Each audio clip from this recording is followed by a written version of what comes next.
Hello. How's it going? My name is Nathan. I just ate an Oreo. And today I'm going to be attempting the impossible and trying to Milmax a discipline and still be in bed by 10. Will it happen? Probably not.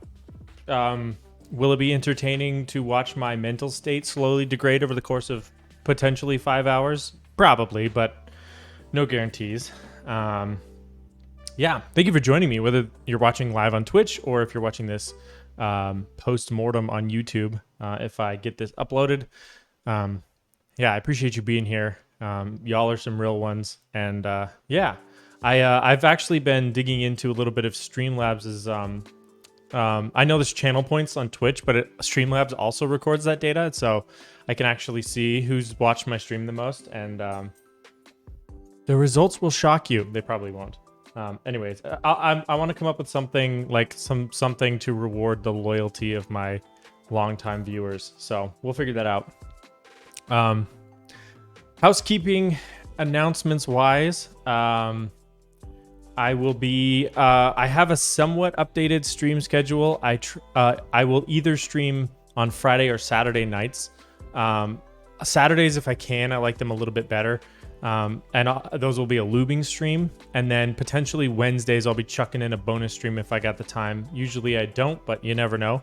And then yeah, Mondays around 6 MST, which I believe is 5 Eastern or 8 Eastern, 5 Pacific.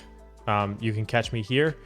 But yeah, all that to say, we got to build ahead of us, ladies and germs. So also I have updated my UI once again, so don't worry about it. I like to keep things fresh around here at my own expense, but it was fun. I have this little thing here to show my latest sub and follower, which I think is pretty cool. Shout out to XXW, by the way, if you aren't following her, and also Vayar. Both of them are great keyboard streamers, and I highly recommend both of them. So having said that, we are going to lube some stabilizers first. I am not as prepared as I would have liked, and I do not have the stabilizers lubed for this eternal build, but that's okay. If you don't know what Milmaxing is, you're lucky, but also it is the practice of soldering little sockets into a normal PCB to make it into a hot swap PCB. Yeah, it is... It's not as good as a Kale hot swap socket. It tends to lift the switch up a little bit more than you would like it to, but it works. I'm also going to turn the music down just a touch. Feeling like it might be a bit loud. So yeah. But yeah, let's grab... So this... I don't always say if this is the case or not, but in this case, this is a client build. So the client has shipped me some parts. Which I just got in the mail today, so crazy good timing on that. We have, these are from KeyBio. They come with these cool little, it's like a reference for key unit length, and also you can test a switch, like fit a 5-pin switch in it. I think they're kind of neat. I have a bunch of them. And then these are the Milmax sockets. We'll be soldering them into the board today. And then these are our stabilizers. These are Cherry PCB screw-ins. I think they're also from KeyBio. I think the whole thing was just shipped over from them. So, yeah, let us get started. I feel like normally you wouldn't do it this way. I think normally you would probably build the PCB first, but I'm just going to go ahead and lube the stabilizers first. Also, some very interesting stabilizer sizes. There's some unconventional stabilizers. Interesting. What's up, Shots? You want to Milmax your mode 65 when you get it in December? Cool. Yeah, I am also getting a mode 65, and I'm not sure if I'm probably not going to Milmax mine, but I also have a desoldering gun, so I usually don't care. I can always just desolder, but it is a lot of work, though. In fact, I think next week, unless I might have another client build sneaking in when I normally had something scheduled. But if I don't have a client build next week, I will be rebuilding a tofu, so there will be some desoldering involved therein. But let's put all these screws up here, and then these little plastic rings. These are nice. Also, how's it going? Good to see you. Thanks for joining me today on Mr. Bones' Wild Ride. I'm afraid the switches may fall out if I use a half plate. Ah, yeah. I don't remember if I don't think I got the half plate, but yeah, that is an interesting thought. I would say yes, there's a distinct possibility that will happen, but I've actually never tried Milmaxing a plateless board before. So,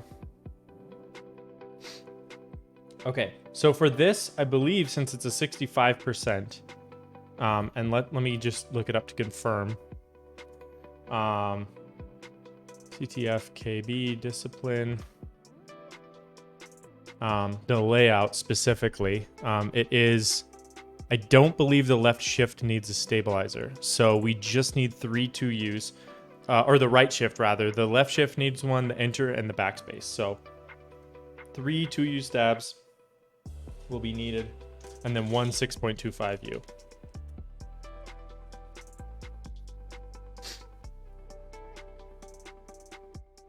I'm going to be honest, despite the fact that I have ordered the mode 65, I can actually look that up.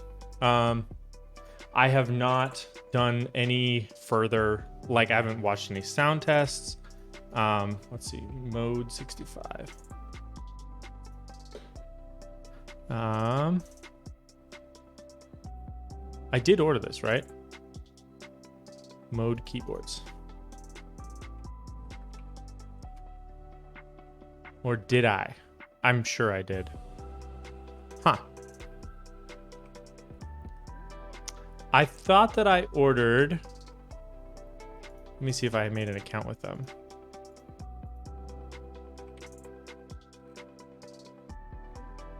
Nope. Interesting. I'll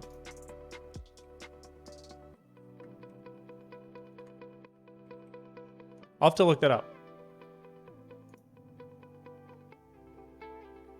Because I am 99% sure that I did. Well, and I can look at my spreadsheet too. I have a big spreadsheet of all of the boards that I have coming in. Keyboards.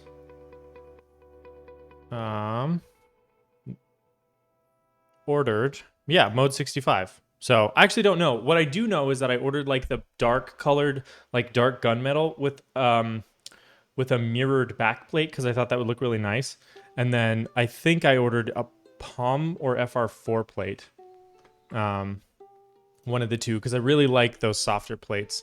Yeah, let's see. Plate. They had, yeah, black POM. And I'm pretty sure I just got a normal ANSI black POM plate with a solderable PCB.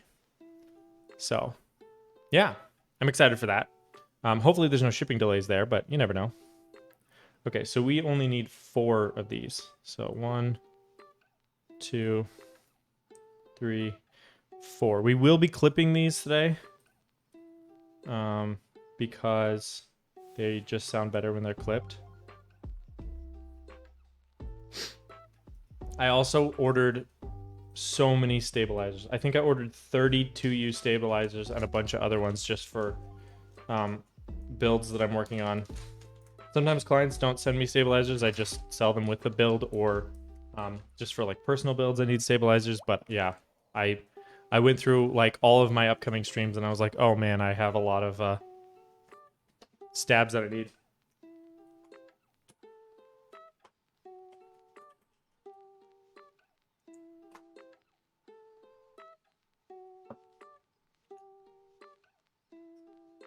What's up, Filet O Fish? How are you today, brother? Good to see you.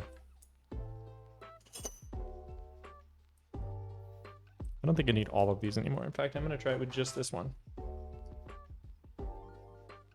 You got FR4 with white top and bottom and black mirror. That'll look really nice.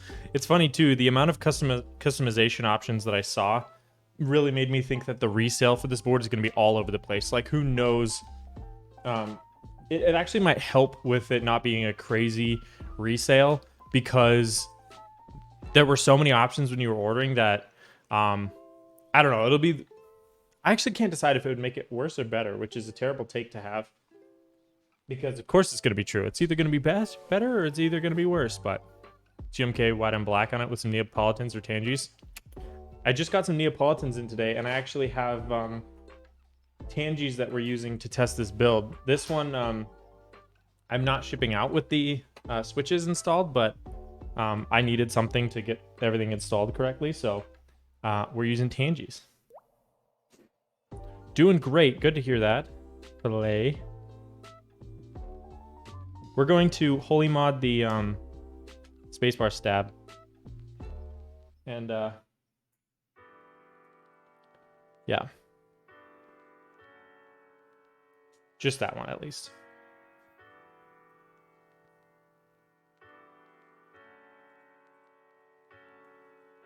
Oh no.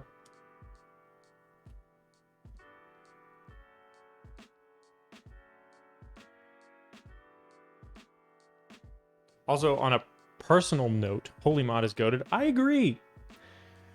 On a personal note, my house, I'm buying a house right now, and it is a new construction, and it has been delayed. It was supposed to be done in May. As you can tell, it is not May, and it is not done yet. It was supposed to be done, they then told me end of August, or August 20th specifically, but I got a call today that it probably won't be till August or September 10th.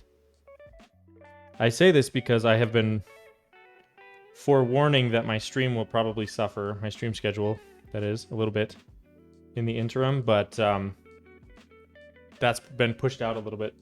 Yeah, I agree. It seems like one of those things where I don't know if I don't think their workers are slacking. I think it's the management structure is not very good at dealing with things being out of stock, which, to be fair, it's a very hard time for that. But I think what they're doing is like a vendor says, we don't have this. And instead of trying to find a different vendor, they just say, okay, well, we'll wait. And then they push those savings onto me. So, you know, it is what it is. I'm still getting a good deal on it in this market, so I'm not mad about it. It's more just trying to schedule my life around a moving target is difficult, so. Okay. So I'm going to attempt to grab the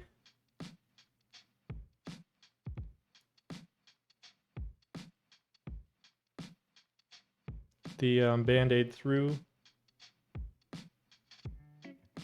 I think I got it.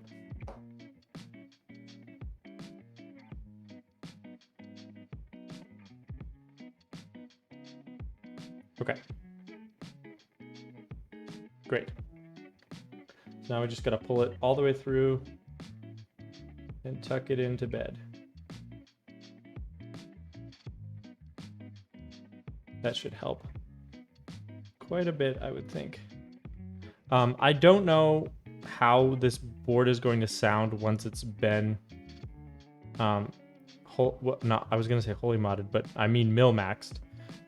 It is a discipline, so those tend to, you know, they're not like a super premium material, it's all FR4, but it is in a keys.io acrylic case, so could be good, could be bad.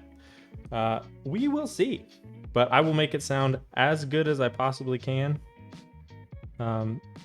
without spending the rest of my life on it. And I may end up spending the rest of my life on it. But that's okay.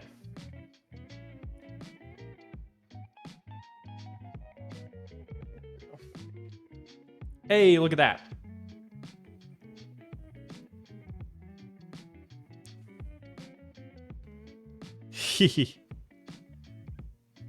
I can't tell if that's sarcasm, Sean.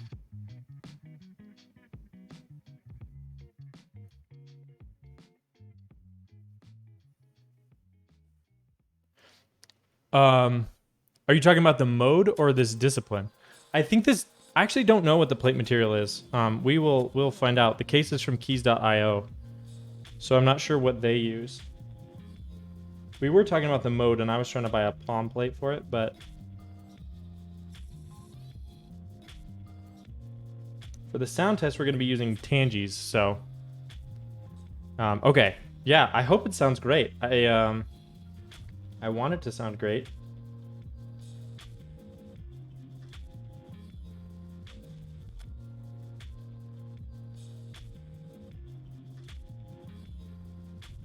I'm having a slight amount of trouble getting this one through. Cool. I do like the discipline. I have built a couple of them before, and some Mysteriums.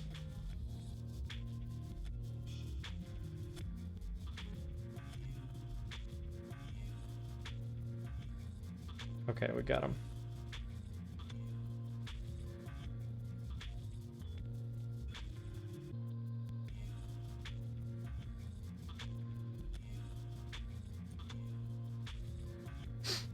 Nice. Cool. Yeah, I actually don't know what switches the client is going to be putting in this board, but they can do whatever they want once it's been Milmaxed.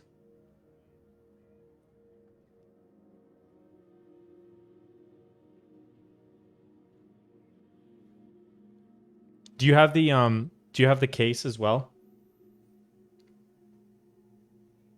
I know there's more than one manufacturer that makes a case. I'm pretty sure Switch Couture makes one, as well as P3D. And I love P3D cases. I highly recommend them, but it is a high-pitched switch, yeah. I have other ones that I can test with under my desk, though. I have unlubed alpacas, as well as glorious pandas and sunflowers and ergo clears. So, I mean, we could try anything we want to. But yeah, let's finish clipping these stems. The Keys IO case. Nice. Okay. I did think it was interesting. I noticed that the plate was black, even though the case was white. Which I wasn't expecting, but I'm not mad about it. Because you really can't see the plate, I guess, once the switches and the caps are on.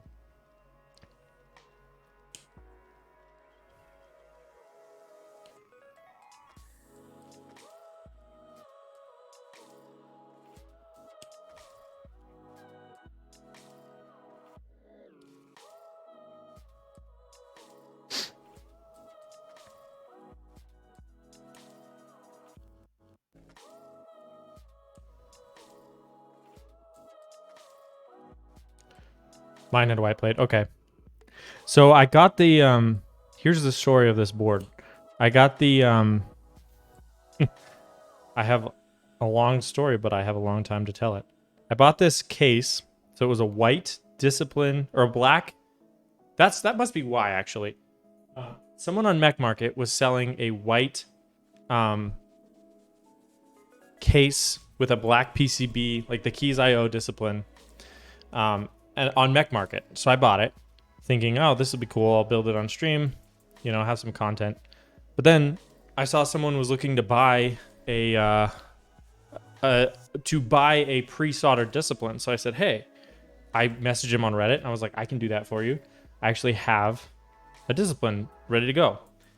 And so he messaged me back and said, and I asked about the colors, and I told him. I was already pretty straight. And he said, it is sandwich. Yeah, that's true. You can see like the rim of the plate. But he said that he was fine with, or he would prefer a white PCB. And I was like, okay. So I found someone on Mech Market who was selling a white discipline kit with no case. And I was like, perfect. I'll just grab that, swap them out. Done deal. But the plate is still black. But yeah, I guess you will see the rim of it around the edge. But at least the PCB itself, you'll see the black like through that top window. But then, yeah, he asked if I could Milmax it for him. So that is what we're up to this blessed day. So, okay. So let's go ahead and do the spacebar stab first.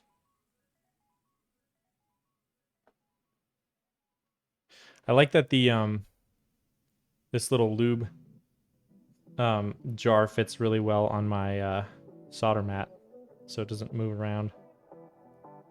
That's incredibly convenient.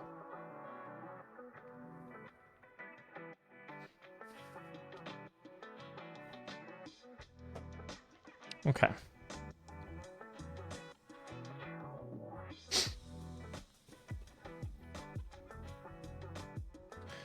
Close this. Let me close that. Let me close that.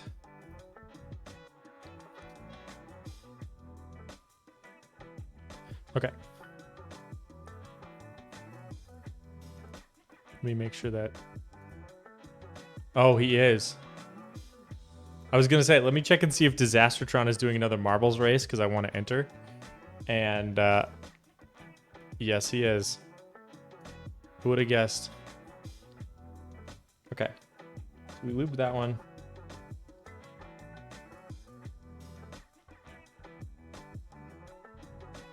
Okay.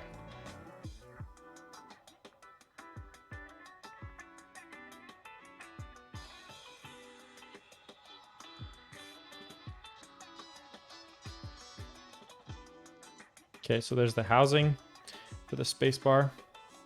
And then let's get the stems.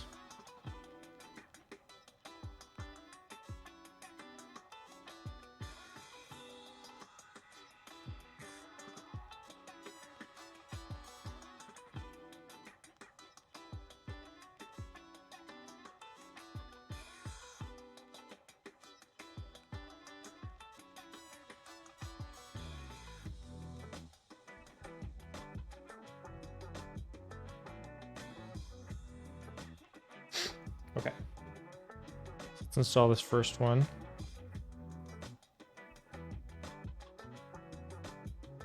I might actually also just do a dab of extra lube on the leg of this guy, simply because the cherry stabs tend to be a little bit rougher of metal material, so I like to just give it all the help it can get.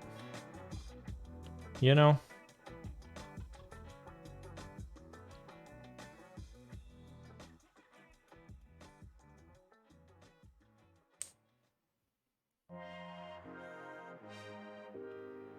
Okay, that's pretty good. Yeah, like I said, cherry stabs tend to be a little bit scratchier just because the plastic and the metal tend to be a little bit rougher. I think Duroc stabs are a little bit more smooth, but we do what we can to make them feel good.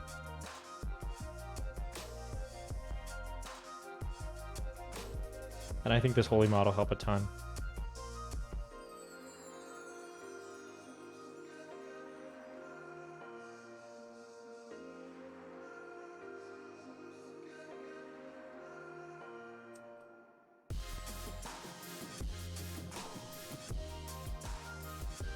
I did take away the little equalizer deal with the music because I couldn't find a good spot for it on the screen. So if that's something you guys want back, let me know and I can come up with a good way to place that thing.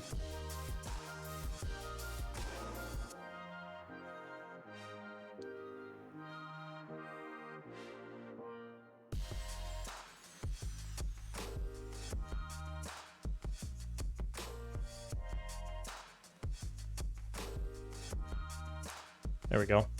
Okay, spacebar stab is good to go. Great. You liked the sound thing? Yeah, I thought it was nice. I liked also, I really like giving the author credit. So I'll figure out a good place to put that thing. Or at the very least, have the name of the artist somewhere on the screen so that you guys can see. Because yeah, like I said, I mean, it's nice to give these artists whatever limited exposure I can offer, so. But if you ever want to know the current song, you can feel free to ask.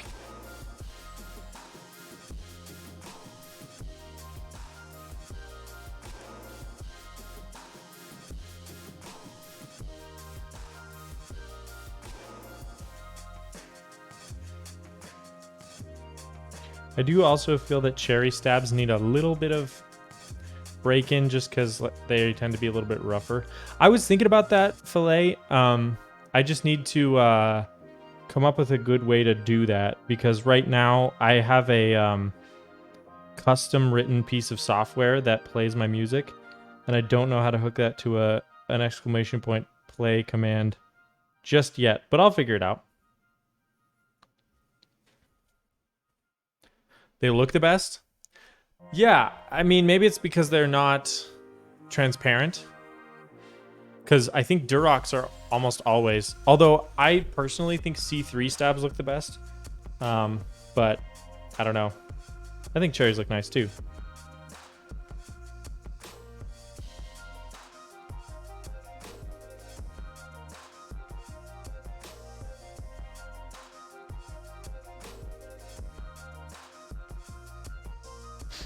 You can see the lube sometimes. Agreed. Yeah, I think that's why the C3 ones are nice, is because you can't.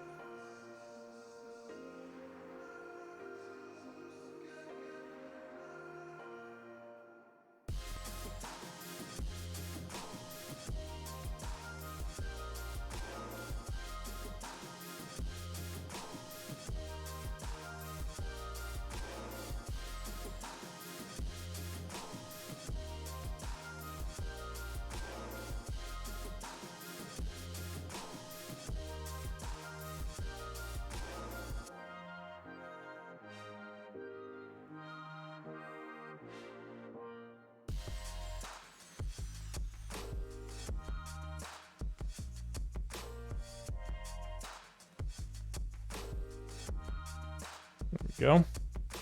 Use the C3 stabs, but the stem would come off sometimes when I took the cap off. Interesting. Like the whole stem would just pull out of the stabilizer. I've never seen that before with those. In fact, I've noticed that the wire fits, well, I guess that's irrelevant, but the wire fits incredibly tightly in the housing. But interesting.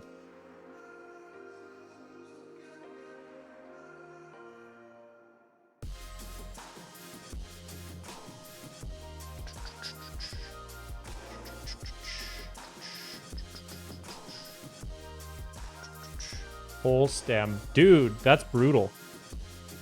So, what do you do? Do you desolder? How do you get it back in?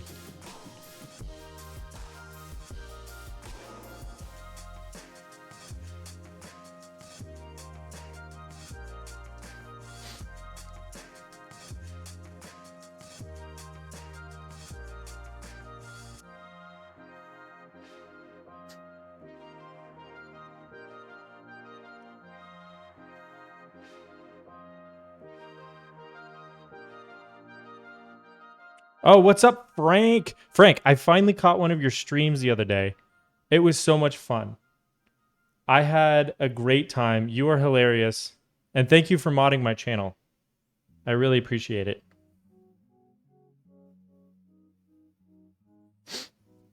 Kind of shove it back in, but the lube is going to come off. Yeah. And you can only do so much with like a syringe, you know? Okay. Got one of those. 2 left. 2 down, 2 to go. I really should have done this before stream. But it was just one of those days, you know? Couldn't be bothered. I figure if I'm going to suffer, y'all are going to suffer with me too. Yeah, dude. For sure. Congrats on... you just hit 900, right? Is that the milestone that you hit a few streams ago or last stream? Dude, let's go. Good for you. That's huge. I'm really happy for you.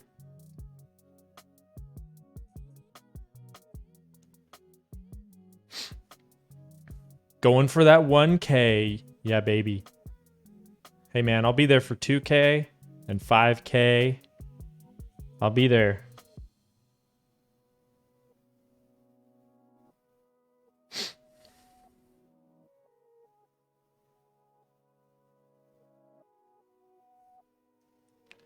Yes, it is the suffer stream. I am not only building a through-hole build, but I am Milmaxing it.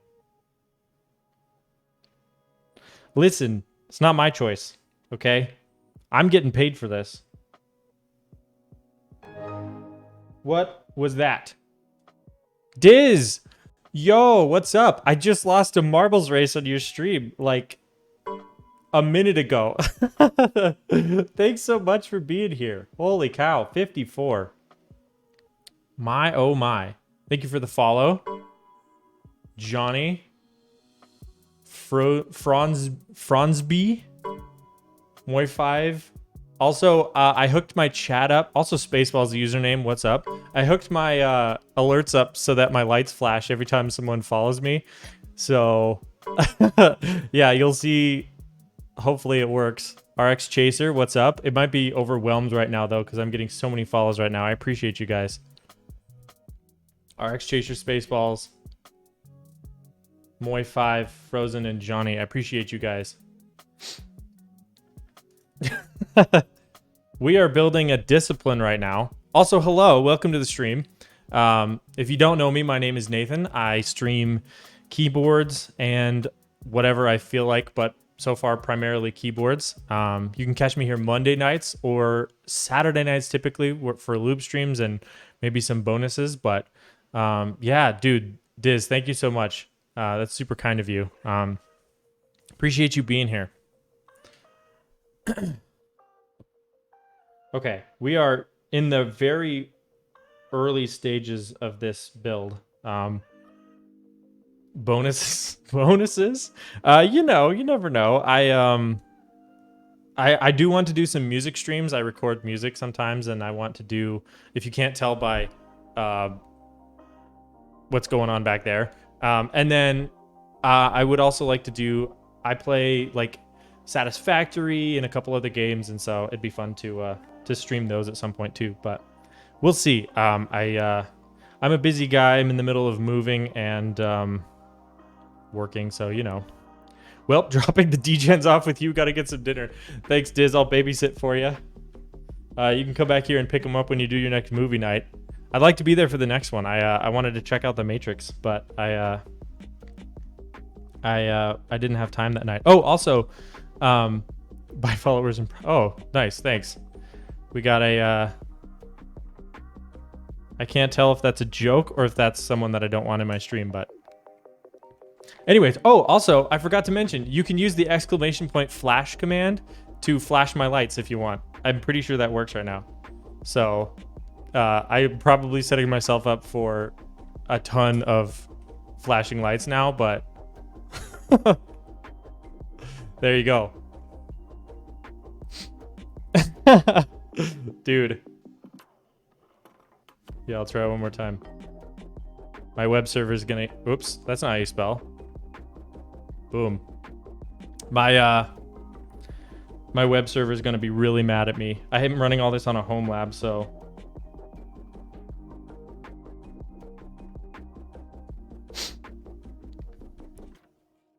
Well, how was the stream? What'd you guys do? I was there for part of it this afternoon. I believe I saw Diz desoldering a jelly, but I wasn't able to be there for most of it. I had some meetings and I had work to do because I was at work, but how did it go? Did it get rebuilt successfully?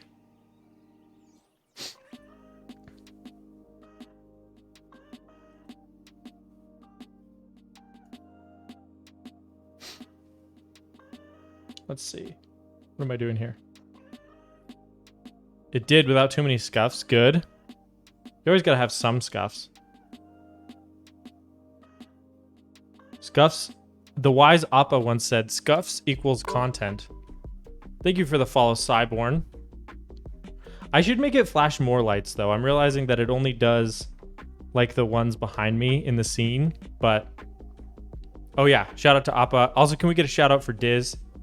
If we didn't already, we probably did, but I mean, y'all are coming from his channel, so it's not like I seriously doubt anyone who was watching me before doesn't already watch him. But if you don't, you're crazy.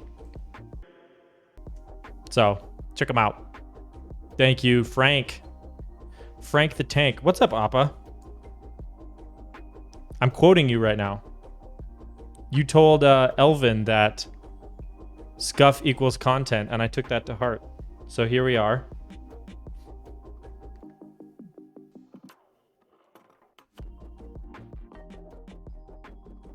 Appa, did you have your breakfast? That's Elvin's favorite line, and I really like it. And I've never seen you answer that question, so I think it's great. I agree. You aren't a keep streamer if there's no scuff. I won't watch if there's no scuff. Okay, I'll do my best.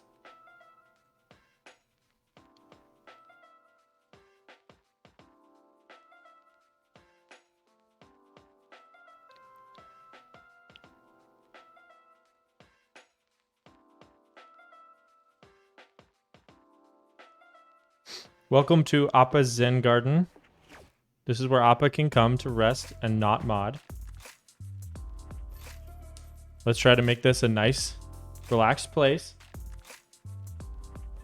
It's dinner time. Nice. Okay. We've blazed past breakfast. Good. No scuff, no fun. Agreed.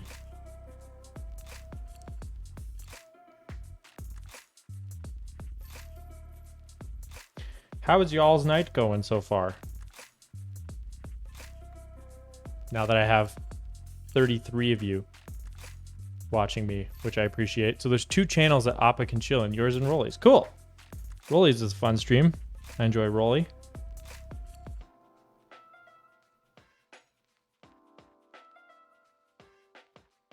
A good stream. Watching people build custom boards, so relaxing. My night's doing good. It's 1-4. Oh my goodness. Wow. Sometimes I wish that I think I would just prefer to be nocturnal in general. Like I just like being up at night more than I like being up in the morning, but I work a day job, so that's not my life. Sleep is for the weak, even though you have a new mattress with your name on it. Okay. You're currently doing work stuff. Watching people build cubes is relaxing. Cool. Yeah, I like to keep it chill. I don't yell a lot or freak out unless I want to. And this stream is a high likelihood of that because it's going to be a long boy. Strap in because it's going to be... I'm predicting it's going to be over 4 hours, but we'll see. It really depends on if the discipline works the first try. Once we get more into the build, I'll have a prediction up for will the discipline work first try, because I like to do that on through-hole builds. But for now, we're just lubing stabs, and there's only so much that can go wrong there.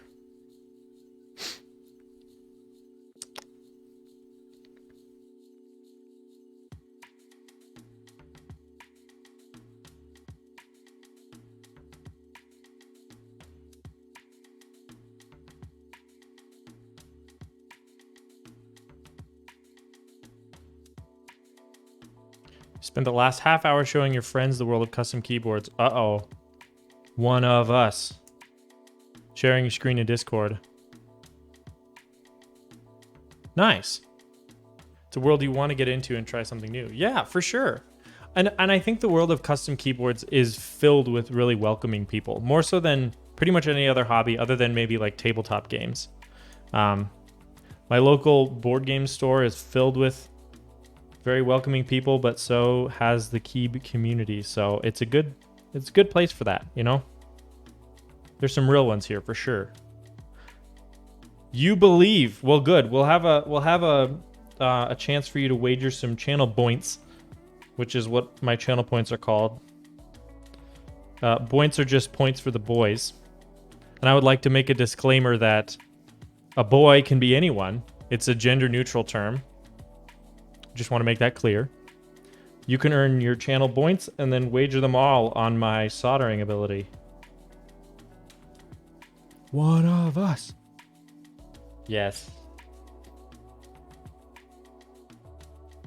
Okay. We're down to the last stab.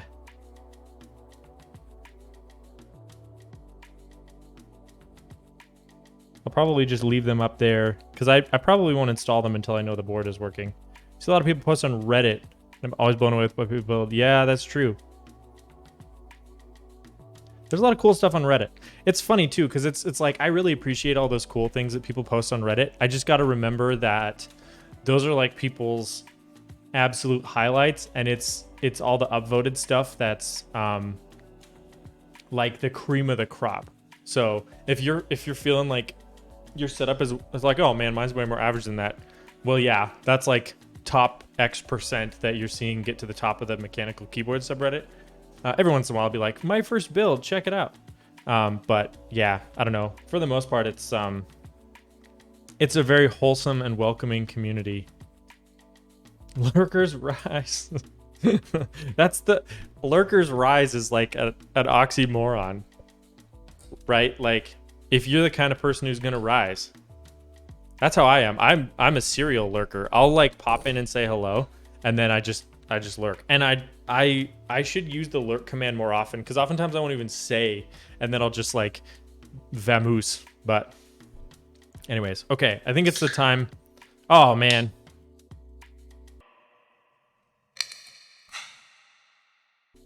That was a pretty decent crack. We crack cold ones on here.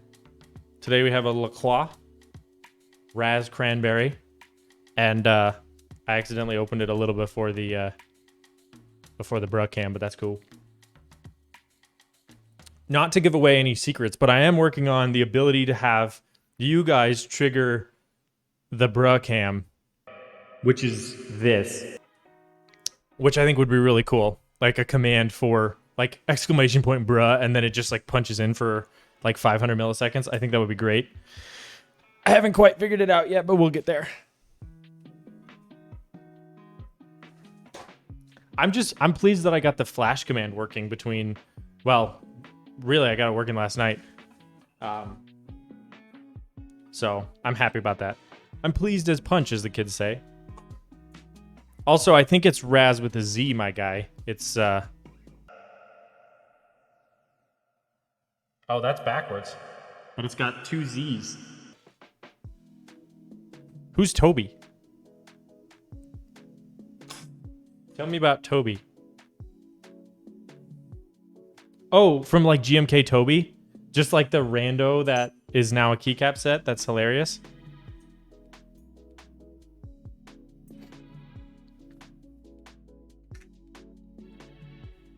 You want to shout out Toby's stream? Toby Trin? Okay, I'll check him out real quick.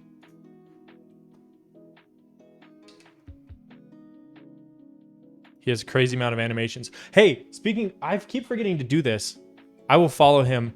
But have y'all heard of Cardboard Cowboy? Cardboard Cowboy, I'm glad for him that he's been kind of discovered by T-Pain, who he's kind of branding or like working on like a conglomerate, and so he's like under T-Pain's kind of media production thing. But Cardboard Cowboy has like the most high effort stream I've ever seen. Sorry, fixing my stool. I'm sitting on like a drum stool because my chair wheels came off and I can't be bothered to fix them. But yeah, Cardboard Cowboy, really interesting. He's from New Zealand. So he streams late at night and he plays pretty chill games, but mostly like platformers and things like that. Pretty cool. But his whole stream has like an arc. Like I think he's been shrunk down, so now he's tiny. So whenever you see him, he's like walking around and there's like giant spiders and scorpions and stuff. It's really interesting. That is not what we're doing today. We're not walking around with the spiders. We are building a discipline. Behold. All right. So this is from Keys.io, and they actually did the kitting, I believe, for this. Because their branding like is on all of these things, like these diodes and such. So let's rev up those fryers, because we got a board to build, baby. I have the official licensed soldering iron of the Twitch keyboard builder. Don't worry, I have my credentials. Oops. Okay. Let's maybe decrease this heat a little bit because it is a white PCB. So I like to go a little easy on it when it's white, because the solder mask is very apparent when you heat it up too much on a white PCB. So we don't need the standoffs or any of this for now. So we're going to build this. It does come with instructions, and I'm curious if the instructions actually say how to do the solder up. I think they're just for the case. Yeah. Cool. Originally sold to a guy named Damish. Shouts out to Damish. So, oh, thanks for the follow, Rolly. My light's flashing. It scared me, which means it's working. Most things make my lights flash. If I was able to make my Twitch bot read the command in, then my lights will probably flash. Thank you for the follow, Rolly. How's it going? I enjoy his stream. Let me get a quick shout out for Rolly. Oh, it's case sensitive. Isn't it? What? Huh. For some reason, I'm having trouble shouting that out, but you know. Oh, I think it's because he hasn't said anything in chat yet. But thanks for being here. Check this man out. I think I can do it without the ad.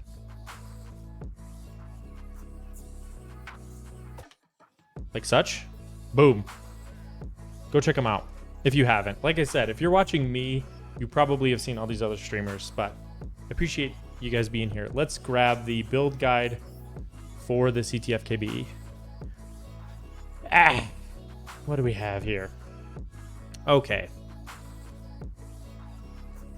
We got the Atmegas, which again are hilariously large. We will be soldering a, right on.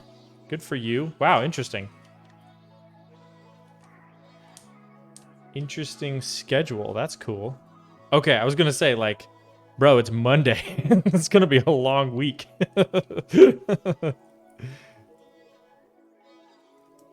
All right. And then... cool. We've seen these before. So step one is solder in the diodes. Now, I learned my lesson on the last CTF-KB board that I built. I have a diode bender that Oh, it's Tuesday for you. Y'all are all over the place. That's one thing that I've noticed. There's a lot of international viewers in the keyboard community, which I think is really cool, but it's always interesting to hear, you know, where people are. In the UK. Oh, cool. Nice. I would love to visit the UK someday. I have yet to make it out that way. I've been to Singapore, and I've been to Israel, and I've been to Nicaragua, and Canada. That's about it. You know what's funny though? I've had multiple streamers from like Southeast Asia think that I'm from the UK, which I think is funny that apparently our accents sound similar, or they think that. I don't know. Maybe that's like I can't tell the difference between like a Malaysian accent and a Indonesian accent because I am a white man. So, and to be fair, they're the ones speaking two languages, not me. I speak American. Okay. That's nice that these are bundled in like little packs of 10 or whatever. So what I typically do with these is I will hand bend these diodes just because the CTF-KB tends to do them pretty tight. Usually I would use a diode bender, but due to the fact that these ones don't like that very much, it makes it easier just to hand bend. The difference between a British accent and an American accent, or you can't tell unless it's a really posh British accent and an American country accent. Yeah, I have noticed that most of the time if you ask someone from outside the US to do an American accent, they go real Southern with it, which is funny.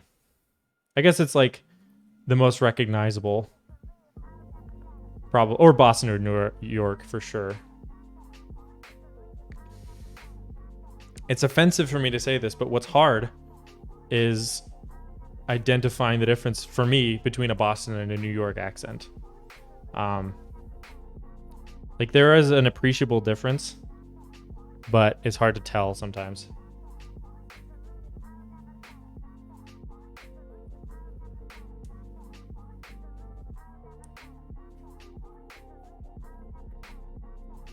There's a slight difference, but it's hard to tell at times. Yeah, for sure. For sure. Which again, like I said, if someone here is from New York or Boston, they might find that offensive. I don't know. But whatever, dude. I think that these days accents seem to be a lot more muted. I agree. Yeah, it seems like most people that I've met who are from the South don't really have too much of an accent. You just have to find specific communities where they actually have it. So I went down to Kentucky a few years back, and I was very disappointed that they all spoke the same way I did.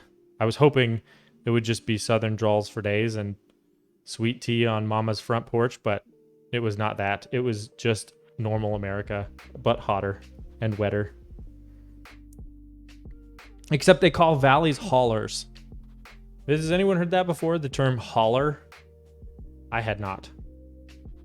But that is a thing. I'm from New York and I'm not offended. Good. Sweet tea, aka drinkable diabetes. True.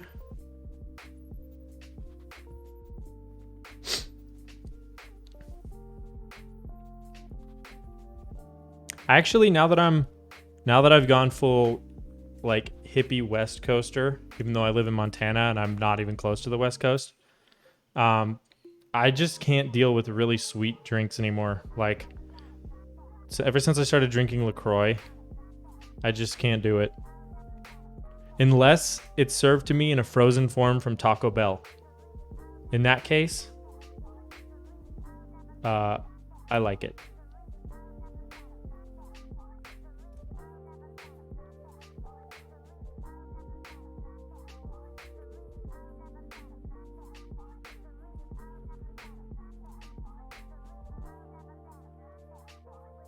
Wait, why specifically Taco Bell? I don't know. There's something about the way that they carbonate their slushies that's really interesting. Like, I'm definitely a texture person when it comes to food. Sometimes even more than taste. And I don't know of any other place that carbonates their, like, frozen drinks, which is pretty good.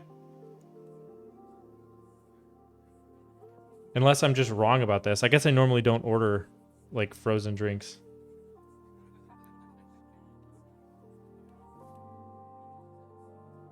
We do argue about how to make tea here, and milk never goes first, always last.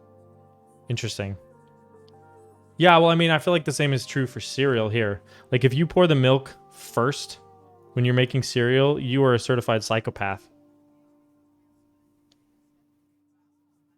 Because what if you don't have cereal? Now you just got a bowl of milk and you're looking like a fool.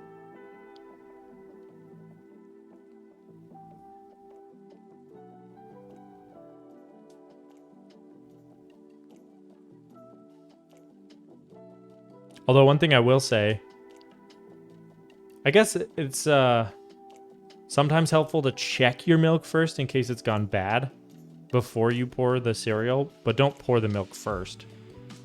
The milk is there to meet the demands of the cereal, right? So you can't preload that. You got to put the cereal that your heart tells you to put, and then the milk compensates. I do milk first sometimes, but only because I'm a lazy bum and I bring the whole box of cereal with me. That's an interesting argument. I feel, yeah, okay. I don't like it, but I can meet you halfway, and I understand it. And you add cereal at multiple stages. Prevent soggage. That is something, like I said, I'm a texture person, so I think soggage is horrible, especially on Rice Krispies. Rice Krispies are the worst when they're soggy.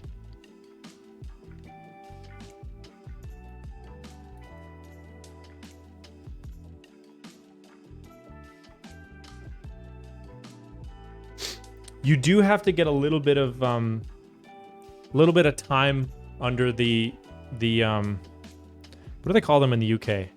The Weetabix? Is that what they call it? We call them frosted mini wheats. Because that's like eating a hay bale if you don't let it soak first. So you gotta at least give that one some time. But that one also just dissolves if you know, it's like that one's on a short fuse. You need it to burn down a little bit but you got to be quick on the draw.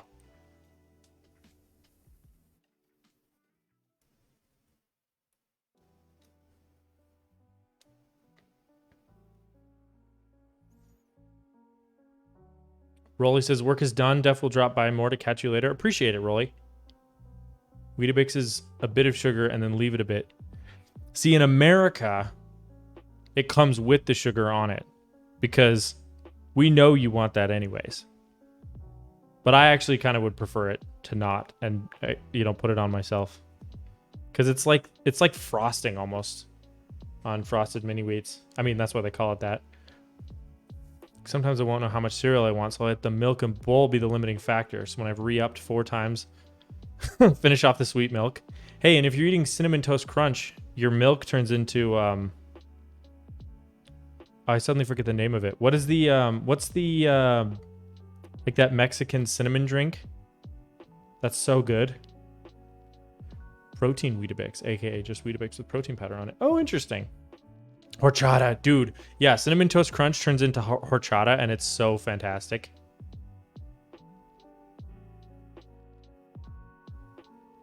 Cinnamon Toast Crunch is probably one of my favorite cereals. It's definitely like top 3. We can't get that here. I want to try it so bad. It is good. I mean, to be fair, again, I live in Montana, so there's only so much like authentic Mexican food that can be found basically as far north of Mexico as you can get in the continental United States. But we do have one taco bus run by a Mexican family that is just the best food I've ever had. And I go there all the time and they have horchata and it's really good. Yeah, because it's made with rice, isn't it? Or am I wrong on that? I thought it was like rice milk and cinnamon. And it's actually not that hard to make rice milk. You just got to have tiny fingers to milk the rice, you know? Partly fermented. Oh, interesting. I did not know that. Cool.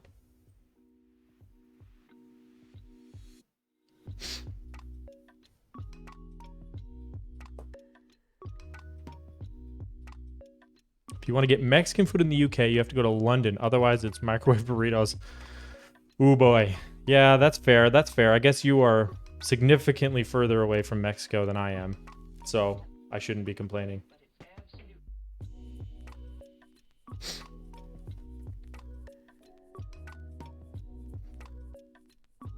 That is pretty rough.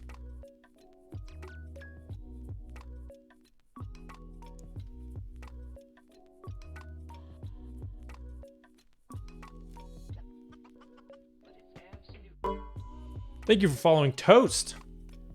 How are ya? Appreciate you being here.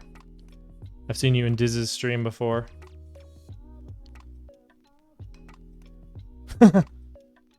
Wait, what time is it for Toast? Where does Toast live? I want name and address. Fully dox him.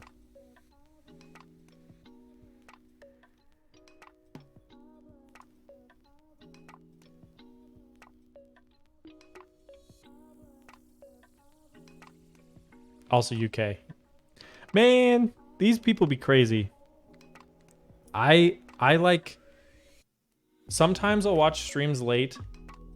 But never like that late. And also like people who stream from like UK, Australia, you know, like Nintendo. He's usually streaming in the morning while I'm at work, so I'll just pop the stream on in another tab. And every once in a while I'll be like, huh, he's still going. And then I'll Google time in Australia, in like Melbourne, and it's like 4 a.m., 5 a.m. And I'm like, these people, God bless them, but thank you for making content for my enjoyment. But also, holy cow, that is so late.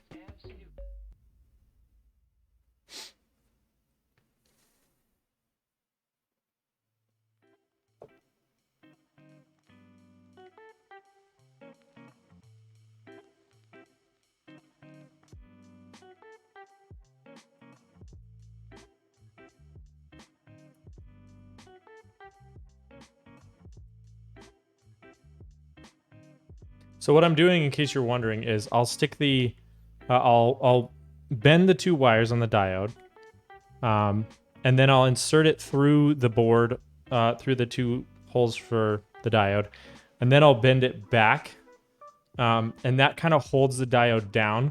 I like to solder them from the top because aesthetically it just makes them look a little bit more consistent. You run the risk of overheating and melting your solder mask, which can leave some brown spots, but you can easily fix that with a baby toothbrush and some rubbing alcohol.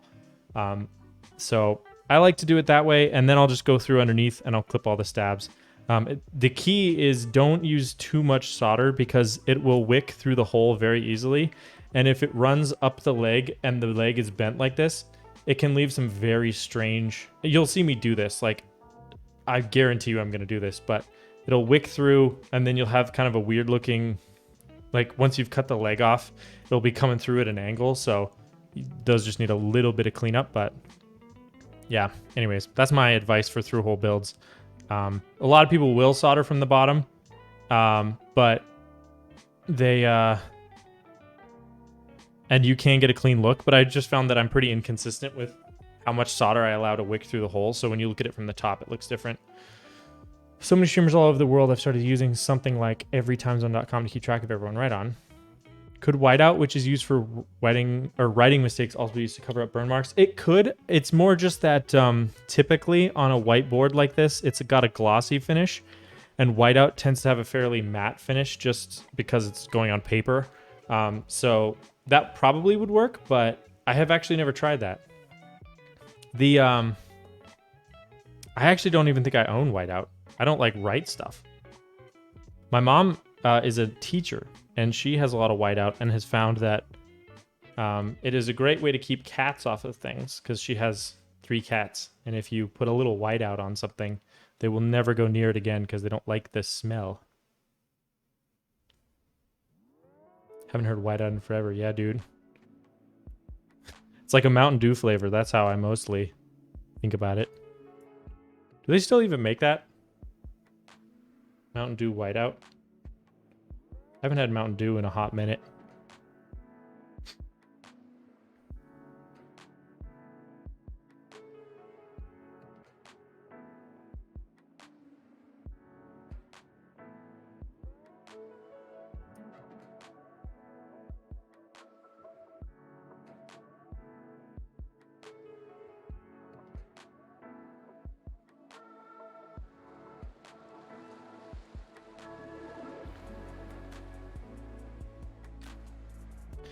I do like that the Discipline is a little bit smaller than the Mysterium. 89, 80, or 67, I want to say, keys as opposed to 87. There's a few fewer diodes to solder.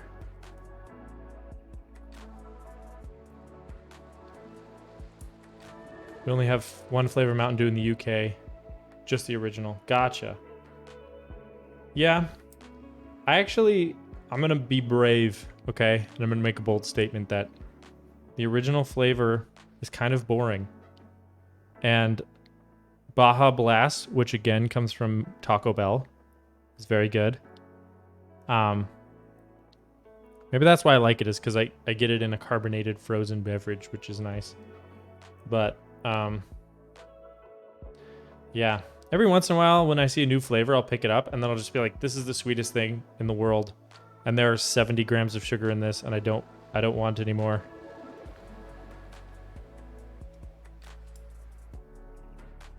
Also, they make like an energy drink now that has this really weird... Because I do like energy drinks. That's a weakness of mine. And so I was like, oh, I'll try this out. I have a fondness for Mountain Dew from back in the day, the LAN party days. So I tried out their energy drink, but it had the weirdest like plastic like top on the aluminum can. Sorry, aluminium for those in the UK. And it I could not figure out how to open that thing. I was like completely defeated by the plastic top of an aluminum can of Mountain Dew, and that was embarrassing. A friend had to show me how to do it. Wish we had Baja Blast. I want to try it so bad. I would make it, but we don't have Powerade. Oh, you can make it with Powerade? Is it just blue Powerade and Mountain Dew? If that's all it is, that's honestly kind of lame, but also brilliant, because then they could never run out of it at Taco Bell. Yeah, that's all it is. Okay. I was today years old when I learned that that's how you make Baja Blast. 6 ounces of Powerade, 6 ounces Mountain Dew, 4 ounces lemon lime soda. Interesting. I wonder if that, though, is going to be slightly less carbonated than like normal Baja Blast, just because like 6 out of the 16 ounces is not carbonated, but I don't know. Interesting.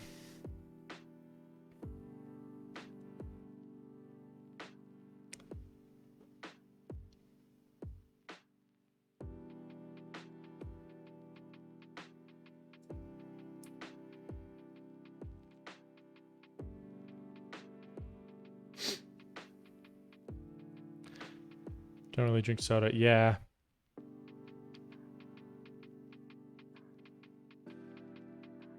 Yeah. It's a little hard to do for me now after becoming a LaCroix boy. Although I will say Spindrift is much better than LaCroix. Again, I'm going to be brave here. I'm going to rile up the haters. But yeah, Spindrift is great. If you haven't tried it, you should try it. It's basically carbonated water with like a little bit of fruit juice in it. So there's like only the sugar that would be found in the fruit. Yeah, exactly. And then it'll be like 3 calories in a can. So it's not like it's worse for you than LaCroix is, but I love it. I say aluminum even though I'm British. I also use the Imperial system. Are you really? This is a take that I've never heard before.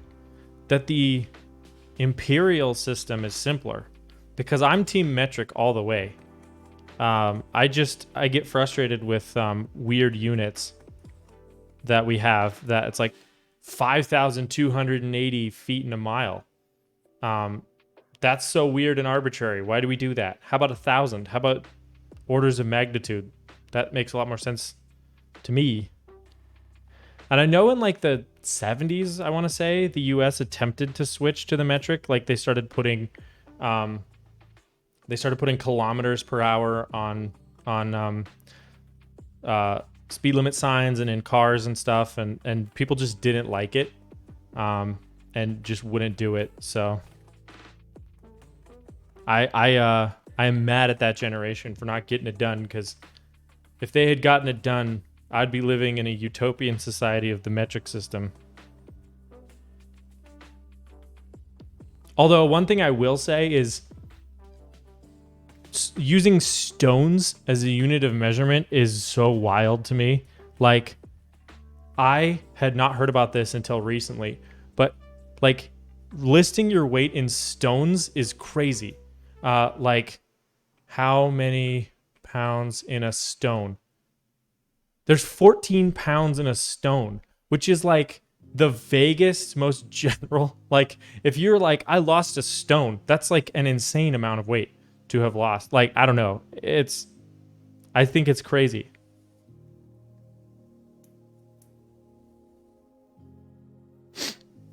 I use pounds and Fahrenheit instead of stone and Celsius. So one thing somebody told me, and I don't know if this is true or not, is that people like Fahrenheit because it's more like intuitive, i.e. like 0 degrees is really cold, 100 degrees is really hot, 50 is kind of reasonable and in the middle.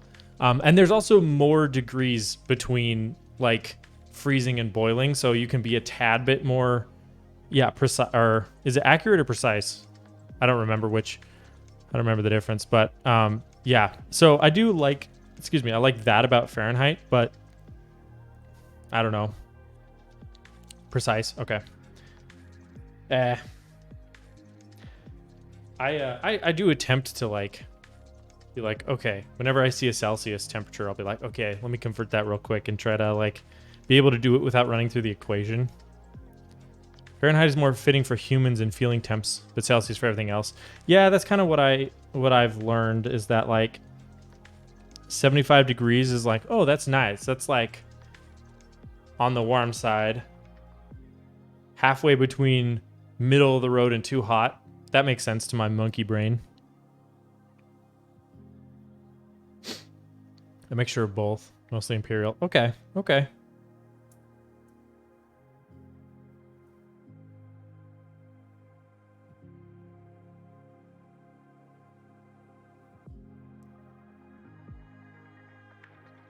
Could never fully get a handle on the metric system. That's interesting. Presumably you were taught it in school, right? I guess I always assumed that if I had learned the metric system in school, I would just like naturally understand it a lot better or more have a better intuition for it. But I don't really know.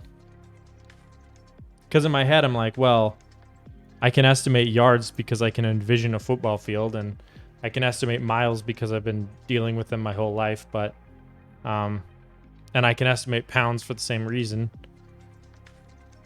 But I feel like if I had grown up with like kilograms and kilometers and such, I don't know. I don't really know. Hard to say. I don't have the neural plasticity that I once did, that's for sure.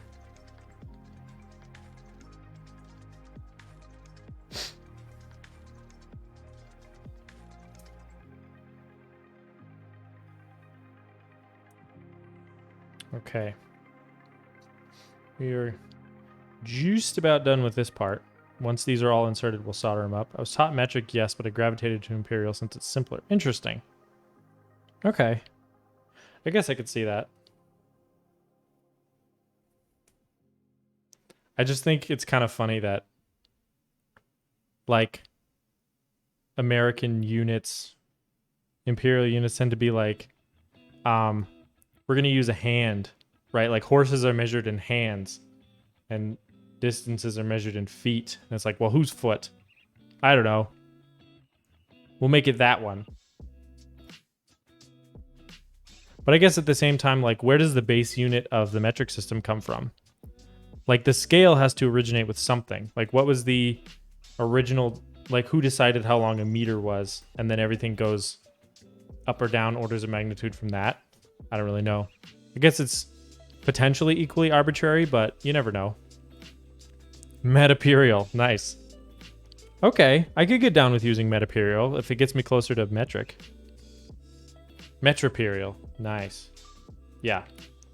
Metaperial sounds like a Pokemon.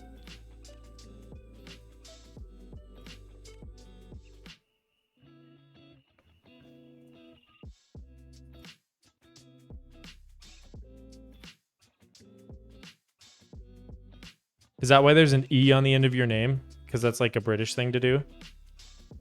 Metaperial, I choose you.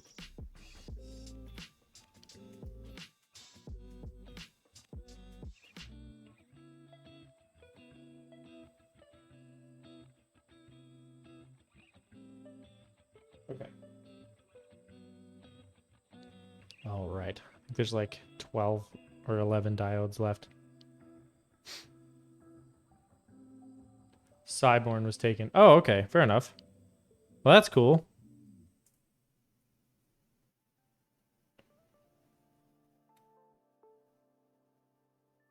What is Cyborn? Is that a reference to something that I'm not familiar with?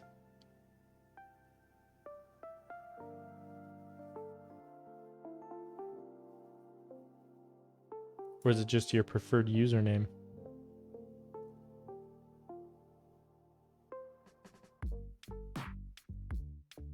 So far, it's not making much noise when I move it around. Not a reference to anything interesting. You know, it's funny. I've heard more and more about that. Like, Post Malone's name and Childish Gambino's name both came from, like, rapper name generators, which I think is fascinating. But that's a cool name to get out of a random name generator.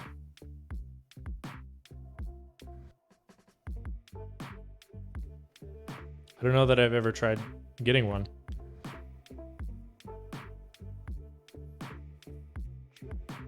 Should we try that? Should I make myself a rapper name right now? If I can find a site right now, I'll do it. This is why this build is going to take forever. Find your perfect rapper name. Oh no, there's a lot of questions. Okay, my rap name generator. Give me less questions. First name, Nathan. Last initial, R. Suggest male rap name. All right, I'm gonna generate 5 of these. Let's have a look. Verbose N Natty Power. Sinister Natty Rough Slab. Natty N Mugshot. Nathan. I actually have been called that before, just as a butchering of my name. And N Blunt Fury. I like Sinister Natty Rough Slab. I'm gonna keep that one. I actually have a giant, I'm putting this down. I have a story for you. N Blunt Fury. Yeah, that's like Nick Fury, but way, way worse. Let's see, band names. I have this giant list of band names. I would show this to you, but I don't want you to see all of the sticky notes I have because I don't want to dox myself. But so let me tell you a story, okay? For the last, I want to say maybe 3 or 4 years, every time my friends and I have come up with a dumb band name, we write it down. I have a shared sticky note. Oh, wait, hold on. Instigator said something interesting. Moments past a bit. Imperial is a bit easier, but the arbitrary units are what irk me. Like, meter now has no stick to measure by. It's literally just the distance light travels. Oh, so it's based on light speed. I guess that's a reasonable jumping off point. But, okay. All right, so back to my tale I am regaling you with. Would be as Menace. Okay. So every time I came up with a dumb band name, I had a friend who hated dumb band names. And so to annoy him, every time I came up with one, I would text it to him. Hey, what's up, Shinbur? How are you, brother? Every time we came up with a dumb band name, we'd text it to him. And eventually we just started writing them down in this Google sticky note. So I have this Google sticky note that's probably got, I think probably close to 300 band names now, I want to say. And at one point we were like, well, let's make a t-shirt for this because one of my side hobbies is screen printing t-shirts in my garage. So I was like, that seems like a great thing to print. Doing good. Good to see you. So we started working up this music festival t-shirt. You know how sometimes for like Coachella, they'll have like a music festival shirt with a billion band names on it. And we're like, well, this is a good opportunity to just have all of them be fake. So when we were working on this, one of the band names we had come up with was Interloper, which is just a word for like a person who's like, he's not from the area or he's passing through or like an outsider, really. That's what it means. And I was like, that's a really cool name. Like, it's not just silly and dumb. So we were like, cool, let's call it Interloper Music Festival because that's probably the most believable of all the band names here. And so we mocked up a design for Interloper Music Festival, which I can show you, which I attempted to print on a t-shirt, but yeah, it does. I have not. It was actually, 808s and Heartbreaks. Interesting. I haven't checked that yet. So the band, yeah, so I started branding everything under Interloper because technically Interloper Creative is a bigger venture than just keyboards. It's also my wife who does paintings and sells them. And then I print t-shirts and a couple other things. And I figured for tax purposes, because since we were actually making money, I was like, well, now we got to pay the government, but I don't want to give them my social for a side business. So I created a legal business called Interloper Creative, which is what the channel's called. And originally she was supposed to paint on this channel, but she has since started school and doesn't have time. But I'll show you the t-shirt. So we have this t-shirt. So here's the front, Interloper Music Festival. So it has kind of this skull. So that was the logo for the festival, hence why it's the logo for my channel. And then here is the list of band names. So yeah, feel free to peruse those. But the issue I ran into was that I'm not good enough at screen printing to get that level of detail. I am working on improving it, but for now, I am not selling these shirts because I have not managed to actually get a good print. But I have like kind of a heather mustard colored shirt, and then a 2-color because it's a black and white pass that I have to print it with. But yeah, anyway, some of these are really funny. And they all come from something specific, but Earthbound and Featherless is a good one. Hairless Whisper is a gross one. Yeah. A lot of these, like $7 Whiplash, there's a story behind that one. So, 6 Dogs in the Park. Yep. I think it's 6, but yeah. The Soggy Cigarettes. My barber texted me that one. She texted me randomly one day and was like, hey, this is another band name, because I had been talking to her about that. I was like, oh, great, thanks. So there's actually a lot of band names that like I didn't come up with, or my friend group. It was just like people randomly texted me and they were like, hey, I know you're doing this dumb band name thing, and here's a dumb band name. So it's been kind of fun. Anyways, at some point, because I have accumulated way more band names since I made this shirt. So at some point I will make if I get this one made, I'll make another one at some point for because this was supposed to be for the 2020 music festival, which would have been funny because it would have been Noam Chomsky. Yeah, it would have been like the only music festival that happened in 2020. So it would have been a novelty. Be like, oh, where did you go for that? But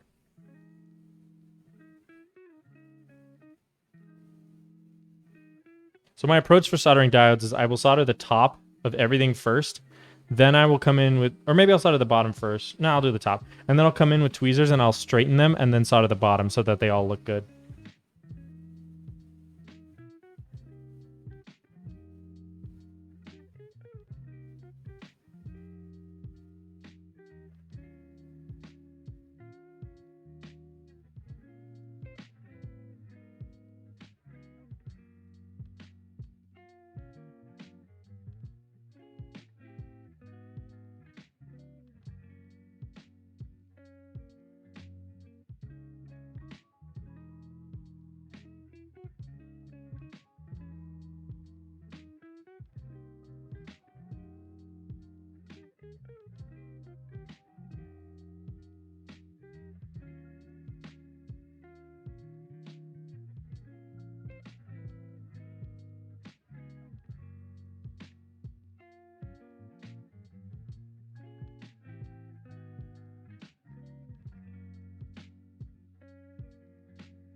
Okay. Go on.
Cool. That's a great question. We actually have some choices because I am Milmaxing this, meaning it'll be hot swappable, so I can kind of do whatever I want. I have Tangerines for the actual like placement testing, but under my desk I've also got sunflowers, ergo clears, glorious pandas, and some unlubed alpacas. Everything else is lubed. If you suffered through the last stream with me where I lubed like 200 switches, then yeah, but we can definitely play around with it a little bit since it's hot swappable. I just don't know how long the stream is going to go. Okay, so I soldered the tops of all these diodes. I'll show you. So the next thing I'm going to do is I'm going to come through and I'm going to heat up the top pad. If the diode is, see how this diode is not exactly in its little square? So I'll heat up the top pad and then I'll scoot it over so that they're all correct. And then I'll just go through one at a time until all of these look really nice. And then once that's done, I'll solder up the bottom. And then I'll flip this over. So see how a couple of these had some solder ooze out? This isn't bad at all. Usually it's a little bit more and it starts to run up the leg. But yeah, I'll just straighten all these legs and then I'll clip them and then we'll be good to go.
Also, I have a new command in chat.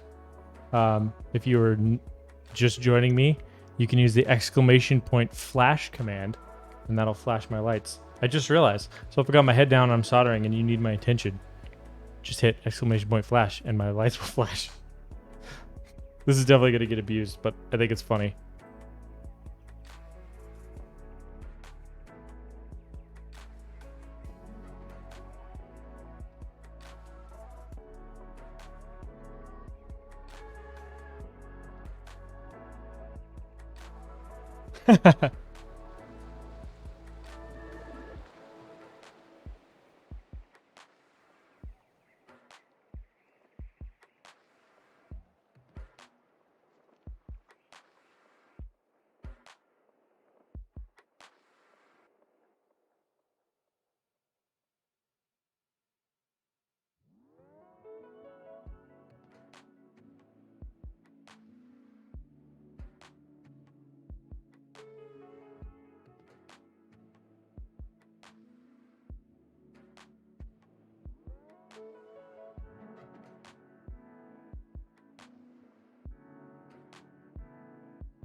All right.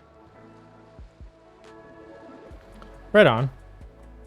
Yeah, I definitely think someone was commenting on my YouTube because I upload these VODs to YouTube when I'm done, and they were like, this background music is super annoying. And I was like, yeah, well, you know, there's enough dead air when I actually stream these that it's kind of nice to have music when I'm soldering. So y'all can just kind of vibe a little bit while I get these done. All right, now we're going to solder the bottom.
Homemade vanilla creamer, which is just sweetened condensed milk and semi-skimmed milk in vanilla pods. Oh, dude.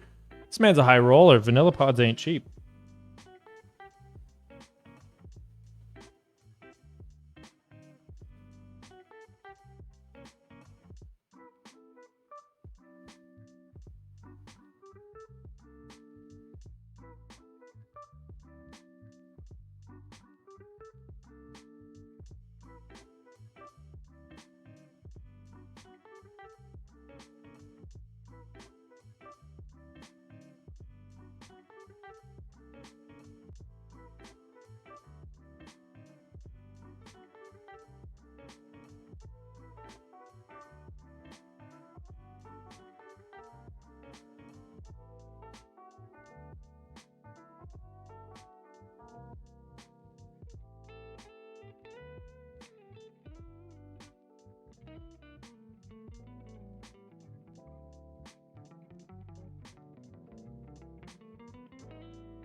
I could use vanilla extract, but you prefer the pods. I agree.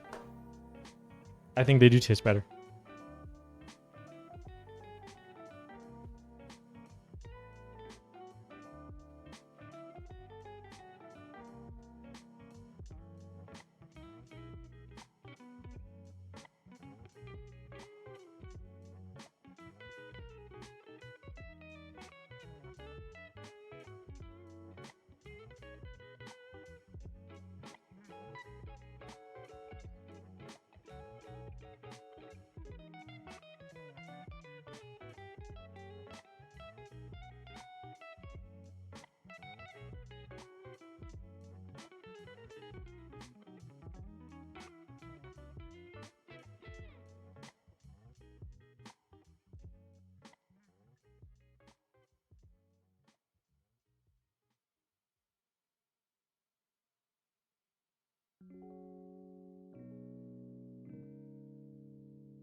Okay. You drink your coffee black. Good for you. Probably saves money. I agree. I've tried, and I want to get there, but I still do a little splash of creamer. Coffee Mate original in powder form. Yeah, that's pretty bad. I have tried that.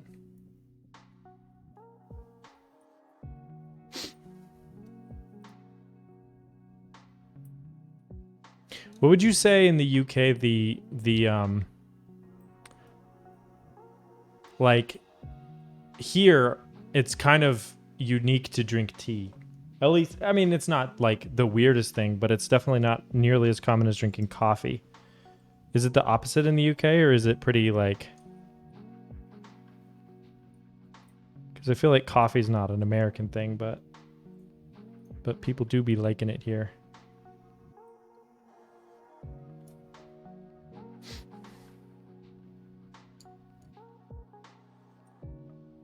Ouch.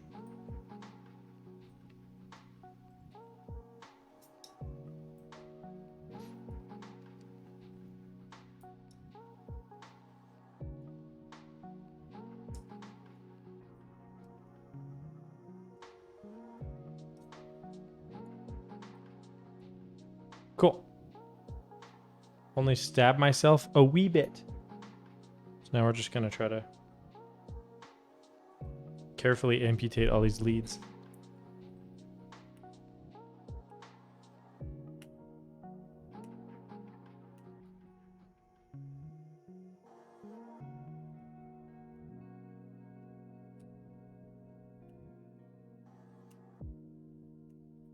So last time I was doing this, I threw all the leads in the garbage can after I was done. And then I dropped the USB-C port. This is for the Mysterium that I built a while ago. Into said garbage can shortly thereafter. And I had to reach through like all of these pointy leads to get to the USB port. It's like a saw trap. It was terrible. So we're hoping not to drop the USB-C port. Or if we do, that it doesn't go in the garbage can again.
Britain consumes 2.8 K or kilograms of coffee per person per year. On average, the UK, we drink around 2 cups of coffee per day. Dang. Despite the huge rise in artisan coffee shops and the popularity of coffee culture in the UK, Brits remain a nation of tea drinkers, with 75% of us drinking at least 1 cup per day. That's what I found from the research. Interesting. So an average of 2 cups of coffee, but 1 cup of tea per day. But personally, I know more tea drinkers than coffee. I mean, I love a cup of tea, but I also love coffee. That kind of makes sense, right? Like, I don't know. It's not like a one or the other. It's kind of like, why not both? ¿Por qué no los dos?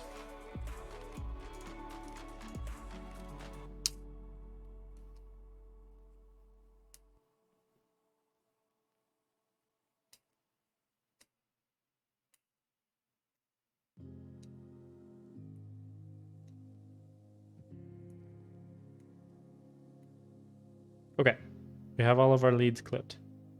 I'm going to throw them in the garbage can as a trap for later. Tea consumption by weight is 1.94 kilograms or 4.28 pounds. Interesting.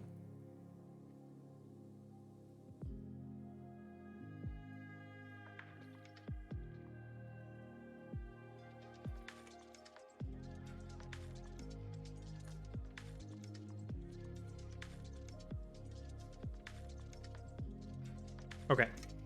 Leads clipped.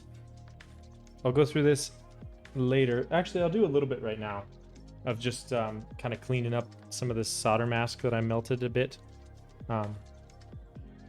Just like to keep it high and tight. You know? Keep it above board.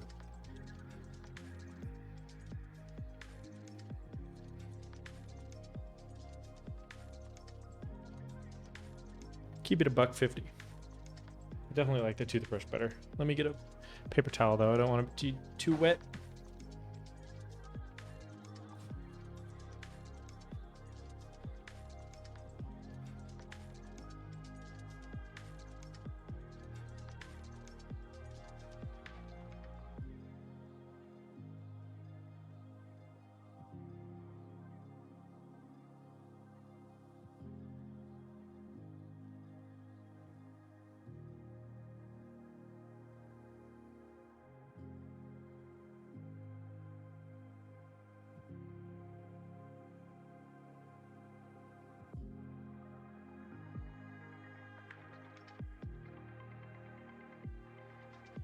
There we go.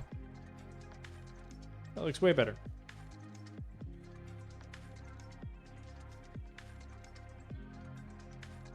Great. No more melted solder mask. Tea is the most popular. That's true. Like, I bet if you had to have someone vote, you would get kicked out of the UK if you said coffee over tea. I have no idea. I just love making wild assumptions. Okay, great. Next, we need to put in the Zener diodes, which are these biggity boys.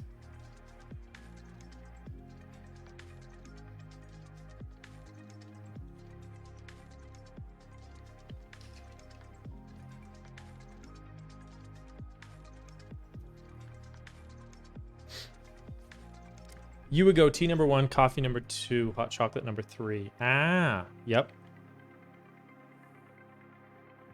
That sounds reasonable.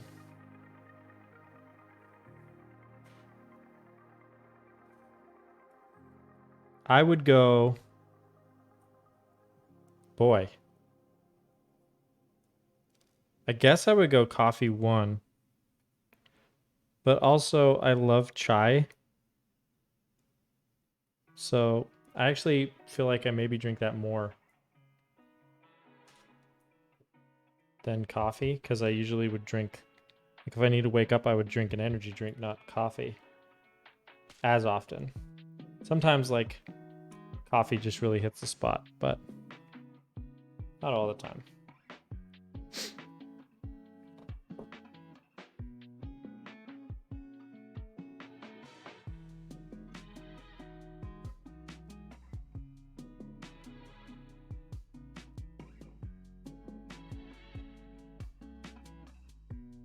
Nothing beats hot chocolate with some whipped cream and marshmallows.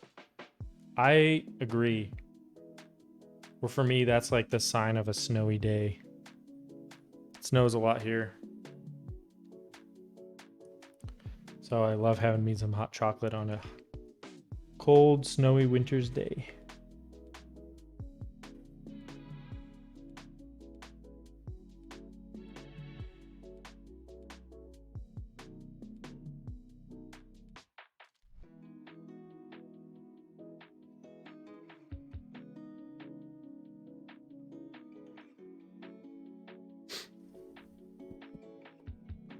Okay.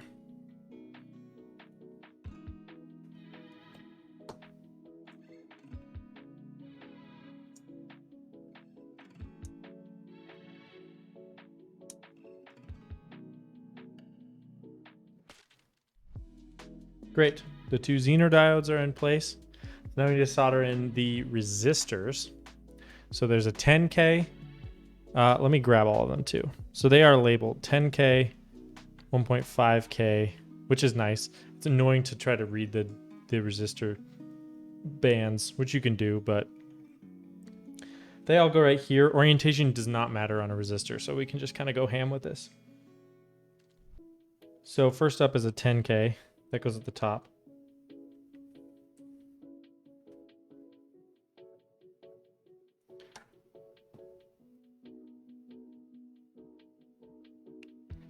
I feel like this year, though, we did not get nearly as much snow as we usually do, and it was just cold instead. Like, it snowed early, like in October, and then it just stayed cold forever. Recently bought 2 flavored stevias. One's chocolate, one's hazelnut. Interesting. I do like the flavored Coffee Mate creamers because I am a normie and I'm not super artisanal with my coffee, but I like the peppermint one a lot. Okay, then a 1.5.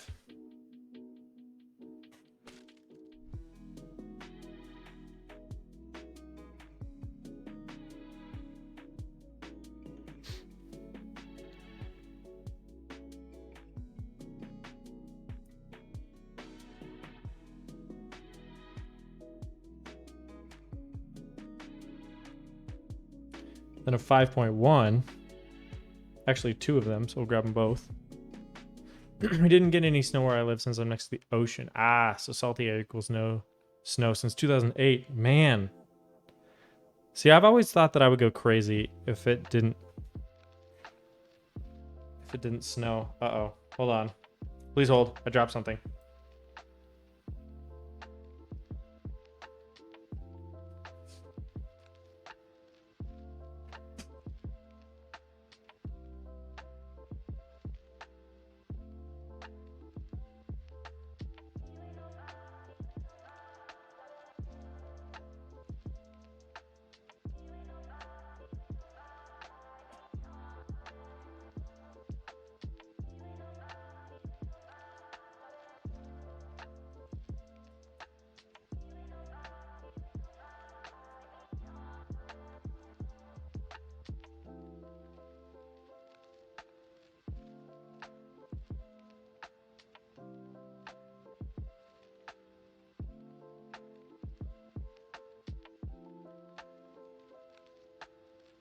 Take it. I'll be right back.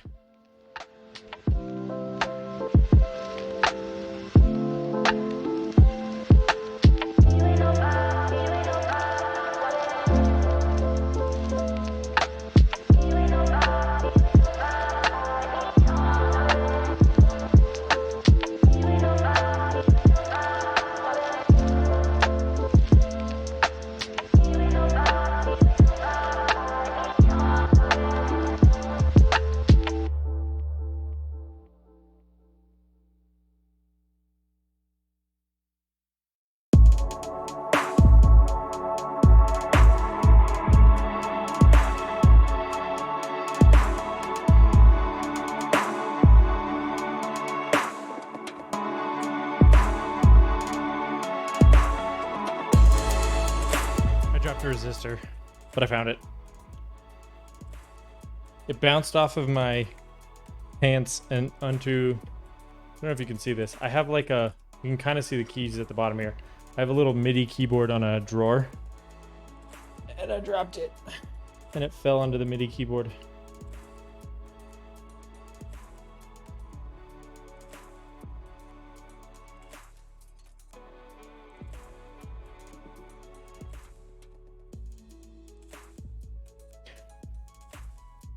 We're talking about snow, though. Yeah, I think I would go crazy if there was no snow. Like, there wasn't a ton of snow on Christmas, and it was kind of sad.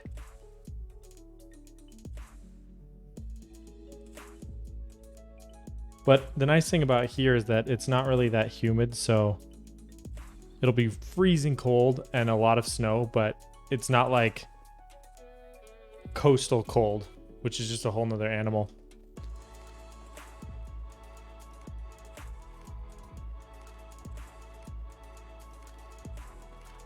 I will. It's also been very hot this summer, which I will also blame.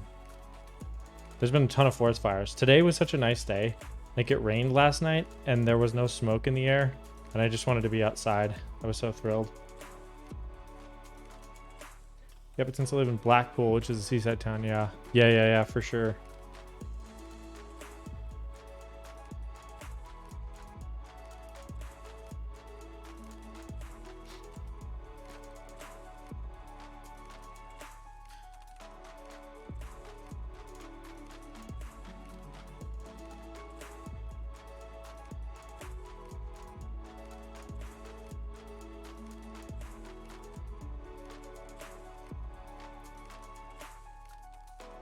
Okay, last resistor is another 1.5k.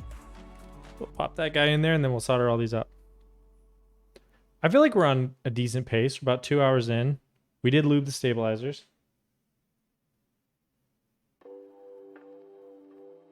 So that took some time.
But I hate heat waves. It hit 80 Fahrenheit this year. I'm so glad we bought a portable AC.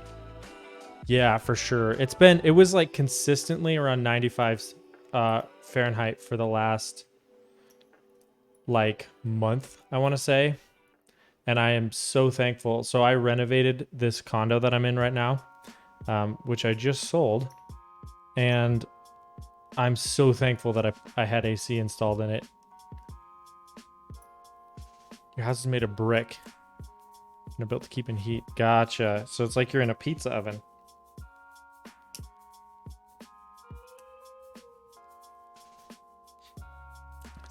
Your family calls you a walking radiator. I do that too.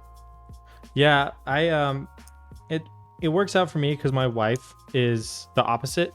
So she'll just like put her feet on my back while we're sleeping and it cools me down and it warms her up, which is very useful. I highly recommend it. It's more like under spaceship and takeoff. Yeah.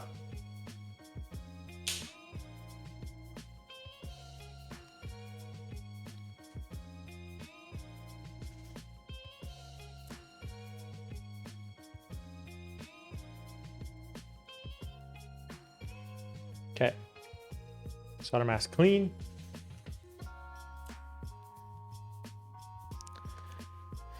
All right. Next step. The USB port. The main event. This thing always scares me. I've done so many.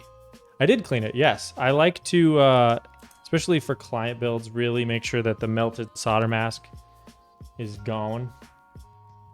So hot.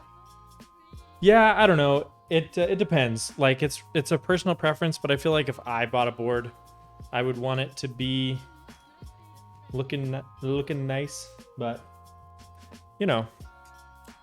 All right, let me get these legs soldered up real quick.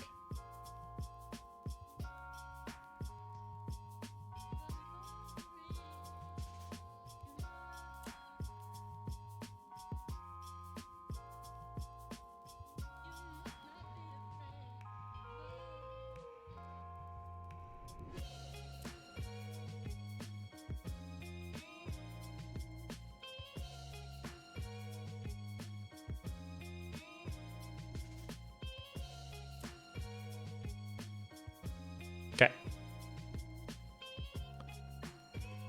UK's 95% humidity. See, that would be terrible. It is nice that AC is a bit of a dehumidifier. That's very convenient.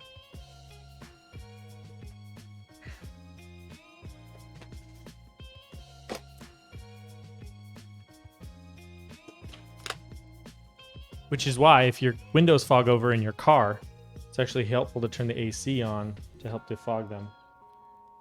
Okay, so now I'm going to solder or apply a touch of flux, which will help the solder flow. And then we're going to drag solder this USB-C port. This is always the scariest part.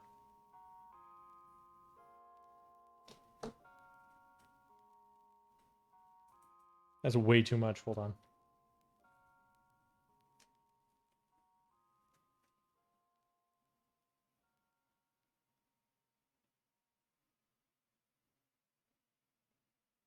There we go. Okay. Good evening, dabbling layman. Yeah, I'm sure. Yeah, I couldn't live without it. I got it running right now. When I could just have the window open. But I have really bad allergies, and I feel like when you have allergies, it is atrocious living without AC. Okay. Yeah. All right, here we go.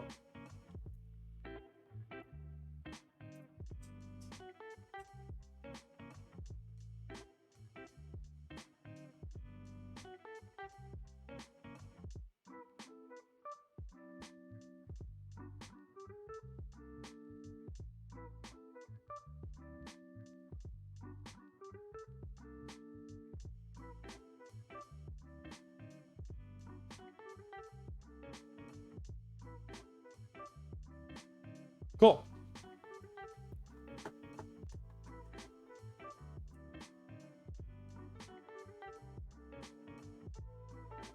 That looks pretty decent.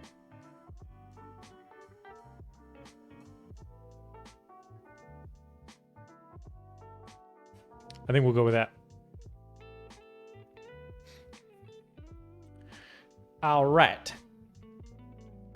So USB-C port is installed. Now we need some push buttons. Those are easy to install. For the reset and the boot. That's kind of you. Have you ever soldered up a keyboard before? It's very fun.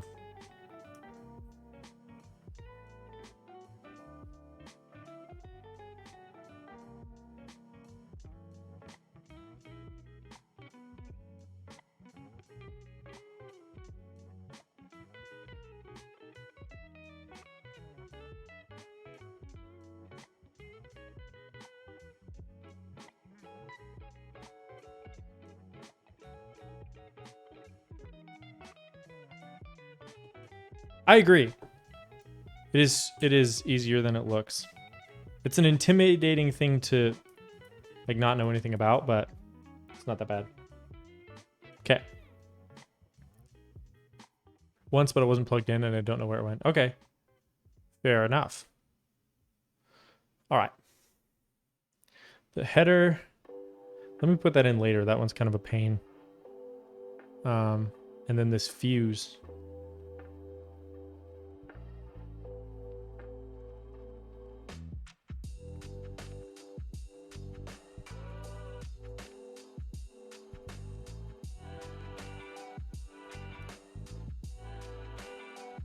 A lot of beginner kits on Canon Keys. Yeah, actually, so I just got this in today, but Canon Keys has some stacked acrylic keyboards. I love stacked acrylic keyboards. I think they're fantastic.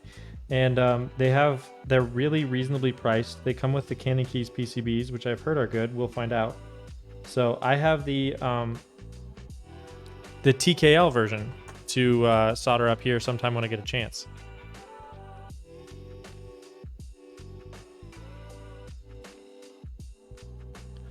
I've already found my next keyboard is the drop control, and it's hot swappable. Right on.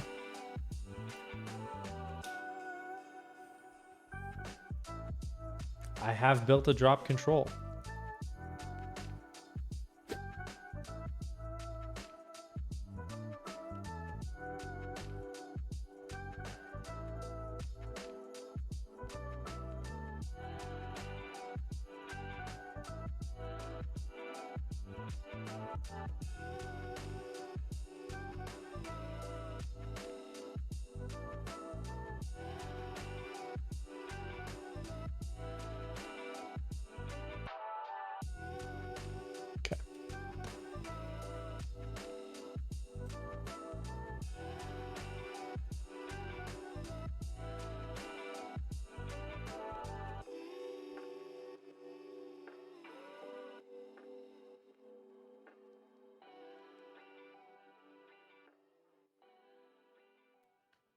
Cool.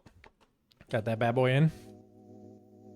It's going to be my gateway, so I can get used to switching out switches and doing keycaps. Yeah, for sure. For sure. I feel like most people start with a hot swap, and it's really nice. Okay, 3mm LED. Short leg and flat side line up with the square pad. Cool.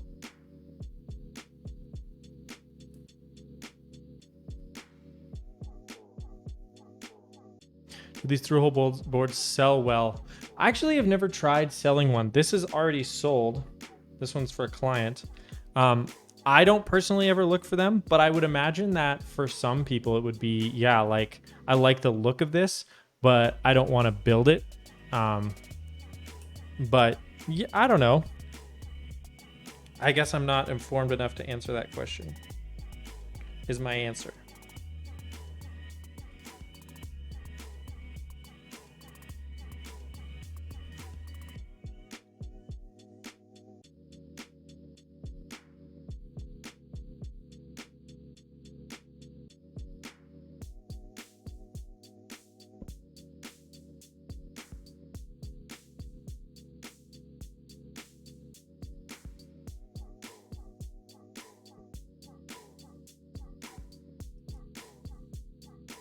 So yeah, through-hole boards means like every single component on this.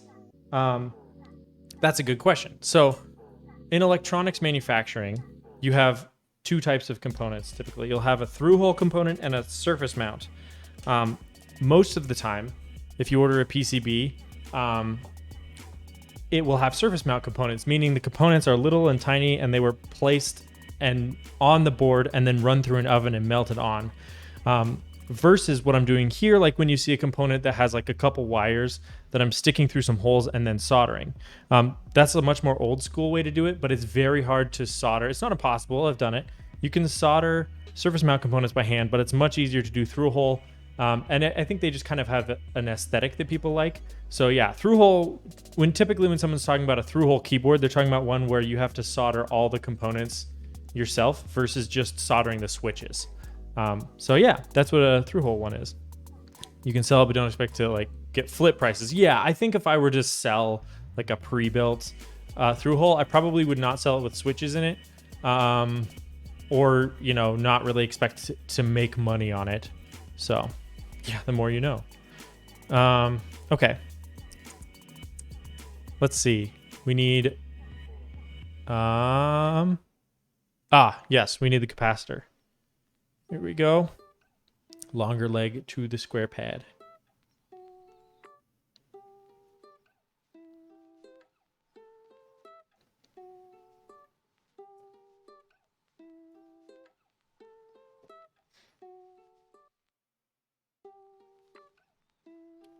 Okay.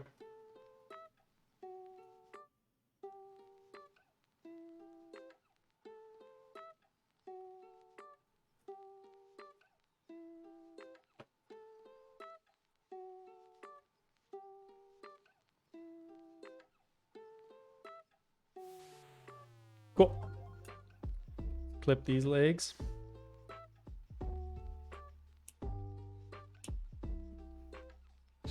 Okay. And then the crystal. This is an oscillator.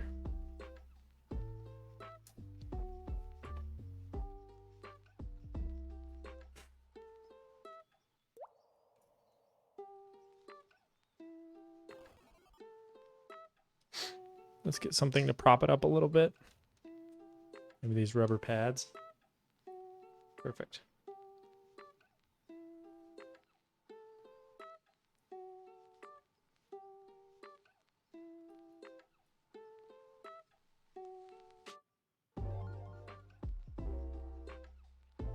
Cool. There we go. Let's maybe straighten that a little bit.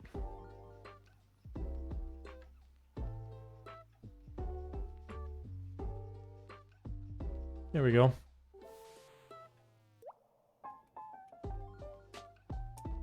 Okay, when we get closer to this being done, because I feel like it's unfair for you guys to vote will it work first try if I haven't built anything yet, but I want to get closer to completion and then you can decide if you believe in me.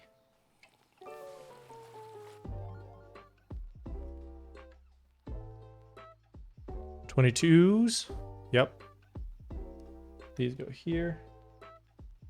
These capacitors are small enough they don't really have an orientation. The bigger capacitors do. We already soldered up a bigger one earlier.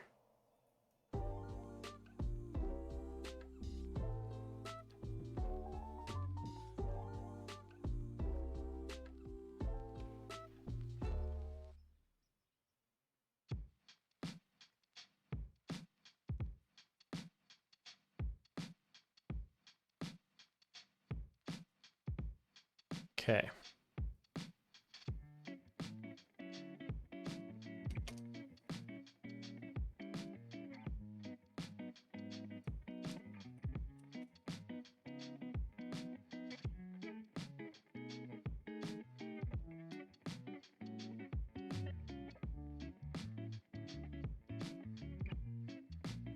All right. This week I probably watched 28 hours worth of videos about custom keyboards. Wow. Okay. Well then, I mean, you should be ready to do your own through hole here pretty soon, huh?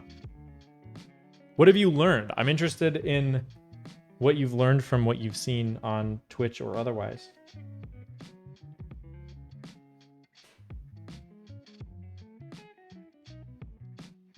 Cool.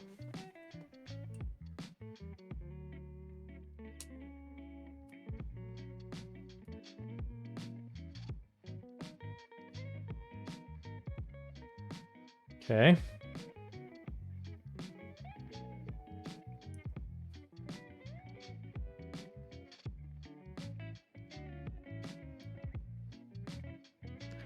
We are very quickly running out of through-hole components. I think I just have the MCU after these capacitors. Ooh, a new person. Right on. Yeah.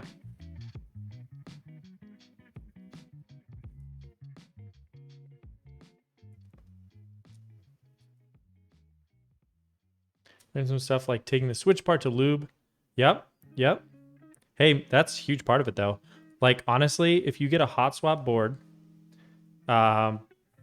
something like a Gateron Milky Yellow or something, and then you lube those bad boys, that's a super solid board right there. Also lube your stabilizers. That's a massive improvement on any board.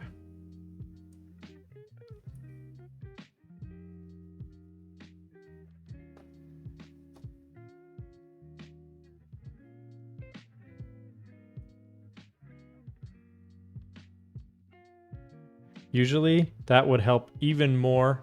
Cherry MX Brown guy. Right on. Right on. We take those.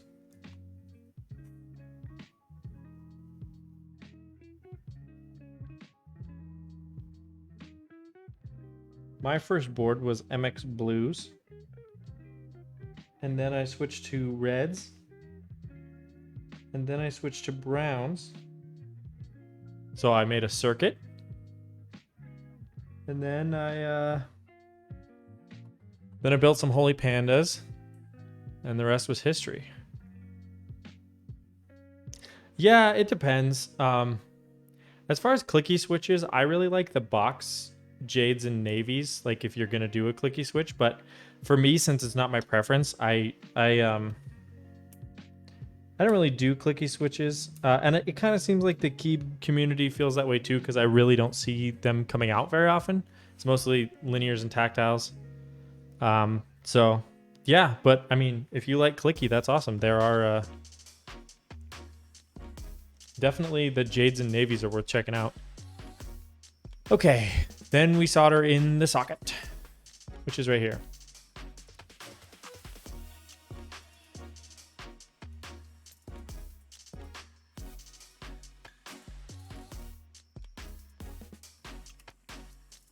Where is the MCU? I'm just now realizing I haven't seen that yet. Uh-oh. It can be expensive to get the equipment, but I also would say that like this soldering iron is really cheap.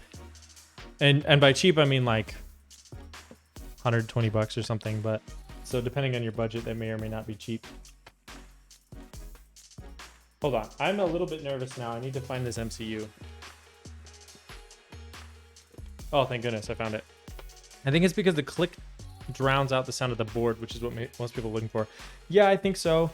I also don't really know like what innovations you could make on a click, because you're not there for the tactility or the linearness, you know? So it's like, well, once the box switches came out, we had a new type of click that was pretty decent. Like, where do we go from here? So I want to see some innovation. Show me an interesting click switch and I will definitely review it.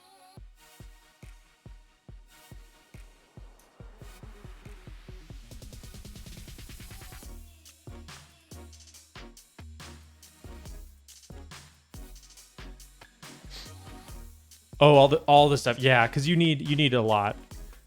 For sure.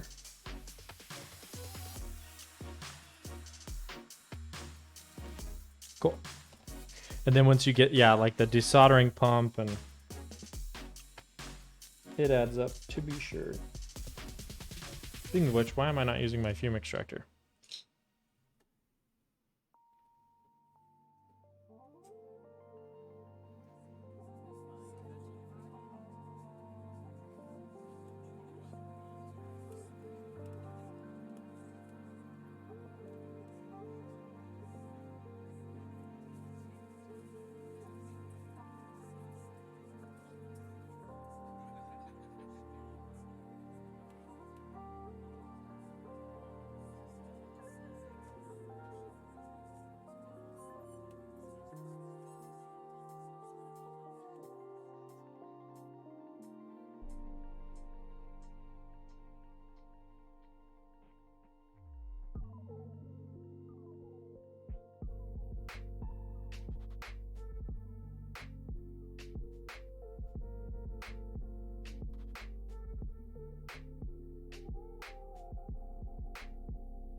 Cancerous fume, no bueno. It's true.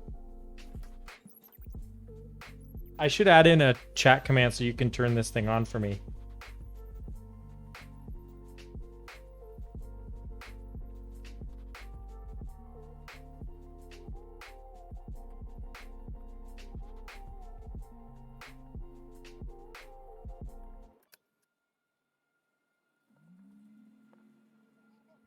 That actually wouldn't be that hard to do. I agree, especially like building a Zykos switch is so expensive. You need a Zeal PC bottom, which is already over $1 a switch. Then you need a halo stem and a panda top. And it's like, you're like looking at a $2 switch there, which is kind of crazy. Yeah, I don't know. I feel like there's enough good switches out there that like I can find something I like without having to Franken switch, but I understand the appeal. Okay. For those who want the cream of the crop, you know, let us install this thing once it cools down a little bit. Also, this is the last component. So I'm quickly going to toss up a prediction.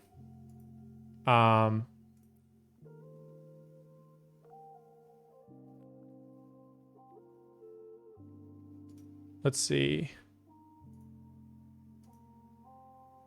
Will it work first try? For 2 minutes.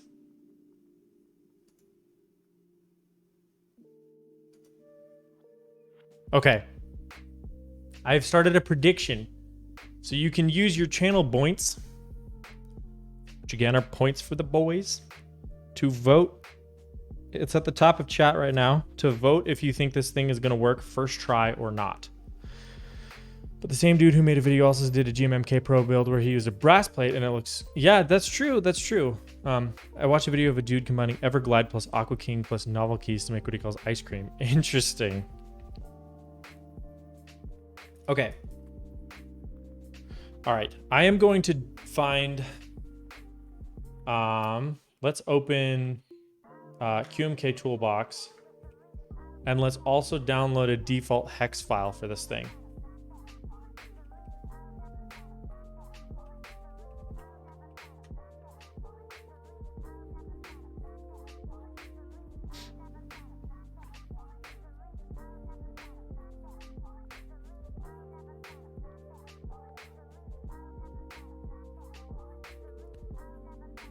Discipline via hex file. Cool. We got a via hex file, so we can actually use that. So, ooh, let me check the prediction. Wow, a lot of wagers on yes.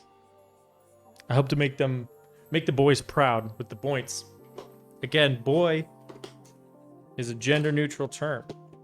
Anyone can be a boy, so use your points. And maybe win some points. I will say the real money is on voting no, apparently, in this poll. So, actually, if I really wanted to make the boys some real points, it wouldn't work. All right, let's get the tweezers of truth out so we can actually check with switch hitter. I believe in you, but the money, though. Hey, vote no, man, if you want the points. T-Fuse. Oh, yeah. Teja built that custom TKL for T-Fuse. Okay, is the prediction over? I think it's up. So let us... All right. Here we go. What's up, Elvin? Good to see you. Let's open up QMK Toolbox. Programmers. QMK. There we go. All right, so my macro pad is connected, but we're interested in this guy. HID disconnected. Power surge on the USB port. Unknown USB device needs more power than the port can supply. That is a bad sign. That is a sign of a short.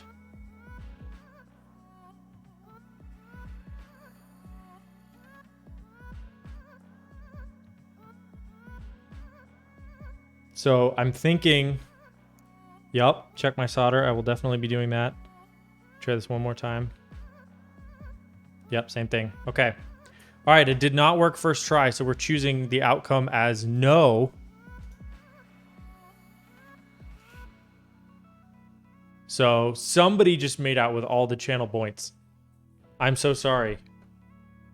Let's check our solder. Something is amuck here, and I'm guessing... My prediction would be the USB-C port. That's like 99% of the problems on these things is the USB ports. So I think I'm going to start by reflowing that a little bit. Rigged.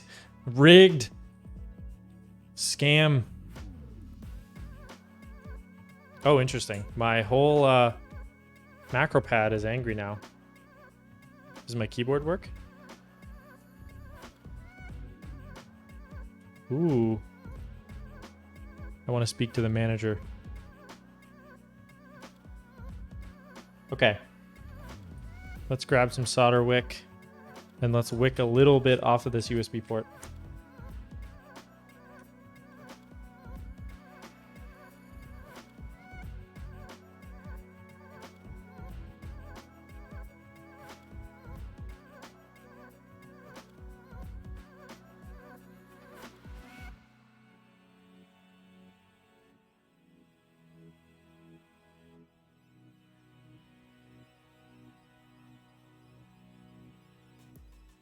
Okay, I did a little bit of reflow.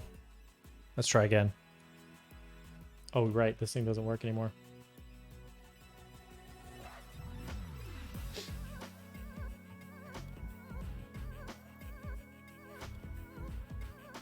The LED came on, but that didn't happen last time.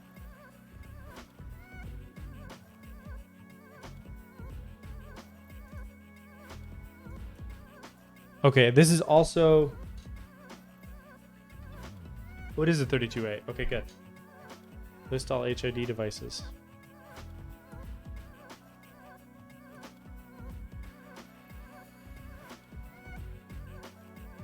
Technically, I don't think it's working still.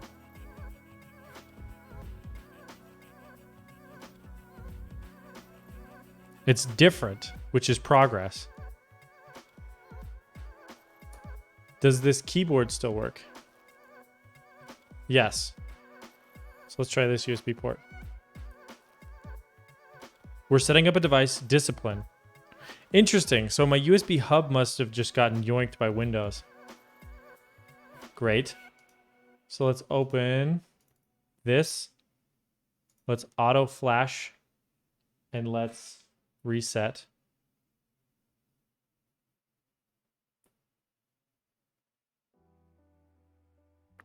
Hello? Hello?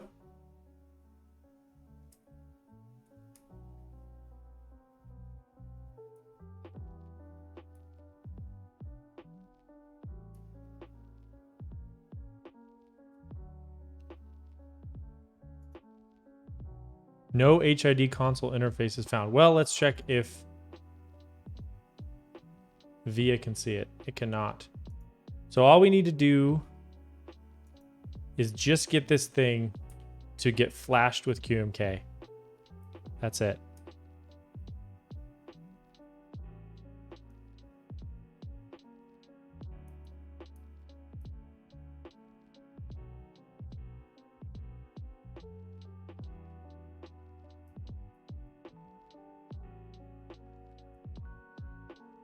Come on, bud.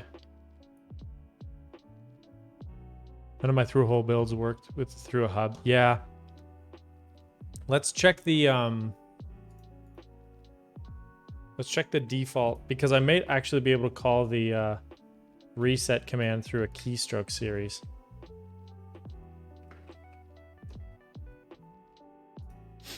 And I don't know what the default is. Discipline.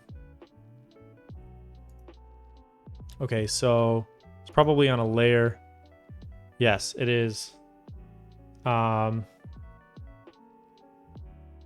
QWER, and then the function key is this one. So we will stick the tweezers of truth into function, and then we'll try to hit R while this is plugged in.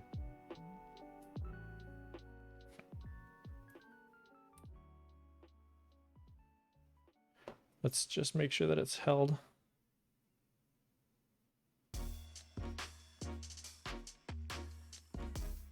Hey, there it is. Flash complete. Let's disable auto flash. Let's reboot this thing.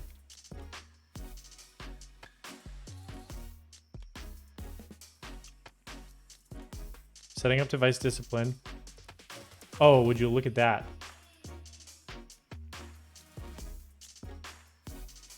We got him. Cool. Done and done. Well, I apologize to those who believed in me, but the points went to the doubters today. Let us do some key testing.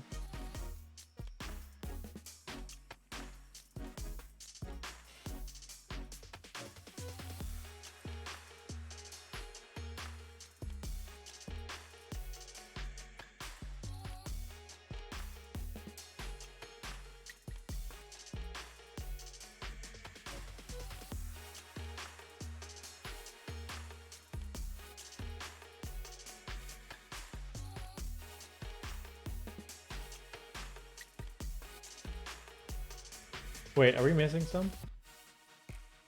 Oh, there we go. It's funny, it made the sound. You probably can't hear it, but I can hear the sounds.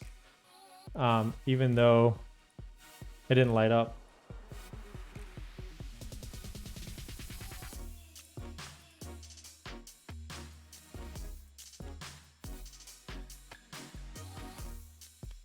Oh.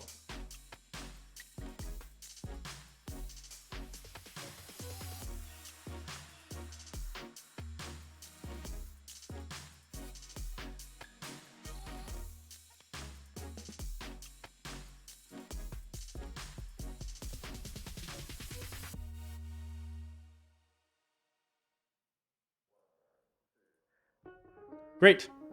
What's up, Nang? Good to see you. How you going?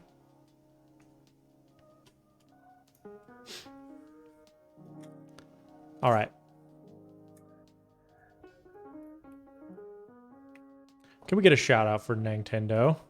And I am Elvin.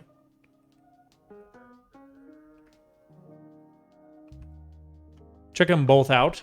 They're super good streamers. I was watching both of their streams today. For sure, for sure. Okay, so it looks like my macro pad is just scuffed right now because I overdrew power on that USB port, but do not worry.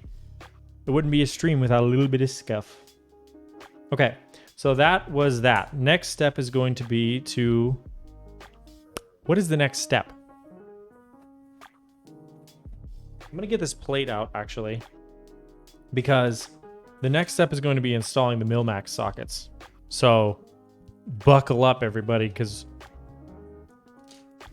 this is going to be bananas. I might just install, like, if I have a spot, I'll just put a Milmax socket basically everywhere, other than obviously where the European ones go. Some of them, like these ones, are really hard to do, so we'll see. 3:36 a.m. Sheesh.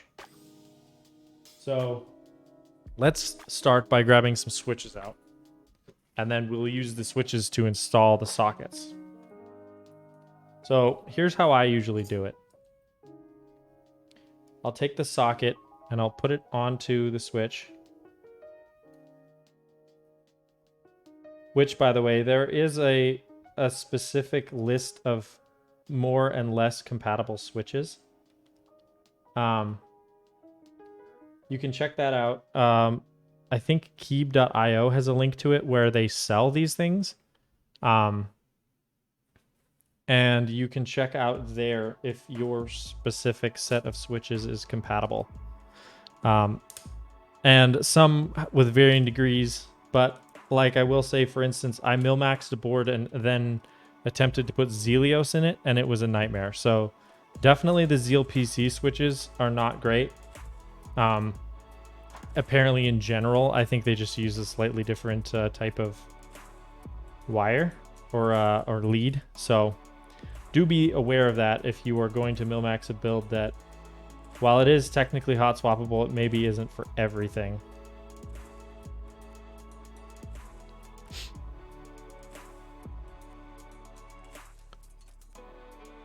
Yeah, and there's even like 5-pin versus 3-pin, and there's Alps switches, which are like a really old school type of switch, and like yeah, there's definitely more than just MX switches, but For the most part, if you get an MX switch, you'll be fine.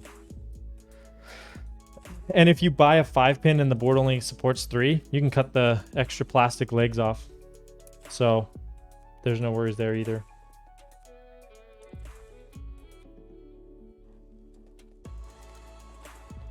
Okay. Seals are expensive anyways. I imagine more people nowadays. Yeah, dude, I totally agree with you. I have preached for a while that Zeals are overpriced, and I don't think that they provide enough value to warrant their price. I think that's just the reality of it. When you're paying over $1 a switch, it better be good. Especially given the fact that back in the day, it was, I think, maybe a little more reasonable because you could buy, like, you couldn't just buy Holy Pandas. You had to Franken switch them, which costs money to... it cost money to buy 2 switches, and then the switch you're left with at the end of the day was terrible, like the Unholy Pandas. You would... I can't remember even what pricing was back then for like I think you could get Trash Pandas or the Panda Switch for probably like 30-40 cents a switch, and then the Halos were probably 60-70, so you were roughly in that ballpark, but I can't remember now. Actually, I can look it up because I have bought both of those independently in the past. KBD, DB, switches, tactile switches, Beast Unholy Pandas. Yeah, I think it was 61 and 40 something.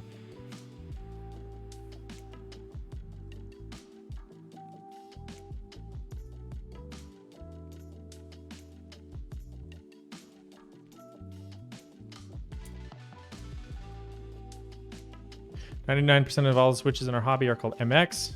Main thing you have to worry about is 3-pin. Good thing is you can clip the pins on a 5 to make it a 3. Exactly. Yep, I'll show you what I'm talking about too. So this is an MX style switch. It's kind of hard to see because these are clear-ish, but it has this one big round post in the middle. All of them have that. It has 2 metal legs, and those are the contacts to allow the switch to work. And then these ones have a little plastic leg here and a little plastic leg here. That's what makes it 5. Some boards don't accept these 2 plastic pins, which are really there for stability, and they're fantastic. But if your board does not accept them, you can just cut them off with a flush cut trimmer. Thanks for the follow, Alrez. I appreciate it. So yeah. Anyways, that's the deal. That's the way it works. Getting used to the new OP Blacks. Interesting. What's the quick and dirty review of OP Blacks?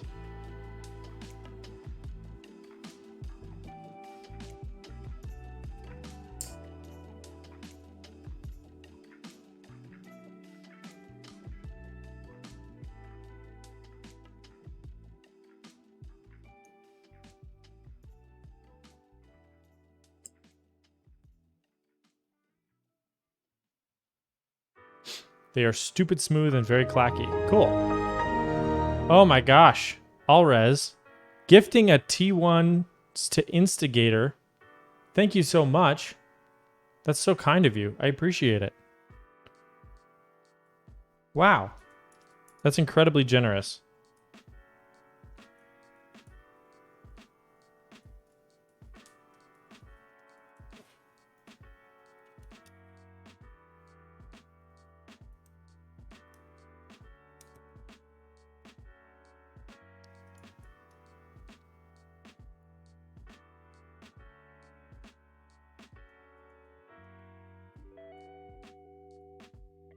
Gotcha.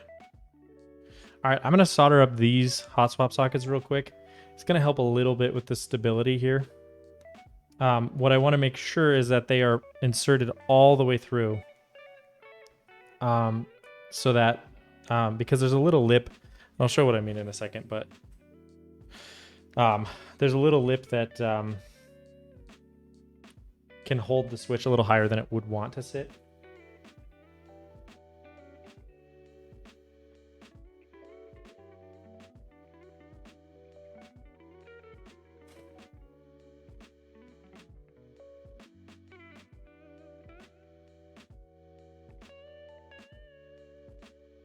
So the difficulty with soldering in a Milmax socket is if you're not careful, the solder likes to wick, and it might actually wick into the top of the socket, meaning you've now soldered your switch into the socket, meaning it's no longer hot swap.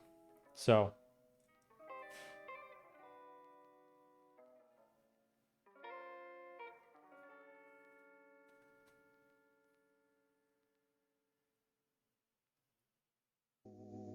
you just got to be a little careful with that.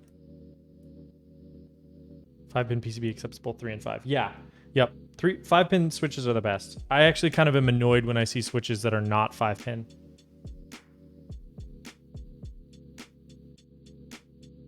Because especially if you're going to build a keyboard that doesn't have a plate, or like, which is this grid that holds all the switches, then a 3-pin switch is just a nightmare.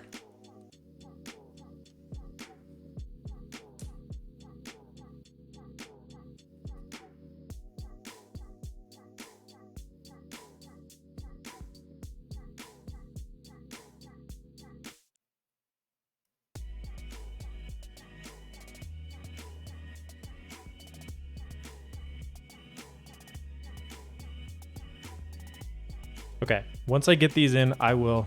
Yeah, for sure. Yeah, for sure. Feel free to ask any questions at all. Like, I love helping out people who are new to the hobby, and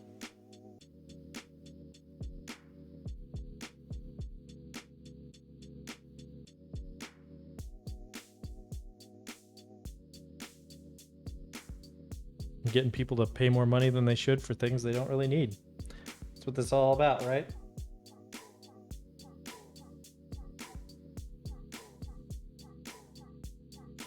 Okay. All right. So now the next thing we need to do is make sure that these still come out. Because it's not a very good hot swap board if you can't pull the switches out. So that one's good. These ones are good. That one's good. That one's good. Cool. Yeah, for sure. And that's the thing too. There's other people other than the streamer who can help you, which is really convenient. So, yeah. Ooh, one thing I just realized too about this board in particular that will be important is I believe with the way you need a solder cam, like a mini camera attached to the solder. Yeah. That would be interesting. I might consider that because I do have extra cameras. I studied film in college for 1 semester. So you could say I'm a bit of a filmmaker myself, so I have more cameras than I know what to do with.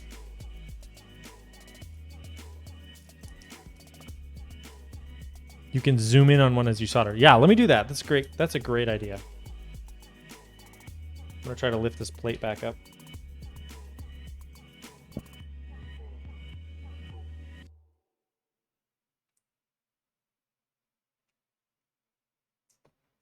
think this switch is open a little bit. Yeah, there it is.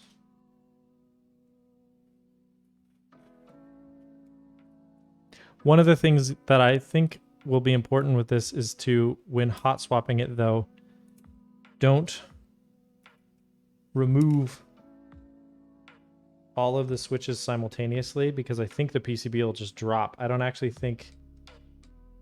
I think the PCB is held up by the switches and their mechanical interaction with the plate.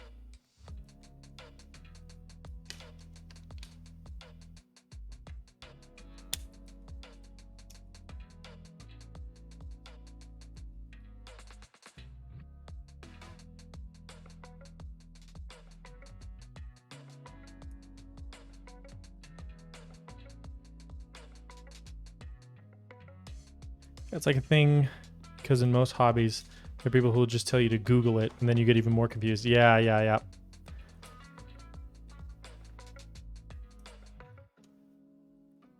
it's Kate. She has like a microscope cam. Cool.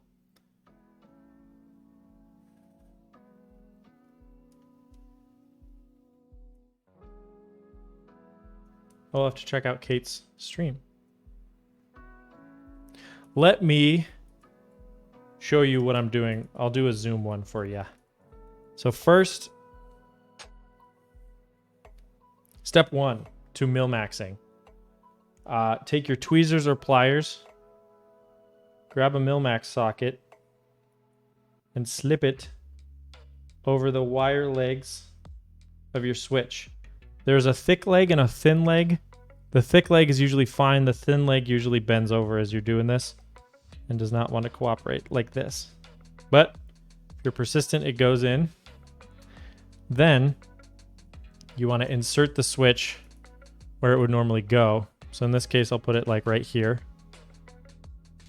I know you can't see this. I apologize. It'll be all too clear in a second.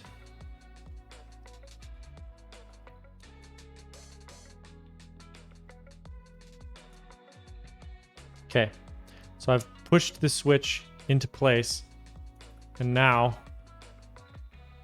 the sockets are poking through right here, as you can see. So the next thing you want to do is solder it. But here's the thing that a lot of people don't understand about soldering.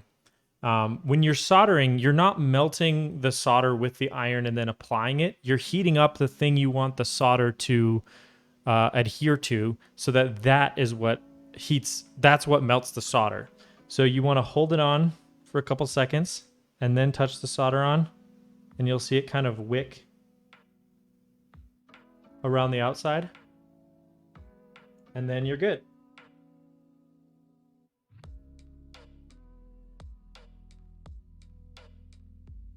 Ta-da! That is how you solder in a Milmax socket. Hopefully that helps.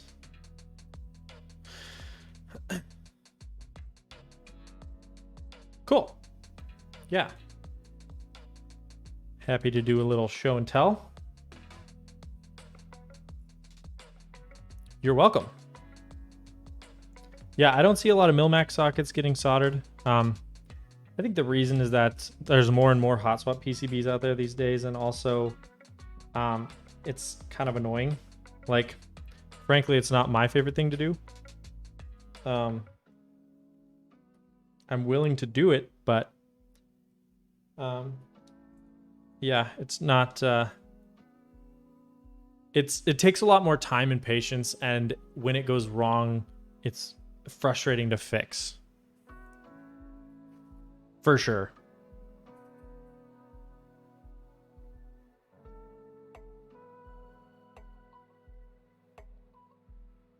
I mean, frankly, it's even nice sometimes for regular boards. Like, having a really nice higher end board with a hot swap socket in it is great for being able to test switches and be like, which ones sound good with this gasket mounted thing.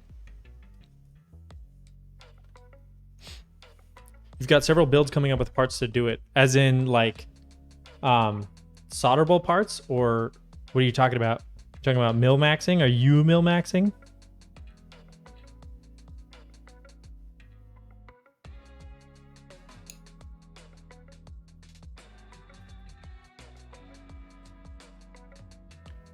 Nice. Okay. Yeah, like a more advanced switch tester. Exactly. Because I have mixed feelings on switch testers. I think they're nice, for sure. Don't get me wrong. But I also think that outside of the context of a keyboard, and specifically like a keyboard that you know, it's sometimes hard to determine, and also it's sometimes really hard to determine with a single switch if it's a good switch or not. You kind of need like a full board's worth sometimes. So having a hot swap board is great for that.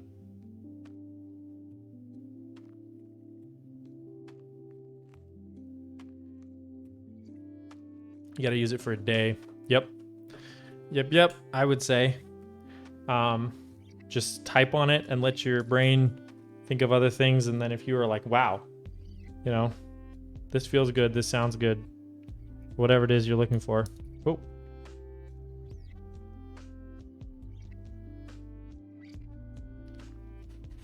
It's like shoes.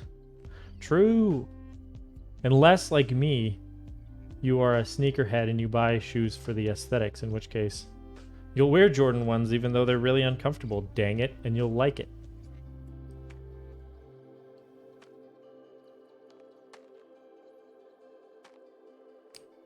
Aw, dang. This pin always folds over. Switch gestures also don't reflect things like different plate materials or positions on board. Yeah, that's also a good point because the position on a board makes a lot of difference. Like when I do a sound test on this thing, I'm sure you'll be able to hear that like the number row sounds different than like this middle row. Like that's just the way it works.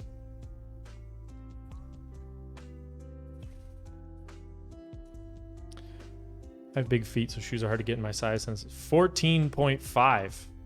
Sheesh. Dude, I'm a 10.5. And it's still like they make less of those than like the 9.5s and the 9s and dang. Man's walking in boats.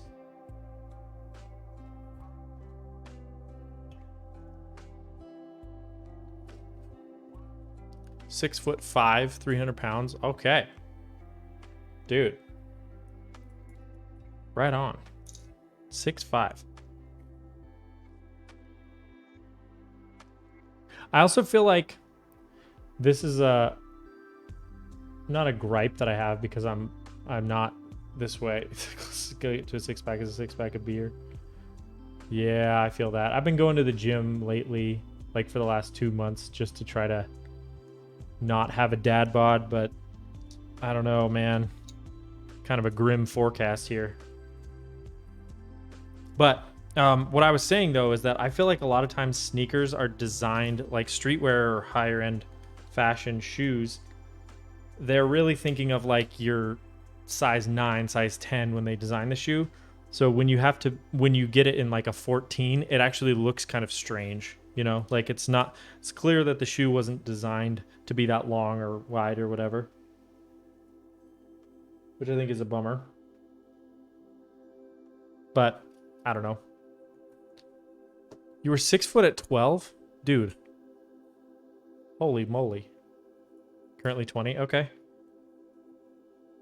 Right on. A young buck still. That's why you have the energy to be up this late. I just turned 28, which is why I'm trying to get this build done so I can be in bed by 10. But the forecast is not looking good. I only have an hour left to do it.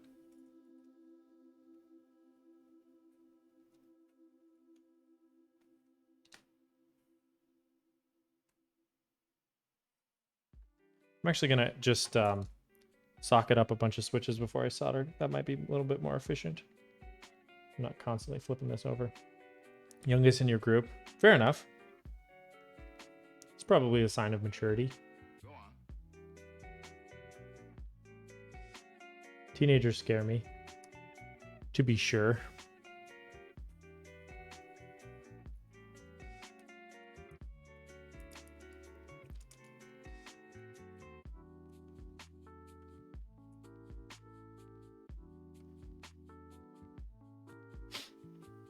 Young but an old soul. That absolutely makes sense.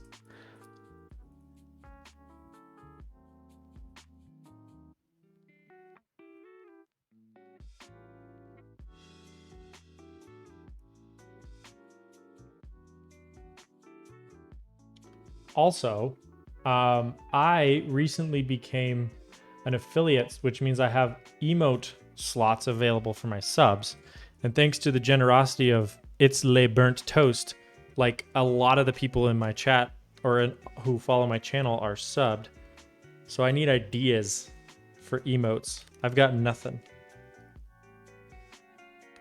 I feel bad because I feel like there's people here who could be emoting things, but they're not because I'm not prepared. So I need to come up with something. Do a foot emote. Elvin. No, you're not Elvin. You're Filet. Why would I do a... Wait, is that a thing for my channel? Is that... Duck, when have I ever showed my feet? Or do you just want one? Definitely a taking notes emote. Oh, I saw Ozzy had one of those. I think it was cute. You just want one to use in other people's chats. Okay. All right. Okay. I see you. Taking notes. I like that.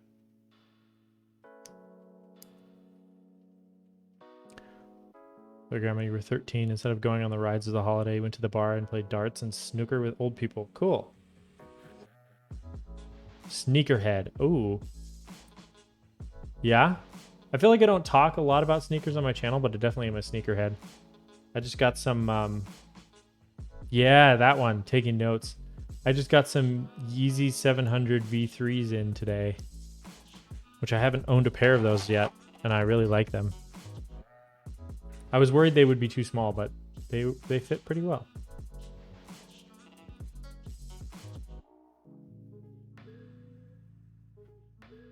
But I do love me some Jordans. That's definitely my favorite silhouette.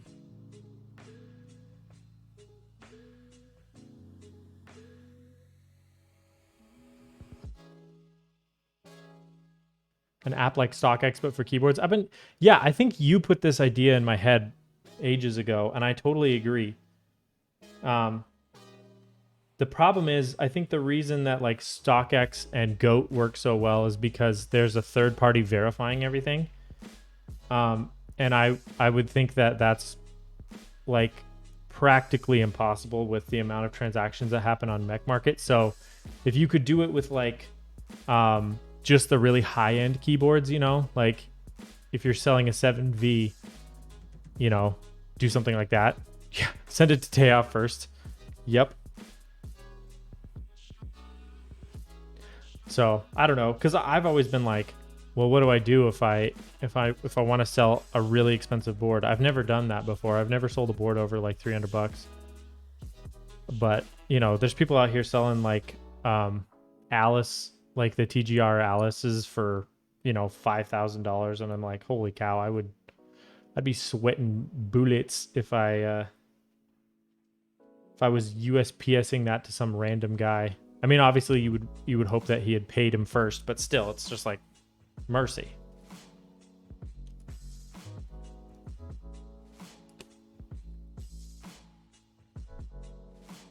And then you would need to trust the company that authenticates it, so they don't just run away with the product.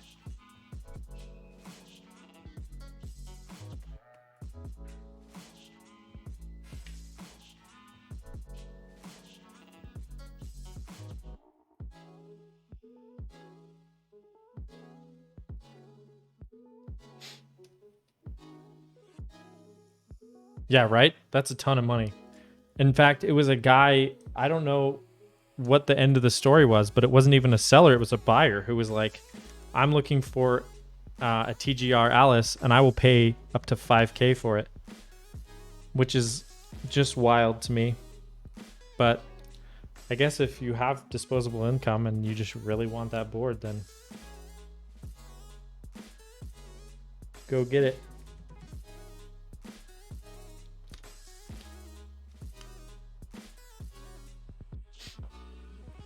5K is enough to buy a car engine. Yeah, dude.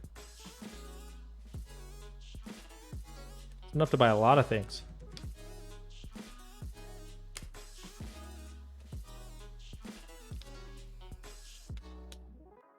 Could give me that new Blackmagic Pocket 6K Pro and a couple lenses to spare. Apple Mac Pro.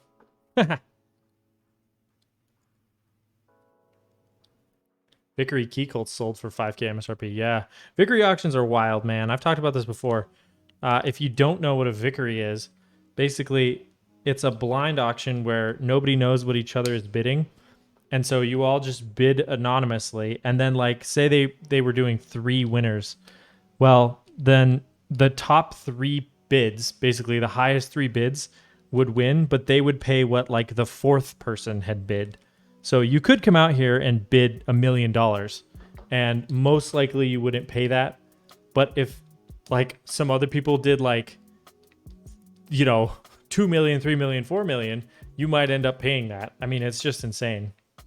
I mean, I'm sure no one has, because that would be stupid. But yeah, that's how Vickery auctions work, which is really interesting.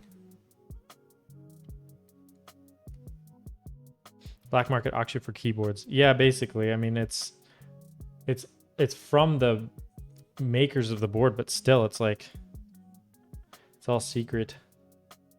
In theory, you would always pay less than what you bid. Exactly. Yes, you would never pay less than what you bid. It's just that like if multiple people bid insane amounts of money, more so than the number of winners, then you would pay an insane amount of money. Yeah, I mean, that would be like a key cult. You can get a lot on the secondary market for it, to be fair, because they don't make very many and they're really, really high end machining. But still, hard to justify. Definitely in the land of diminishing returns. Yeah, exactly. The idea is more to give more capital to the actual designers rather than the flippers, for sure. And that's part of the reason why KeyCult's able to buy such nice tooling to make more boards and keep the whole thing rolling. They stream on Twitch too. If you don't follow them, you should check them out. They do like announcement streams and stuff, and it's kind of interesting to hear the behind the scenes of what's going on at the cult.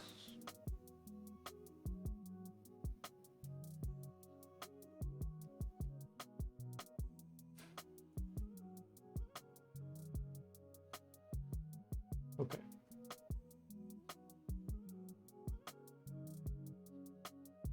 You can literally watch a board being CNC'd on stream, right? It's pretty cool. Pretty cool. They are gorgeous too. Like, don't get me wrong. While I wouldn't pay thousands of dollars for one, they are absolutely stunning boards.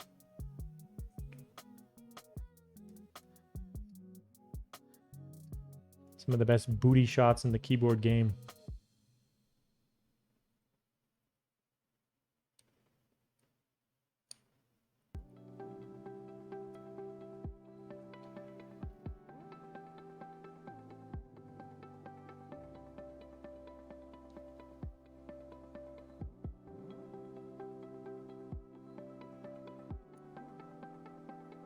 Kind of crazy how much of the manufacturing and logistics we see in this hobby. Yeah, it's true. And also how small the teams are.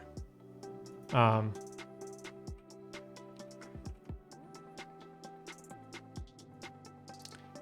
those Instagram models. Yeah, so here's oh man. I wish I hadn't scuffed my macro pad. Yeah, here is a like the undersides of these key cults are really good looking. That's just a really pretty board.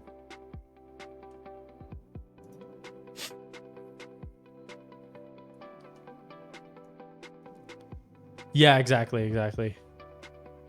Yep, that was, I mean, and T-Fuse's whole thing was like, I just want a really expensive board because that's kind of the way he is, but so they were like, well, obviously then you got to get a key cult.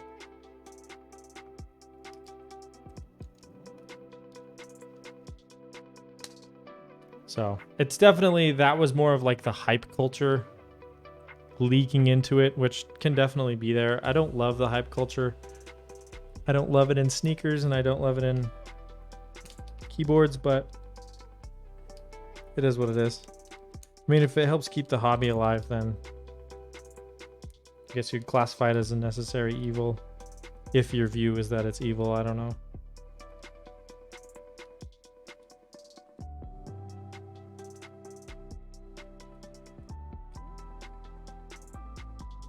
Okay.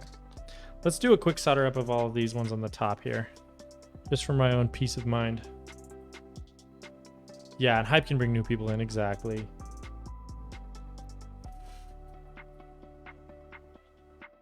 Let's give this a second to heat up. 350.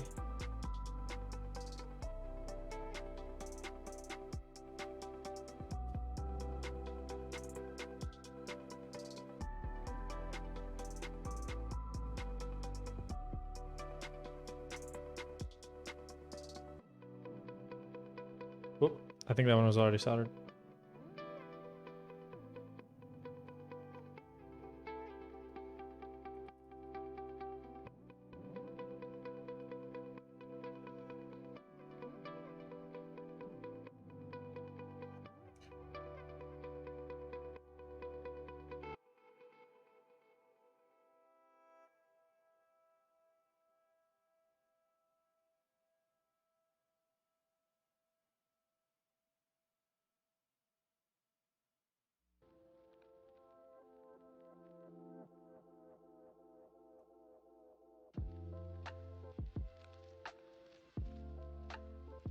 Okay.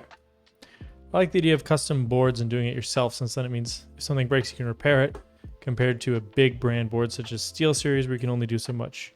It's kind of annoying when these kinds of vids affect the market. There's a shortage of cream switches because of that one build. Yeah, that's true.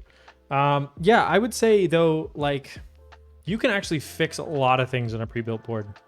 One of the things I love is, like, switch swapping and refurbishing pre-builts, because it's nice to give a new lease on life to a board that maybe someone would have thrown away. But if you did it yourself, exactly like you said, it's true. You know that board at that point.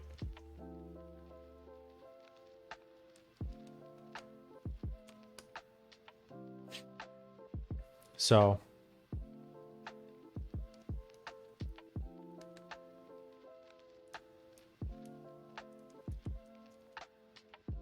there's that bit of confidence. Like I completely remodeled this condo, and I know that if something goes wrong here, I can fix it because I did it. Which is a good feeling, to be sure.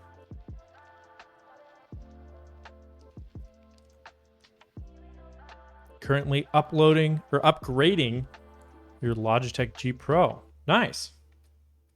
So those ones, if I'm not mistaken, use the Roamer G switches, right? Can you switch swap that, if that is what the switches are?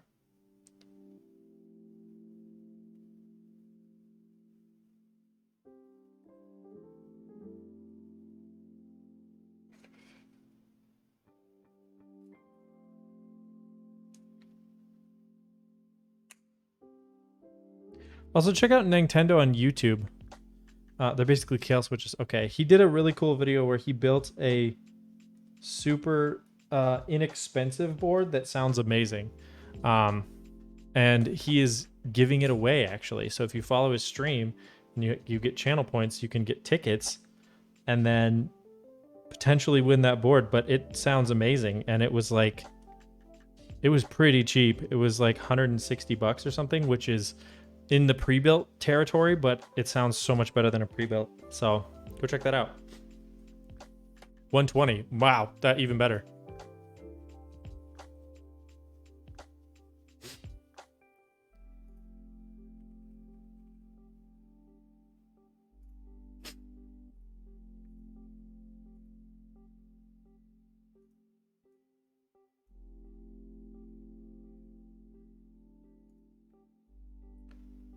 Word. 4:12 a.m. My dude.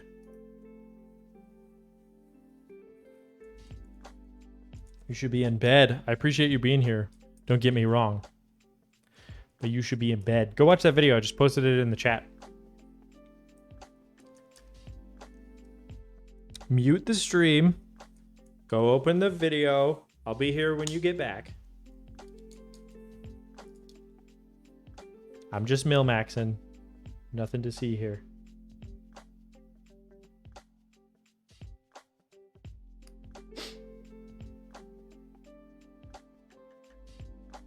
I mean, there's always VODs too, though. Just saying. Again, I really appreciate you being here, but some of y'all are crazy. I guess in this world of like working remote and such, schedules can be a little bit more flexible. For me, I work at an 8 to 5, and 3 days a week I get up at 6:30 to go to the gym, so it's kind of one of those old man schedules for me, but I get you if that ain't how you be. Gamer, you rarely sleep. Yep.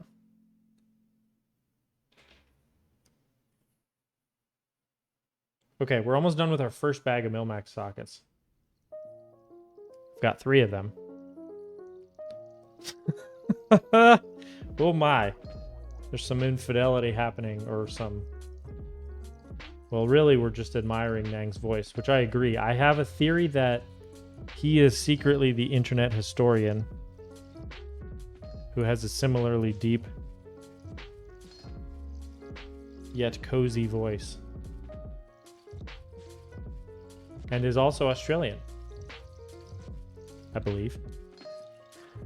I don't want to put my foot in my mouth if he is actually from New Zealand, but you never know. The internet historian, that is. You do. Yes. He has a really good video on the Costa Concordia, which is a that cruise ship that like off the coast of Italy that tipped over. Very interesting.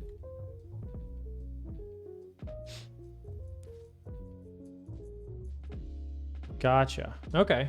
You can kind of set your own schedule.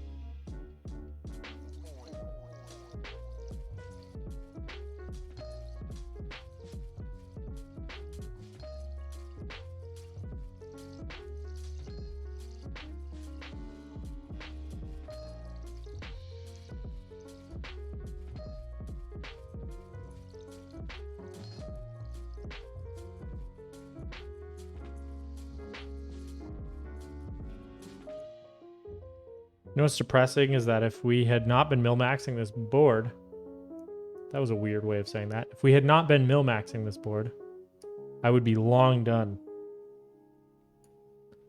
But that's all right. This is the little brother. It's the Discipline. But very close. Yes, it's also by CTFKB.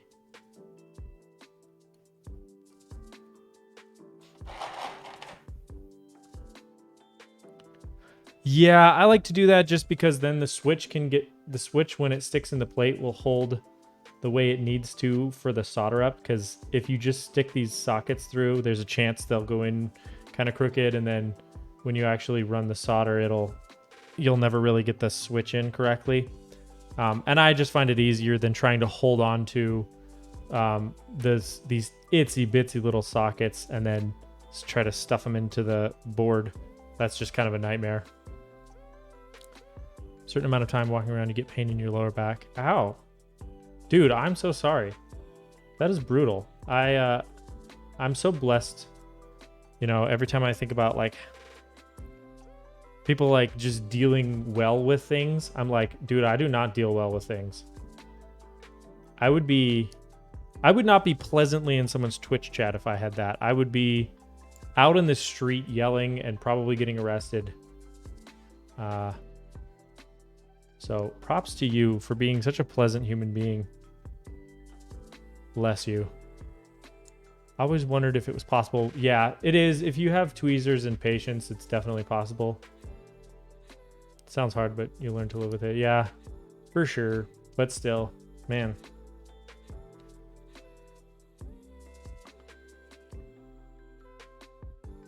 The major risk that you run, though, Shinber, is that if you accidentally get solder into the socket, then it also solders the switch into the socket. So now the socket's stuck to the PCB, the switch is stuck to the socket, and it's definitely not hot swappable anymore.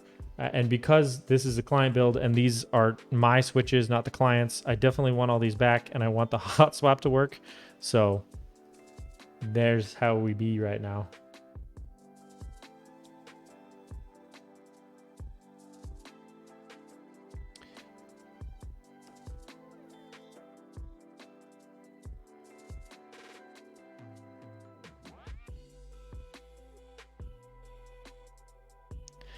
Wait, yeah, dude. Do they not have a hot swap PCB for the Switch Couture?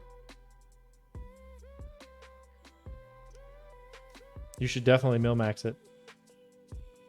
Although, here's the thing, though, and it's my concern with this board, is that on the Switch Couture, I know this is true, but on this one, I'm hoping it'll be okay. The Milmax sockets don't really hold the same way that like a Kale swap socket will. They do hold pretty well, but not quite the same way. So like when the client goes to hot swap this, or even like when I send it to them without switches, I think that the entire PCB is supported by the plate, meaning that if you pull out all the switches, the plate will just drop, or I mean the PCB will just drop, meaning you have to take the whole thing apart just to assemble it. And I'm a wee bit concerned about that, but I'll let them know. Also check out Keeb.io. They have new Milmax sockets. They're kind of expensive, but they do offer, like, here, let me tell you the problem with these. There's different types of Milmax sockets. These ones are a little bit longer, so they're a little bit easier to deal with. But there's this little lip at the top of them. It's kind of hard to see on here, but you can kind of see that little lip. And the lip will lift up the switch and tilt it forward because normally it would want to sit flush on the PCB. That's kind of a problem, but it's not the worst. But they have new ones that have a much slimmer lip and are also the same length. So they're much better for Milmaxing. So definitely check out Keeb.io and see if you want to get the newest Milmax sockets. It's like upstairs and the stairs are steep. Looking to move to a bungalow. Yeah. Yep. I am currently in a second story condo and I'm getting, hopefully closing on a house. It's a new construction, so it's not done yet. And who knows when it'll be done, but closing on a house in early September, hopefully. So it's a single family home and I'm very excited about it. My dog is gonna love it. Just open the door and let her out. 20 for a 60 pack. Yeah, boy. And that only does 30 switches because you need 2 per, so ain't cheap. Gotcha. Yeah, that's tough.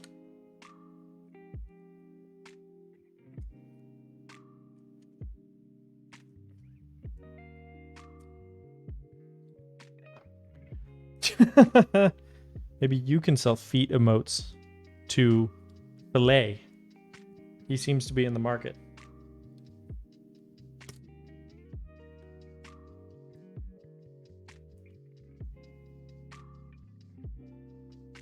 Only boards. Nice. Oh, yikes.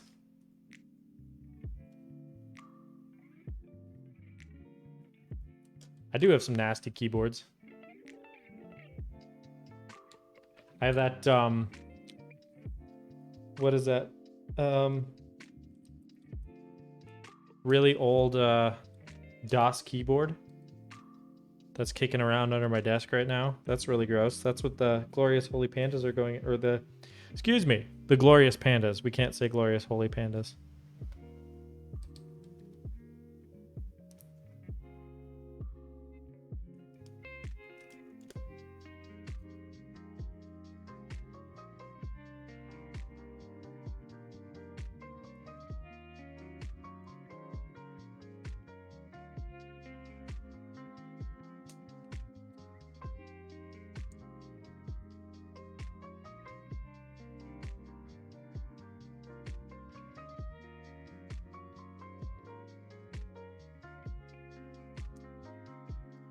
Okay.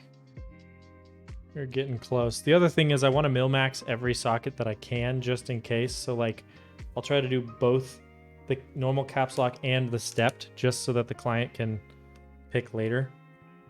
Like they're not forced into something right now. Just give some flexibility.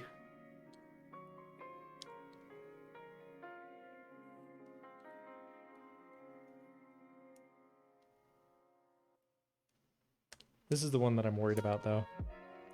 There's, like, not even a full socket for the switch on this one.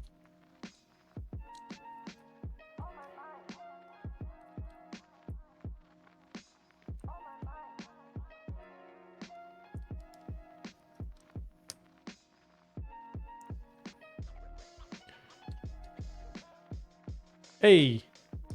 That's my website. I made that.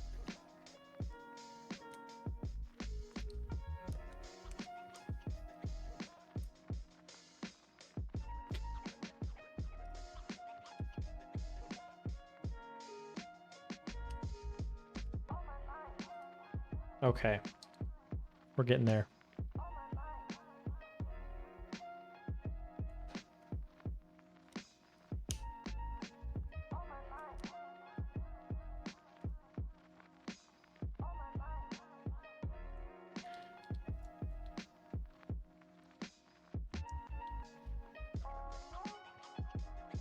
I'm gonna give these a nice push just to make sure they're fully seated, and then I'll solder them up.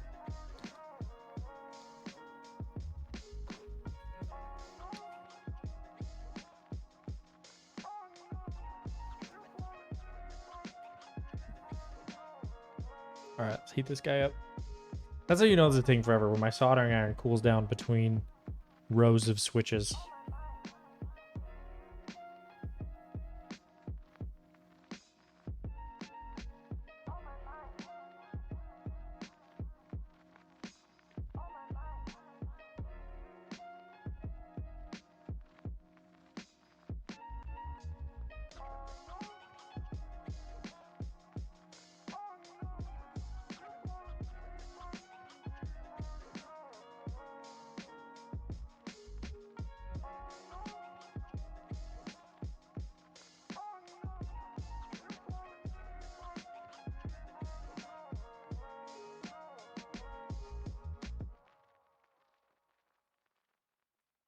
I like the website. It's simple and minimalist. Thank you. Yeah, frankly, it's mostly because I couldn't be bothered to do anything fancy. I made it on an airplane and was like, what can I get away with?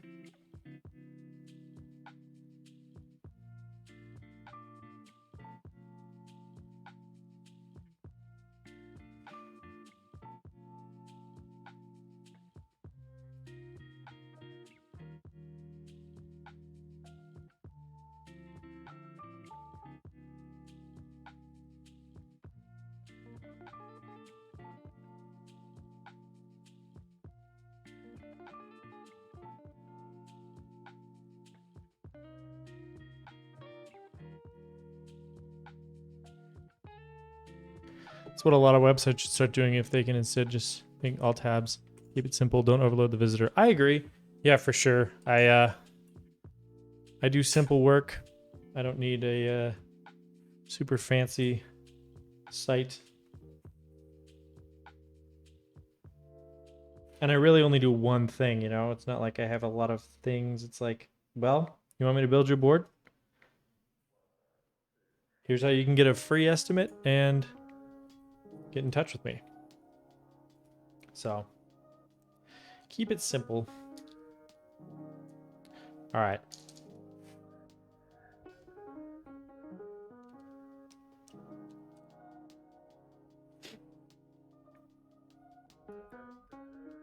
Also, if you're new, not new, but if you're recently joining me and have not played with it yet, you can use the !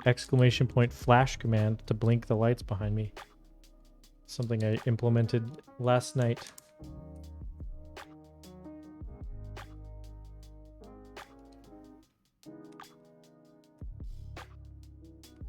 Boom.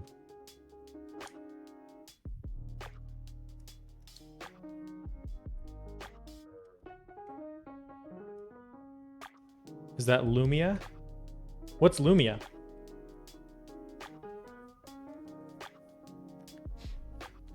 It is not.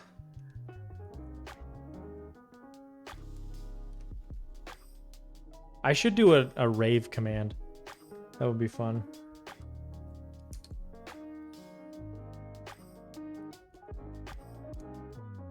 It's a program that lets stream. Oh, no. I did not know that existed, so I wrote my own.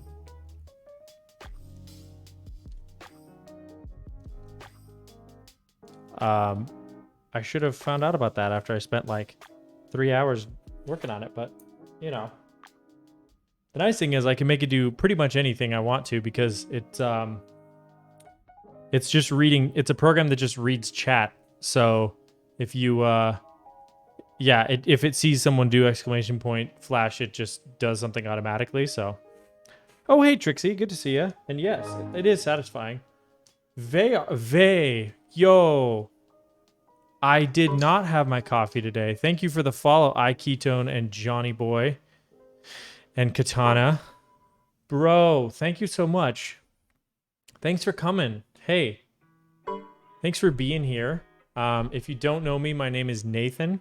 I like to build keyboards. Pillow Snatcher, thank you for the follow. And yeah, I appreciate you being here. This is a particularly arduous build right now because I'm Milmaxing a discipline. It does work. Thanks for the shout out, Frank. You're the best. Yeah, obviously, if you're here from Vayar, you know who he is. But yeah, no, I'm working through this right now, just slowly getting all these Milmax sockets soldered. What's up, Seba? Good to see you guys. I did also completely make my USB socket mad at me because I overloaded it when I had a short. So we will we'll carry on. I have this little macro pad that's not switching scenes on me, but yeah, guys, so nice of you to try to get me to 100 followers. Like completely unnecessary, but very, very kind of you. Y'all are the best. And if you're new here, you can use !flash to flash the lights behind me just for fun. I wrote a little program last night to get that done, so there you go. Hey, King Demi. What's up? Good to see you here. I finally learned how to pronounce your name because I saw it in... I heard him say King Demi in Diz's chat, and I was like, oh, I've been saying Kingdom this whole time and not even reading the 3. So my bad. I think it only does it... I think you can only say... I'm trying to remember. I wrote this last night in like a fugue state, so who knows?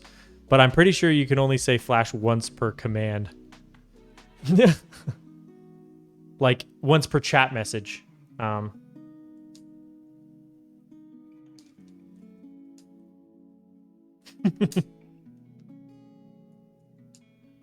It's more of a proof of concept because I want to make like an air horn or something so that when I get a follower or a sub, it just like ruins my night because I think that's funny. So that's... Keep your eyes peeled for that. Right now, followers and subs all just make my lights flash, so...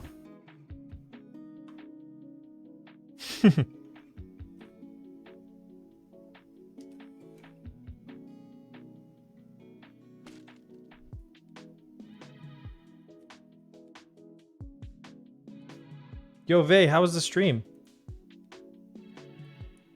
What'd you do?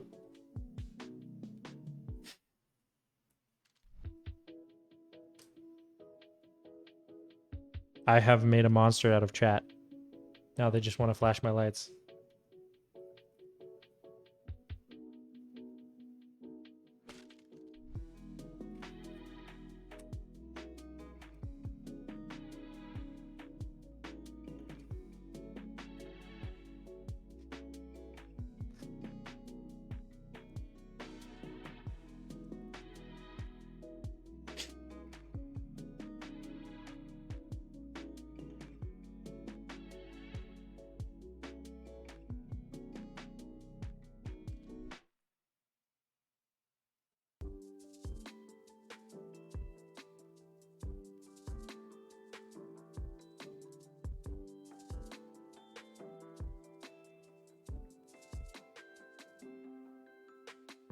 Okay, cool. These sockets are so finicky. Like, if you're not careful, it will just flow right into the top of the socket, and then that's curtains.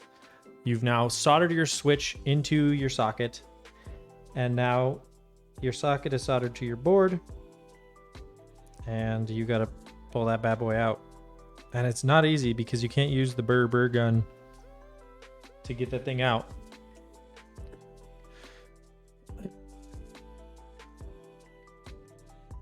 They did 4 giveaways to give away a bottle of lube. That's funny.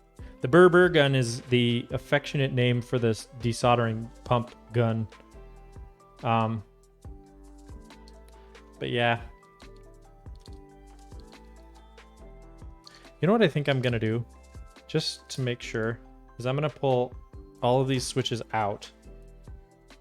And I might actually put the rest of these in plateless because I realized I don't think I need the plate to get the switches in straight. And I just want to make sure I haven't accidentally soldered any of them in. It is the best thing ever. It's incredibly handy.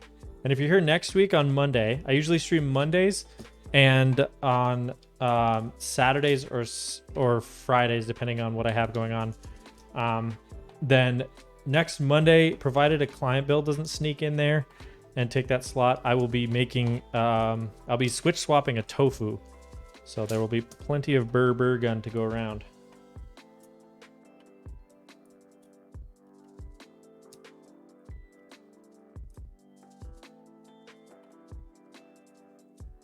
I'm also going to be modding the tofu with little O-rings to try to give it a bit more of like a bouncy feel than it has right now. So I know that's a really popular mod, so I'm curious to see how it works. And I have all the little rubber rings. I just need to install them. This is kind of silly because I'm going to have to put these back in, but I also need to get the stabs in. So I like the tofu, especially with some kimchi and rice and spam. Yeah? Or gimchi, is that how you pronounce that? Okay. Let us continue.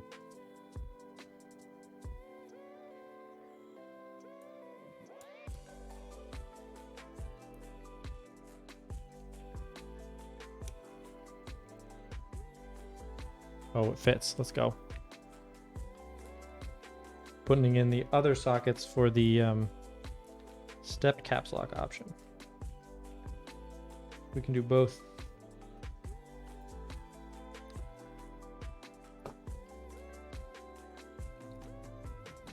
Oof. Okay. All right. Let's dump out the next bag of Milmax sockets. I feel like we're over halfway done though, so I mean, I'm gonna probably over solder this because I want to make sure every single option is available, but still. Thank you guys so much for joining in the raid too. How's your guys' night? How's it going? How you feeling? It's kind of late. It's a Monday night. We're just vibing in here. I can tend to get really focused and especially on builds like this and just trying to hustle and get it done because I'm an old man and I like to be in bed by 10 my time, and it is 9:36. Sleepy, you've had too much screen time today, but here I am. Fair enough. Thanks for being here. Back, how'd Milmax go? I mean, is Milmax ever really gone? It's still going, that's for sure. So far, we haven't wasted a Milmax, though. Yeah, dude, for sure. I use the Blackmagic Pocket 4K for my primary, and I use the Panasonic Lumix GX8 as my top camera. I like them both. Blackmagic is definitely better. And then I use a Elgato Camlink 4K for my top cam to give it some nice crispy top view. But Sony mirrorless ecosystem. That is an ecosystem I've never dabbled in, but I'm very interested in. The thing that I can't do is I have so many Canon lenses and Micro Four Thirds lenses that I hate leaving the Micro Four Thirds ecosystem. I have some Micro Four Thirds adapters for Canon lenses, so I can use basically any lens I want. Oh, thanks for following Halloween. Hey, good to see you. Can we get a shout out for Halloween boards? You love the Micro Four Thirds. I do too. It's really nice, and the only downside is, yo, that's true, 100 followers. So, okay. You know what's funny is that oh, dude, Cyborn. Thank you guys so much. 100. Hold on. Let's have a fireside chat. Let me turn this music down a little bit. Let me talk to you guys. Yeah, I mean, so here's something funny is that when I'm a very like analytical person. So when I started on, oh, Drew, Mountainous Head, thank you so much for the bits. That's so kind of you. And very, oh man, I appreciate you. You're a real one. But no, when I started streaming, I'm not huge into like, I wasn't looking to be like a top streamer or anything, but I'm very analytical and I like kind of trying to plan out, how things are going to go. So like 50 streams in, oh, Nang, bro, thank you for the gift sub. That's so kind of you. I was like thinking, okay, well, in order to get affiliate, I have to do this, and in order to fill in the blank, I have to do this. And so like 4 streams in, I kind of had an idea of how things were going, and so I had charted it out, and I think I had yeah, no, I'm not an advertising agency. I think I had like December as when I was gonna hit like 50 followers, and sometime next year is when I was gonna get 100. And then you guys popped in here and just I don't know. It's been insane. Just every time I talk in someone else's chat, everyone's in here saying nice things, and I'm kind of overwhelmed, frankly. Like, yeah, they rated me really early on, and that was insane. Like, got me to affiliate in a single stream, and then I was at 85 followers, and now I have 100, and there's 30 plus people in here. Like, I'm so thankful for you guys. Like, I've done none of this by myself. It's been such a supportive community, and yeah, I mean, I definitely wouldn't. I wouldn't be nearly as motivated to do this without you. I found myself thinking a lot more about streaming. Like, I got to do some fun things for the stream. I got all these great ideas. Like, writing this like exclamation point flash to flash my lights was like, oh, that'd be super fun to get the stream to play with my lights. And I don't know, just I really appreciate you guys. Like, seriously, from the bottom of my heart. Like, you guys are the best, and I just love to be here with you. And also just that the community is so involved. Like, I can talk to you guys, and y'all talk to me back, and it, I don't know, it's super fun. So I'll continue with this board because the client's probably like, what is this man doing? He's not making my board. But yeah, thank you so much for being here. For real, y'all are the best. But yeah, I found Interloper by scrolling through Twitch. No regrets. I mean, come on, it's 4:40, dude. Thank you. Did you just find me tonight? You're like, you just seem like a homie, like someone that's just been around, like a real one. Bro, thank you for being here.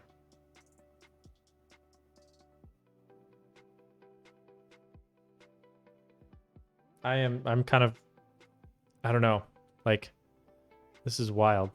Thank the Twitch lords for bringing the homies here. Yeah, for sure. Also, like, the makers and crafting like category is just the best. Like, forget all those other categories. They can have them, man. Like, everyone in here is so nice to each other. Nobody is competing, Like, everybody who streams makers and crafting just wants to help each other, and they want to, like, even outside of the keyboard world, it's like they just want, like, the number of streamers I've heard be like, ooh, maybe I won't go live tonight. So-and-so's having a subathon and I don't want to take viewers away. It's like, wow, what a nice way to be, Like, it's kind of unreal.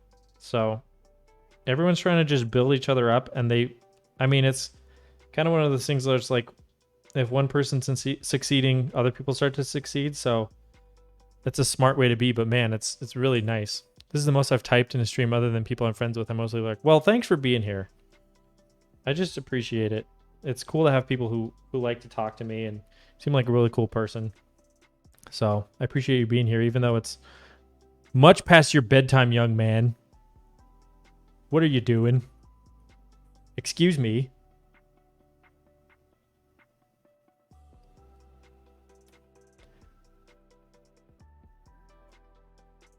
Bro, none of us are qualified in the wholesome competition. I feel like you are. I've been in chats, like, after Vey rated me about 2 weeks ago, which is insane to think that it's only been 2 weeks. I've been in y'all's chats. I've been in your chat Halloween boards. There's a lot of wholesomeness. There's definitely degen hours for sure, but, it's not all degen hours. That was 2 weeks ago? Yeah, dude. I'm pretty sure. It was like the 26th.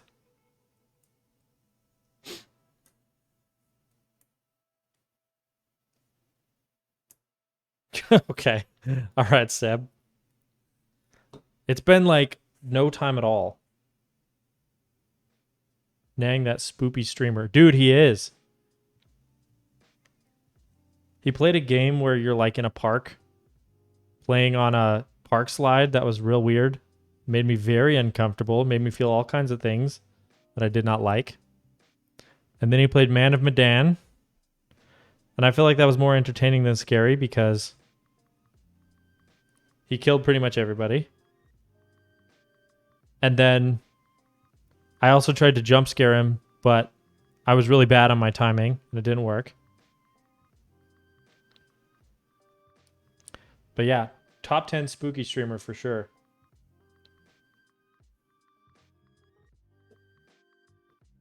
Right on, dude.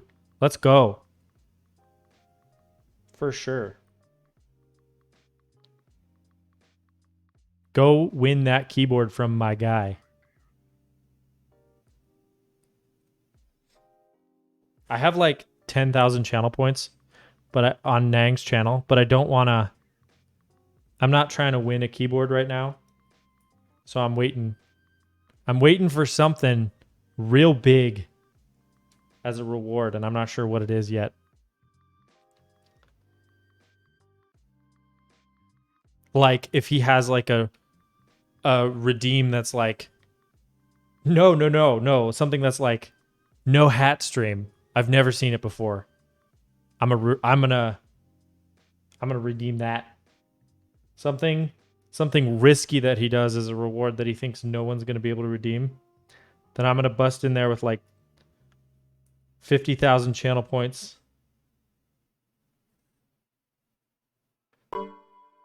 Yo, thanks Trash Cat for the follow. Appreciate it. Yo, talking about the Switch. Can't wait for the OLED Switch. You know, I just got a Nintendo Switch for the first time in my life. I've never had, well, for the first time in my life, I've never had, what I mean is, I've never had a Nintendo console before. And I'm having a great time. I really like Mario Kart. I hadn't played it before. I just got Luigi's Mansion, and I'm very excited to play that. It seems like a perfect kind of cutesy, spooky vibe, and I'm all about that kind of thing.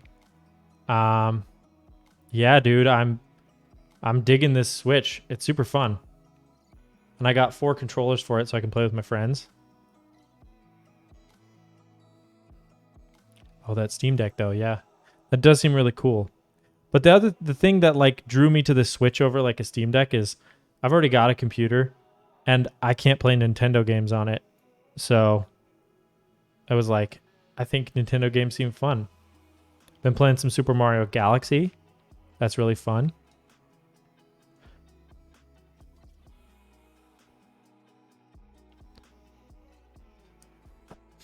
He says he has too many keyboards. Listen. I do have too many keyboards. I need to sell some. 6 months? What? Trixie.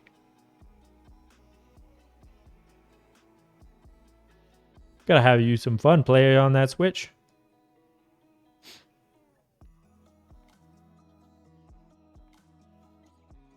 Listen.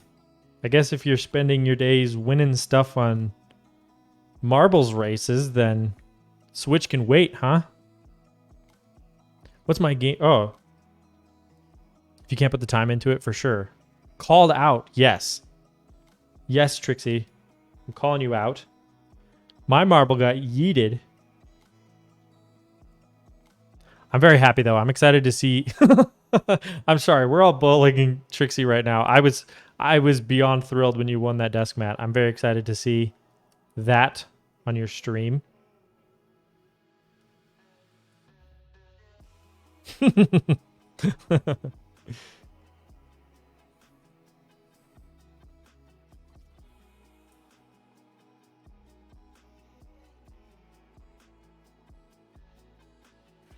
Nang, I know that the studio that made Man of Medan has like 2 games out right now, including that one, and they also have another one that's supposed to come out in October, and they're planning to make 8 total. So I think you've got content for a while, and I am here for it.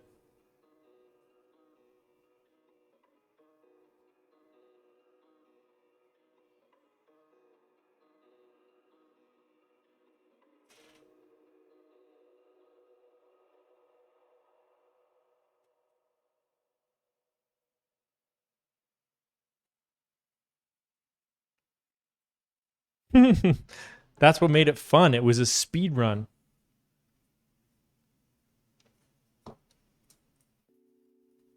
Any percent no survivors will be the next category.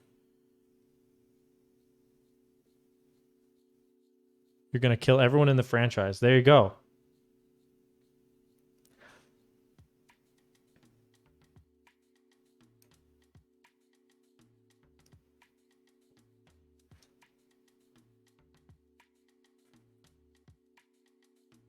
I don't sell anything I make, only give it away or donate. What?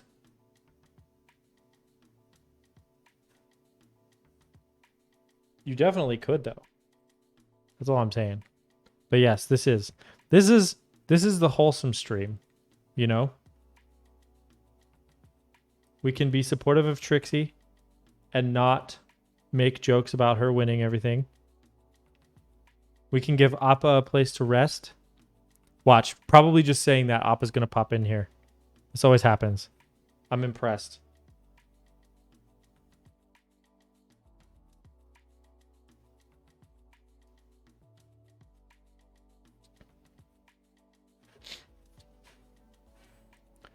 I like rain too. It rained last night in the city in Montana where I live for the first time in a while, like a good hard rain. And I walked outside today and I was just like, it's nice to be outside. Like there's no more smoke. There's a mountain range called the Tobacco Roots that I can normally see out my office window. And I haven't seen it in a long time because it's been so smoky. And I turned around in my office and I was like, oh, Tobacco Roots, they're beautiful. And I hadn't seen them in ages. So rain is the best. Cleans the air. Smells amazing. Petrichor, which is the smell of rain, or the smell of the earth after it rains specifically. Such a good smell.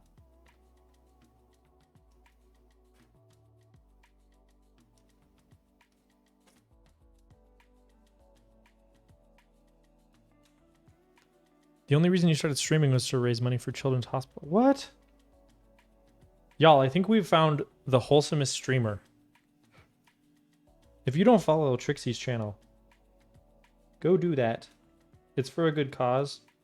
It's for a good person.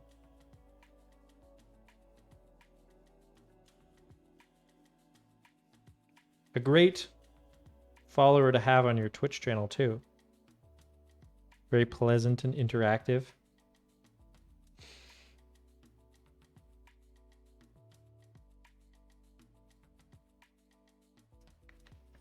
Imagine. Yes, that's true.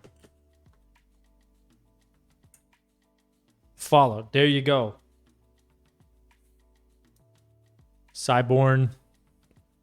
Cyborn is out here finding a whole community. Cyborn, hey, listen. These people found me recently and they're the best, so I highly recommend them all. Vay's got a great stream. For sure.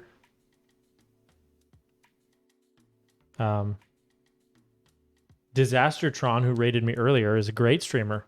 He's mostly a React streamer, but occasionally he'll build a keyboard. He usually will just watch street food videos, though. Not that I'm complaining.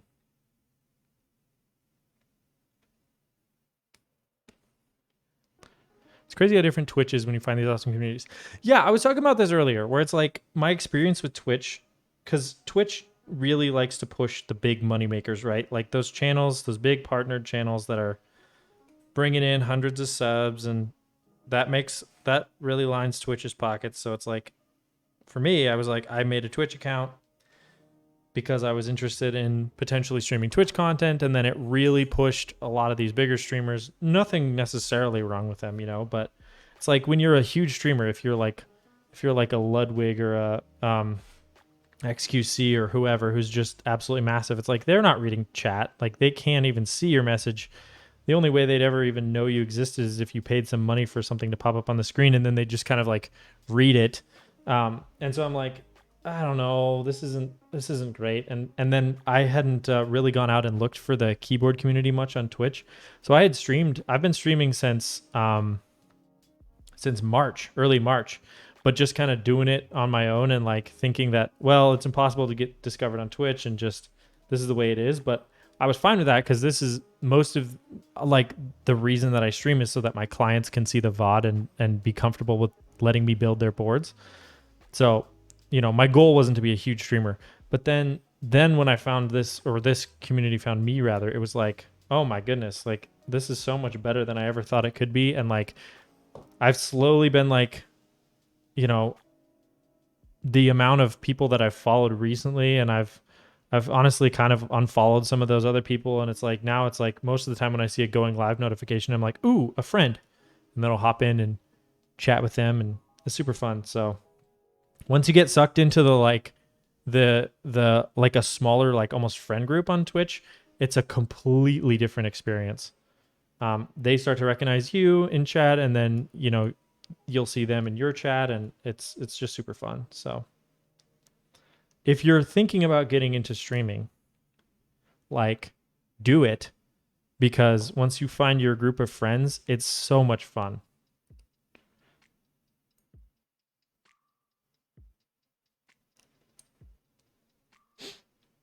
Being a big stream has its benefits. Yep, for sure. Nothing against them. And honestly, a lot of those streams have really high quality content because I mean, frankly, they have the budget for it. But yeah, having a nice to small medium community to interact with and hang out is better. I think it's better. I really enjoy it personally. So yeah, I would say go find some friends. I've said this before, but someone made the analogy to like if you want to play. So where can we use the bot? I can tell you how I made it if you're interested. For my lights, you mean? The bot. The first requirement is that you have your own home server that can run ideally Ubuntu, but really anything that can run Node.js. Here's how it works. I'm sorry if I'm about to lose all of you because I'm gonna do some techno babble, but what happens is I have a server at home that's running Ubuntu, a Linux distro, and I wrote a Node.js, which is like a JavaScript backend framework, a Node.js bot that listens to my chat, and when it sees the exclamation point flash command or someone follow, sub, bits, whatever, then it sends a command over a messaging protocol called MQTT to a different server that I have, which then that server controls all of my home automation. So everything in my house that is automated runs through that server. So now I can actually tie people typing stuff in my chat directly to anything in my house. So so really I can do anything. I happen to choose these lights, but I can do whatever I want. So that's how it works. Apparently there's turnkey solutions for this that I didn't know about, but yeah, once I figured out how exactly the connections had to get wired up, like programmatically, it wasn't a ton of effort to get it running on my server. So what this means though is that I can actually get an air horn and hook it up to hit follow and ice comes out of his ice maker. I could totally do that. I could have a new subscriber change the temperature in my house and just like make it really hot in here. Oh, look at this guy. You want to become famous? Nope. We just talked about that. Were you not listening, German? Excuse me, my guy. This man.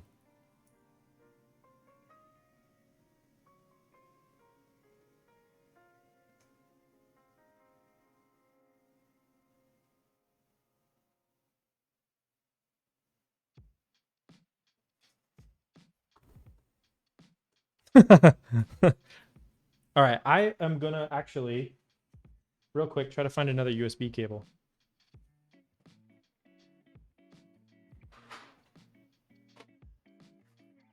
Ah, we got one. I want this macro pad to work. I don't want it to not work. Yeah, Nang, you're really close to 1,000 followers, my guy.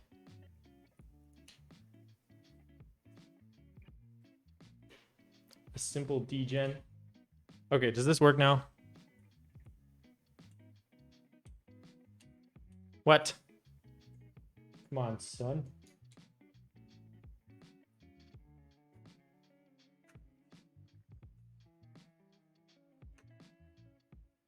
Please forgive me while I troubleshoot my whole setup.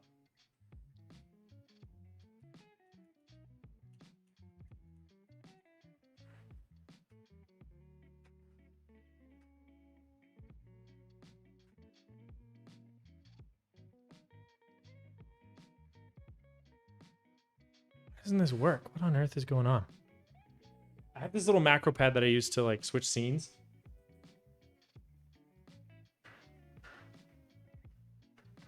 And it's currently very mad at me. Oh, interesting. Huh. Well, that may or may not ever work again. Let me check QMK. We've found a problem with your Microsoft account. I don't care.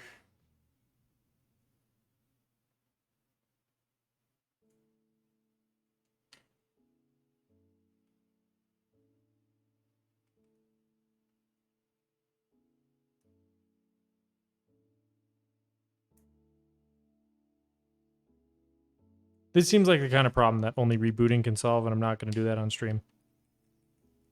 That's okay. The problem is I can't do the bruh cam without it. But it's okay. We can survive for a stream without the bruh cam. All right. We are so close. There's like only a handful more of Milmaxing to do. Right? I dearly miss the bruh cam. My macro pad stopped working too. I think the dockets are broken. I think for me it's because I overloaded the internal USB header when I had a short on this board. And so my computer just like, we're going to disable that. Frankly, I'm lucky it didn't disable my camera because that's plugged into the same thing. But that's what you get for having a short on your USB-C header. Can you just enable or disable the device? Yeah, let me try that. I think pull that one safely. Are you talking like a Windows Device Manager? Presumably. Device Manager, I presume.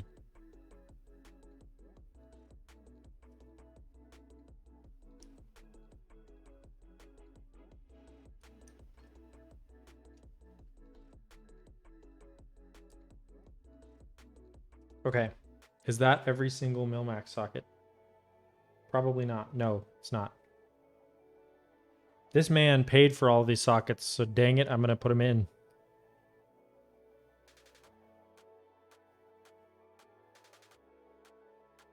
Then we have to test this to make sure that every switch still works.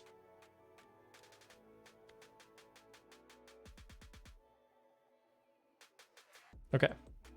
Let's solder that real quick. Yo, what's up, Sam? Good to see you.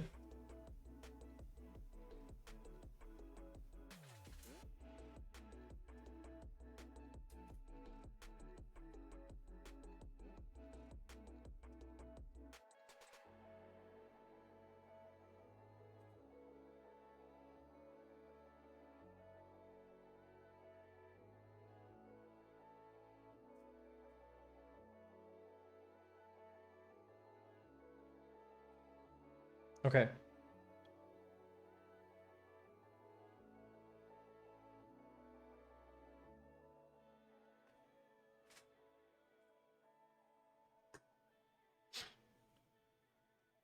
Oh, right on. Yes, my name is Nathan. I think that's how I know that I should have been a keyboard streamer, is because there's gym leader Nathan. Teja types his name Nathan. So it's like, what's a guy to do? What else am I going to stream on Twitch?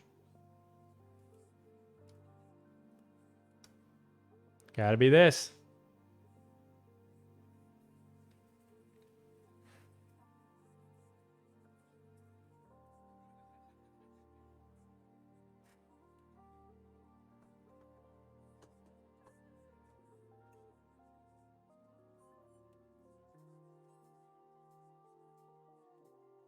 Okay, ladies and germs.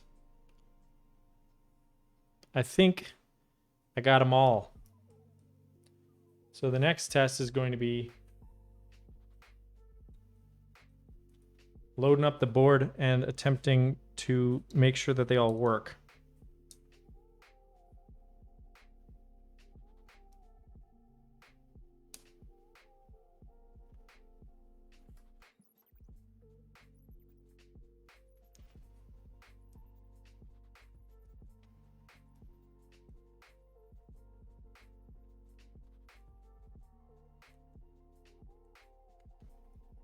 Well, that one's not flush. There we go. Need to win back some points. Ooh, a poll time. I agree.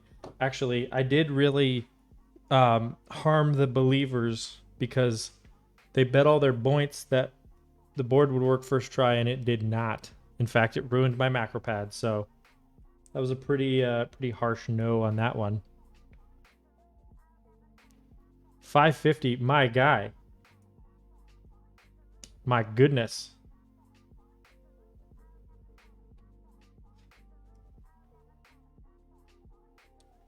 He's rounding third. He's almost to a home run here.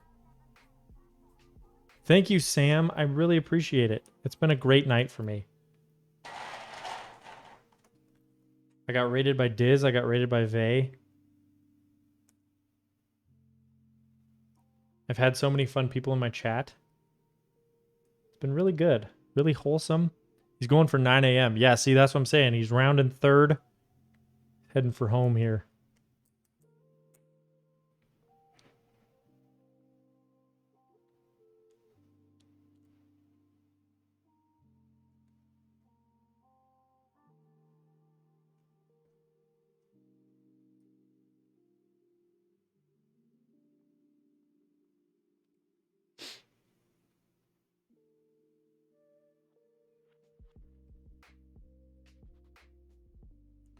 $100 is kind of crazy. Like, think about 100 people in a room. Eyes are a little bit burny. Yeah, I feel that. But mostly from the solder fumes. 100 people is a lot of people in a room.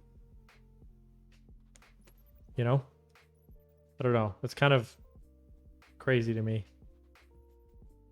And even 30. Like, if I were standing up... That's a funny thing, is if I were, like, in a convention center talking to 30 people in real life, I feel like I'd be really nervous. But I'm just vibing. I'm having a good time with you guys right now, so it's kind of weird.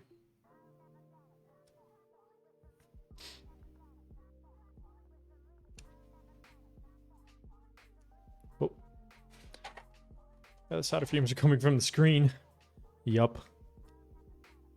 No one can escape them. I haven't been using my ventilator.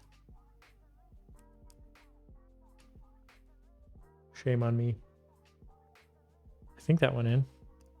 No, it did not. Uh-oh. Did that one fill up with solder? Nope. We're good.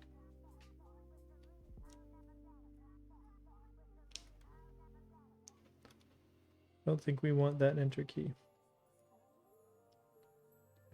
We are 4 hours deep, ladies and gentlemen.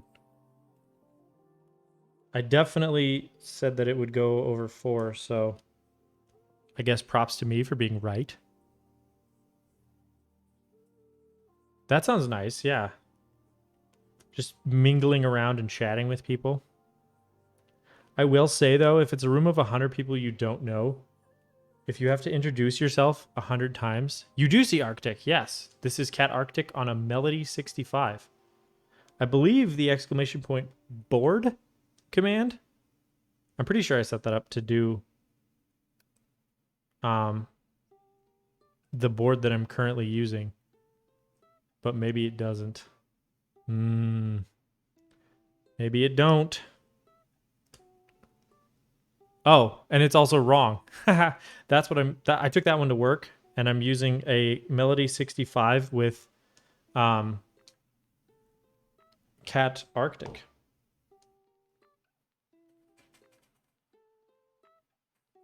That one's bent. It's very nice. I put seal switches in it. which are like an 80-gram linear. And they're super fun.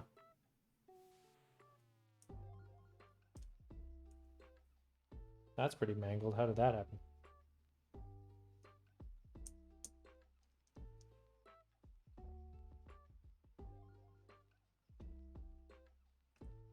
Man, these switches are going to need therapy.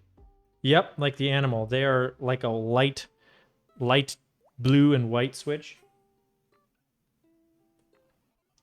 I believe they're from Canon keys. The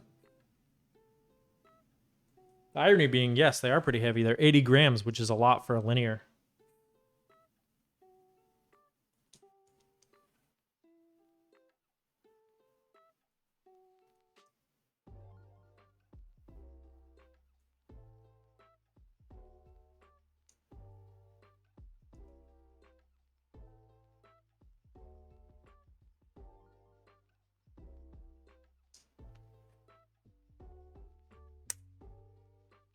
There we go.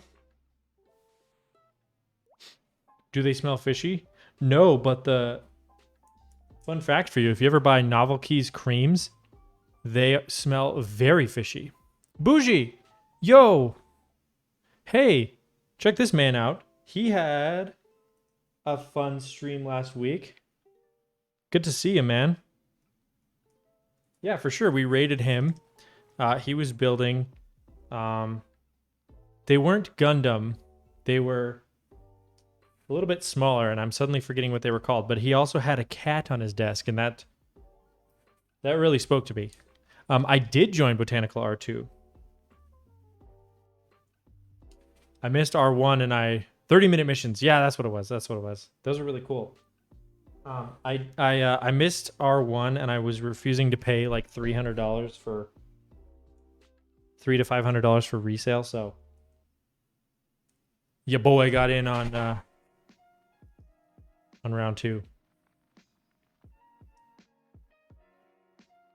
It's absolutely stunning. Tonight, hey, what's up, Patness? Good to see you. Tonight we are building a CTFKB discipline, which is a 65% keyboard. We're also Milmaxing it, which is a modification that allows it to be hot swappable, so you can swap out the switches later, which is cool. This one's for a client, so we are trying to get her done in a timely fashion so I can get that baby out the door. Good to see you, Patness. Have you been? Fair enough. Listen, if you have any questions at all, too, just feel free to ask away. This here community is very kind and will answer anything you could possibly want to know.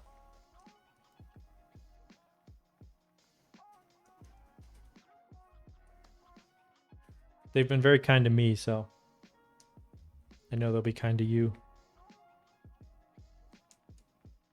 Okay, we got our board loaded. Let's check. Oh, I am on about them. They're so beautiful. Is the group I closed? I can't remember. Let's plug in this board again. Oh, actually, hold on. I was going to do a prediction. Let's do that real quick. So, start a prediction. Start prediction. We'll go with the same one. Will it work first try? But you have 1 minute. Yeah, they do look really nice. They're absolutely gorgeous.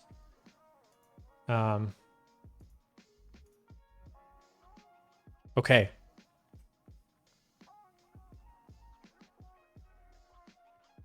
The poll is up, or the prediction. Wager your points, which again are points for the boys.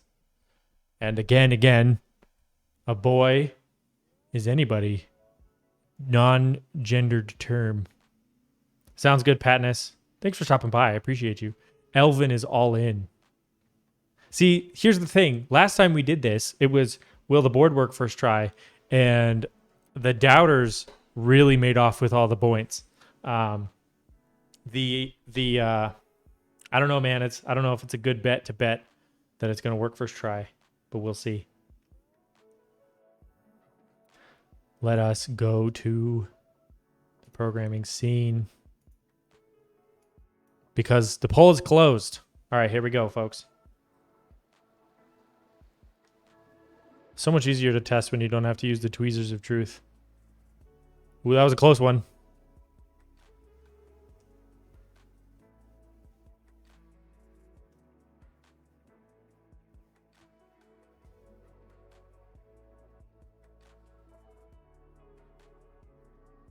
The reason that last one didn't light up is because there is not a key there.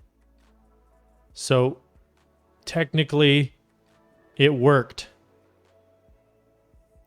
Cyborn, I am so sorry. You've been double bamboozled. What a tragic day for the believers. Okay. Let us choose the winner. Yes, it did. Complete.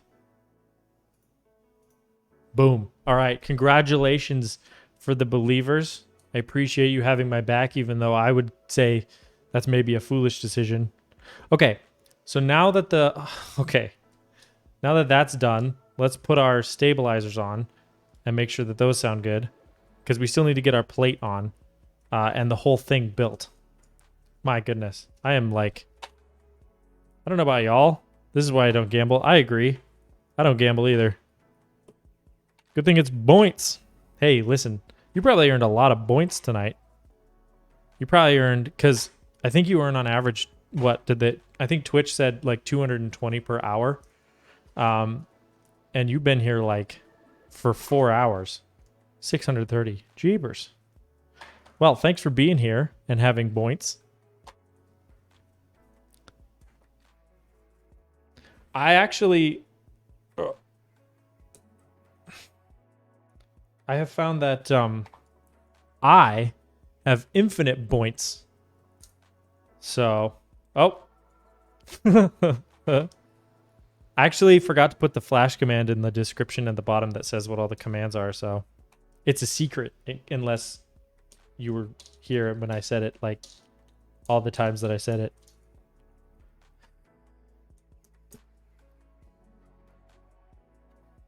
Okay.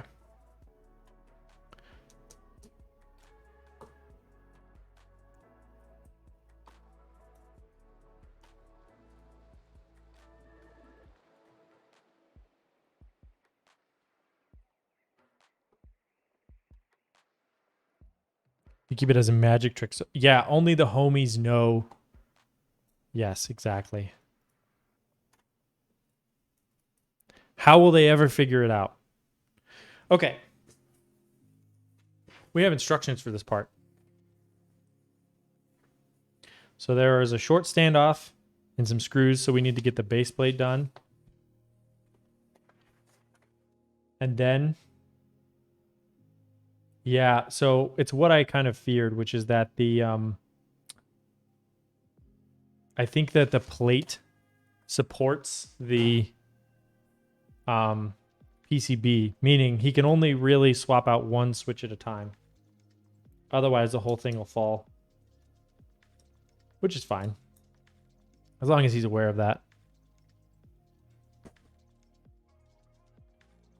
So let's just get these babies attached. And then let's check them to make sure they sound good. I'm just going to chuck GMK bleached on this thing. Unless you got PCB foam. That's true. I could put that underneath. There is... I should check the box and see if there's foam. Because that's actually a pretty good idea. Oh, as soon as you hit that bed, I'm out like a light on that new mattress. Yep. Oh, so you're trying to go around the horn. You're pulling an all-nighter here. I see. Living fast and loose. I can respect that.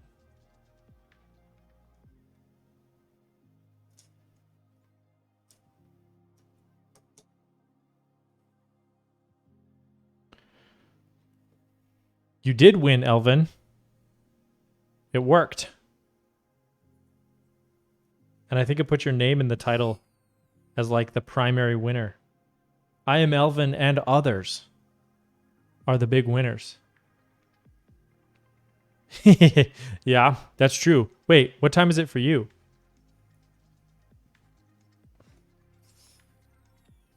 You're modding? Yeah, let's go. Good mod. Tim's? Oh, is Tim streaming? We should go bother him after this. Last time I raided him, I was building a Mysterium, and he was like, how did this man build a Mysterium in like 4 hours? So I feel like if I raid him and we built a Discipline and Milmaxed it in 4 hours, then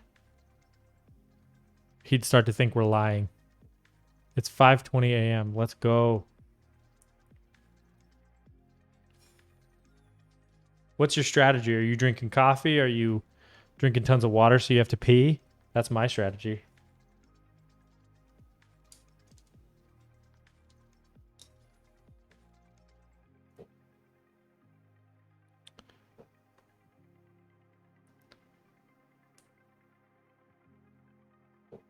Coffee or pee? And yes. Just skills. Let's go.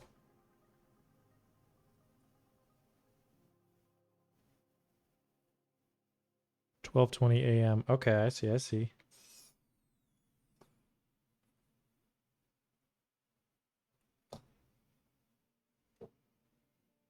So it's for layman, it's late, but it's not like a health concern. For Cyborn, I'm like, I'm gonna call someone to go check on him.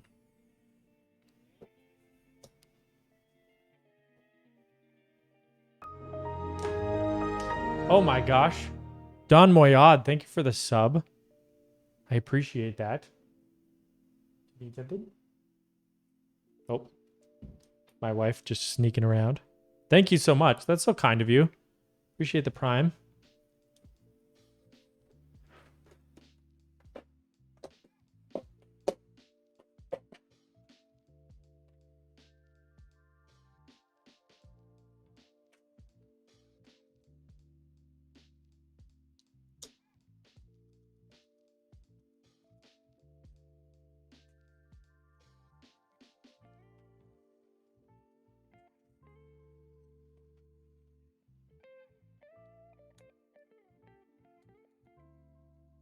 Thank you, sir.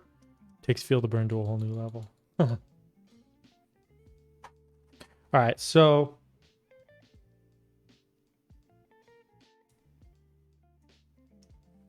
all my homies know that Dawn is a real one.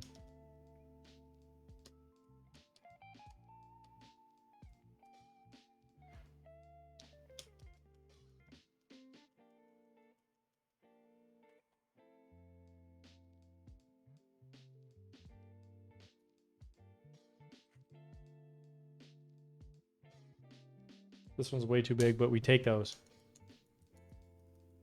Nice. Okay. One of the weird things about Milmaxing is that it ends up tilting the switch a little bit. So sometimes it can bind a little bit. So like this one doesn't want to return all the way. I think once all the switches are populated and the board is a little bit straighter, it'll be okay. Even though you're in the UK, you're on the American sleep schedule. Fair enough. Okay. So I think that is going to do it for that. So now let's get the board assembled. Like for real this time. Which means we need the plate.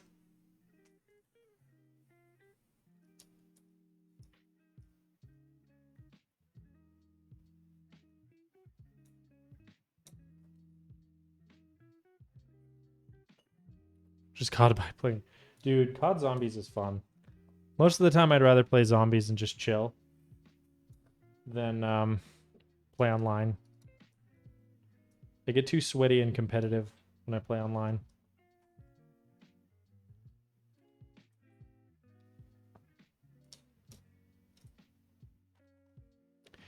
So one thing I'm considering is actually not assembling everything So what I'm thinking is that it's actually going to be bad if I assemble the acrylic stack prior to sending this to the client, because unless the plate foam option works or the PCB foam option works, like Filet suggested, I think he will just receive a stacked assembled keyboard with like a PCB sitting in the bottom, and it will be impossible to really install the switches.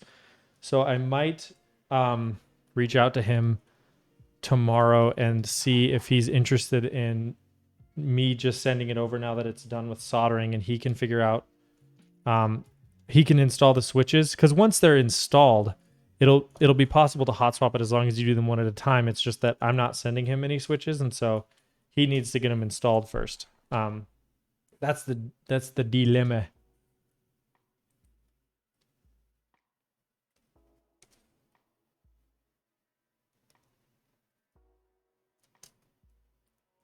So this might be closer to the end of stream than I thought if we're not going to actually assemble this whole thing, because I'm really starting to lean that way.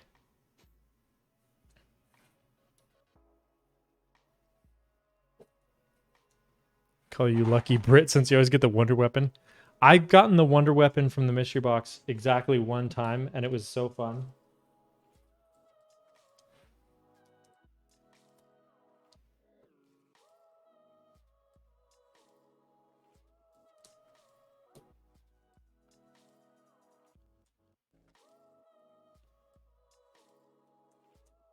I guess what I'm thinking is that maybe I will maybe I'll assemble this so we can do a sound test. Interesting. I have not tried it. We'll assemble this, we'll get a sound test in, and then I'll take it back apart when I send it to him. Well, what happened there?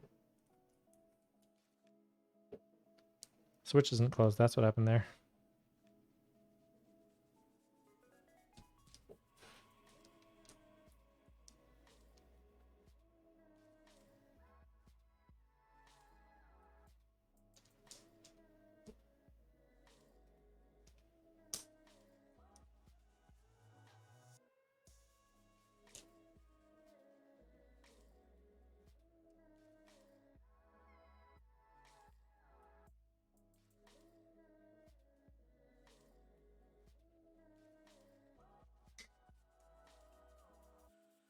Okay.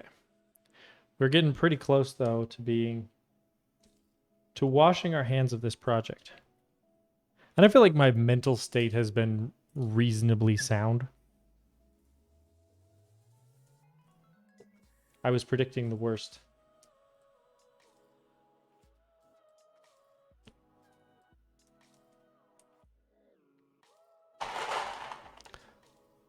Like, one is a laser beam and one is a scatter shotgun, and the other one's a tracking grenade launcher. Interesting. I got the one I got was more like a laser beam. Like, I could shoot through like a whole bunch of zombies at the same time.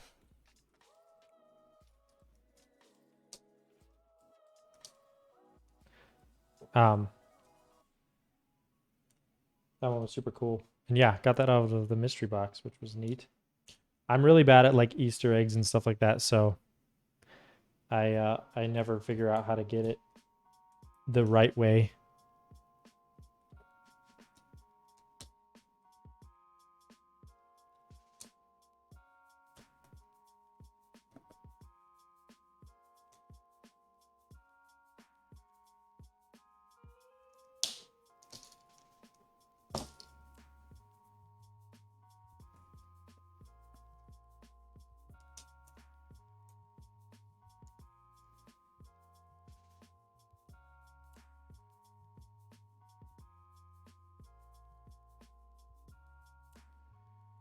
One of the things I'm doing here is I'm using a switch puller to lift up on the plate just to try to get the plate to snap onto the switches, because that's pretty important right now.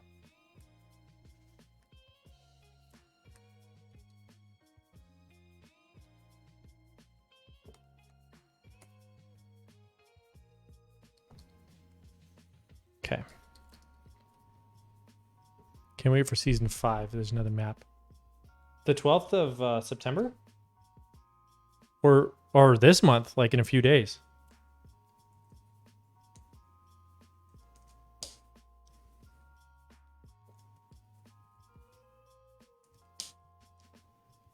August. Dang, okay. I'm ready then. Need to get my rev up my downloads.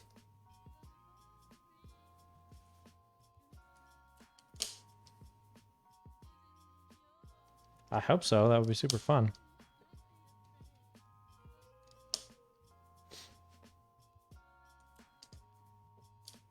Okay, now we're moving.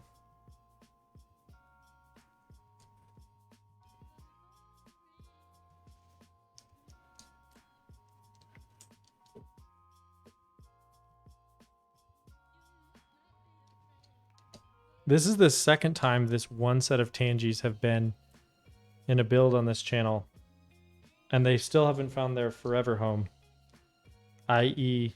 a soldered spot.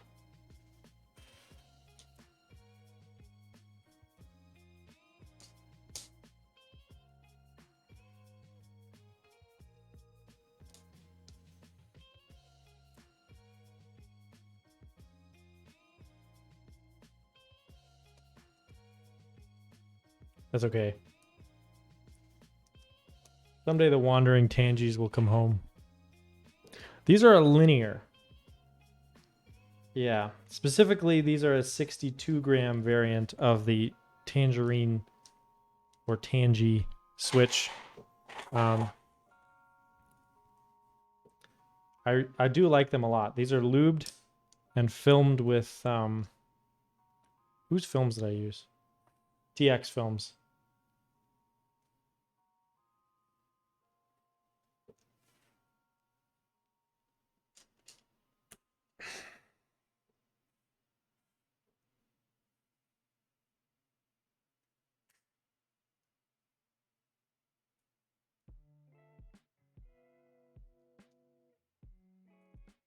So yeah, good question. So the way that you film a switch is you open it up, which you would normally do if you're lubing it anyways. And then you have a top half and a bottom half to the housing. The current JWK molds have a little bit of play there. A little bit of, I guess the tolerance is a little bit loose. So people will take a little piece of plastic, a little square, like plastic frame. In fact, I can show you.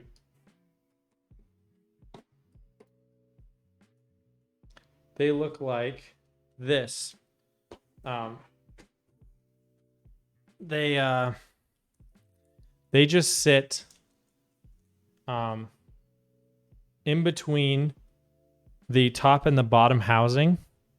So like inside here. And all they do is just take up a little extra space, which tightens up the housing and prevents a little bit of wobble. And it helps the sound out a little bit. So it's one of those things where, for me, if the switch is already lubed, I probably won't go back and film it because it's a lot of work. But if I'm already opening up the switch to get in there and lube it, like, I guess I might as well film it too, you know? That's usually how I do it.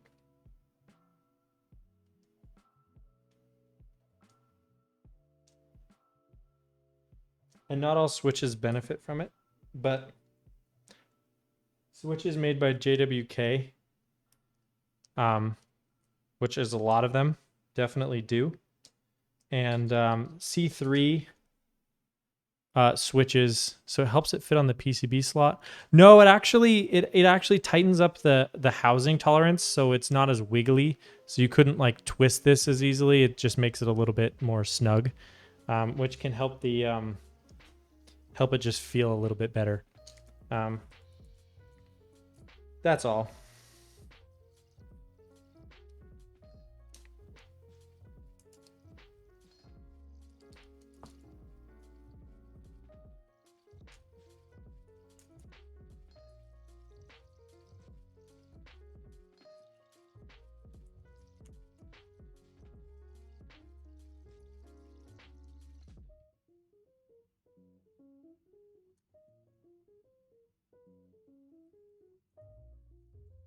Do you need to film your hyperglides? I did, and I think that it helped. There, honestly, the primary switches that I would say don't film would be anything from Zeal. Zeal switches tend to be pretty tight. Cream switches are pretty tight, so they can be hard to. They're not worth filming. Holy pandas. Yeah. But I did film my hyperglides, and it was not. It didn't make them worse, I guess. I think that the housings are pretty similar to JWK in terms of tolerances there, so.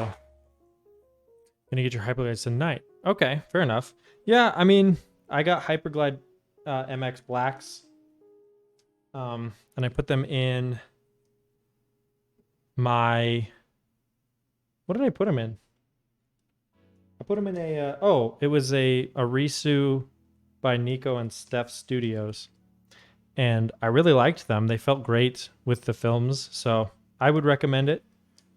But if you just can't be bothered, it's not like gonna be awful typing on them without films, you know?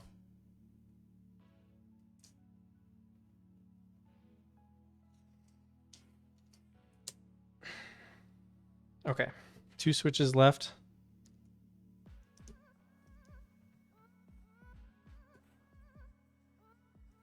Okay. PCB assembly is complete. So, thank you for those who have stuck around for so long. It's been 4.5 hours, and this has taken an eternity, but we're in the home stretch. We just have a couple pieces left, so... Wait. I think this is the next layer. Yep.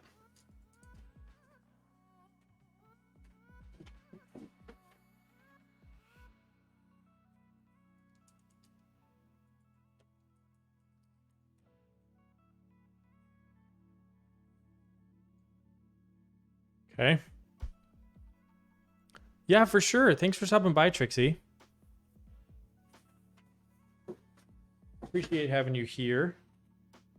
It's kind of you to be here. All right.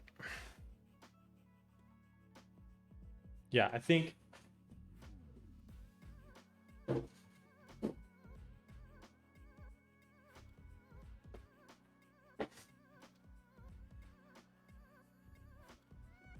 I think those are for the bottom. And then I think these go on the top.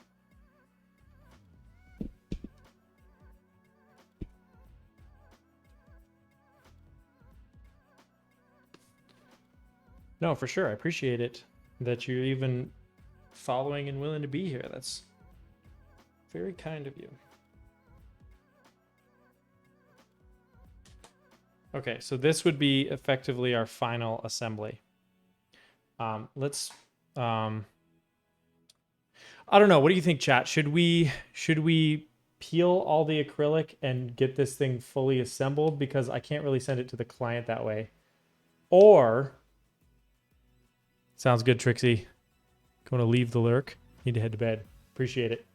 Or do we do a scuff sound test where I just have the PCB sitting out? What do you think? Is anyone here a dog person? I'm a dog person. Scuff test?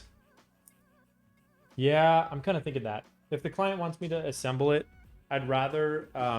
if the client doesn't want me to assemble it, I would rather have not peeled all of the paper off of the acrylic. Yeah, exactly. So let's just do a scuff test with the plate on. And then... Okay, good. You can also post it in my Discord if you would like. We do like dog photos in Discord.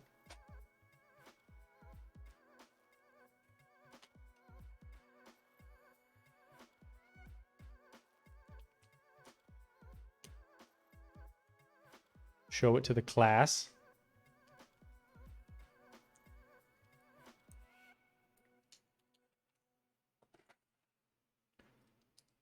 Just gonna pop GMK bleached on here real quick.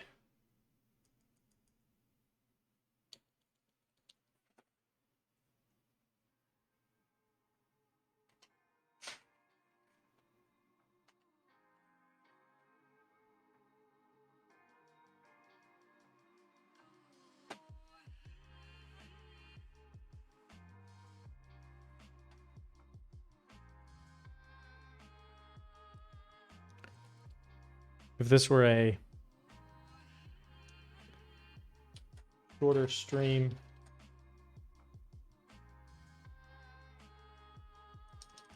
I would do the speed round, but it ain't, so I won't. We'll save that for later when I'm a little bit more here cognitively.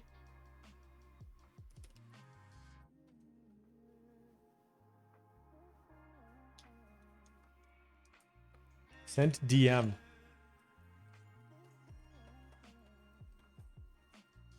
Oh my gosh. 1 day old puppy. Let us take a look. So cute. So small. Aw. Thanks for sharing. That is adorable. I do love dogs.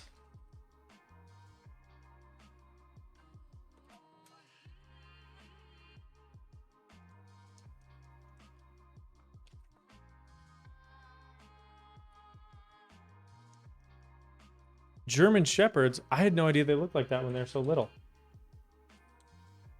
My dog is a mix, but is part German Shepherd.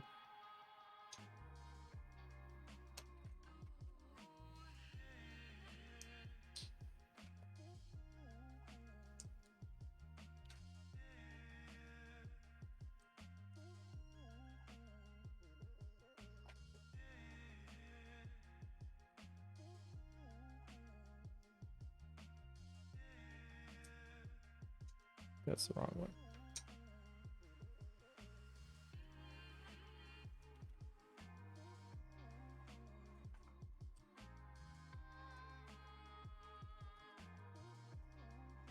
Right on.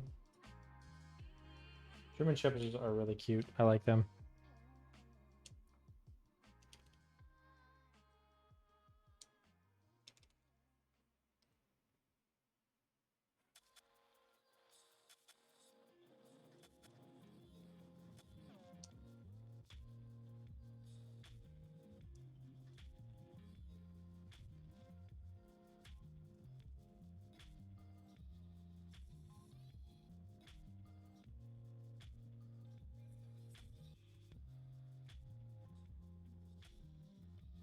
Oh, come on, bud.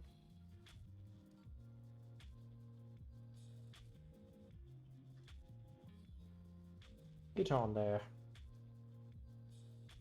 Oh, switch pin is bent.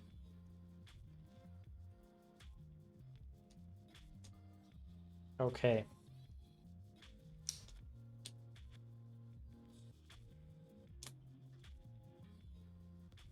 What is going on? Keep saying. Ah, there we go. Interesting. That one's not wanting to return, so we'll have to address that later.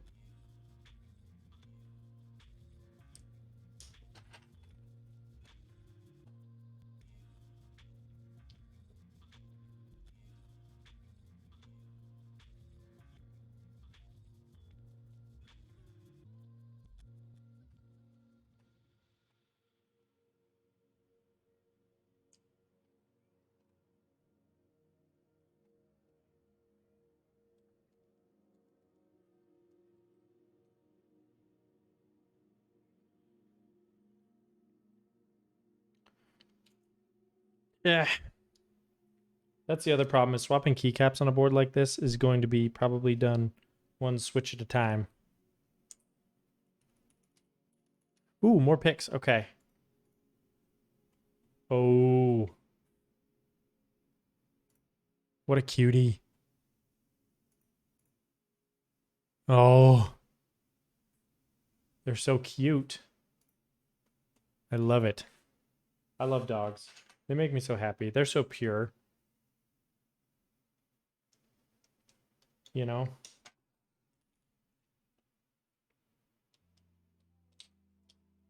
Yes, this is GMK bleached.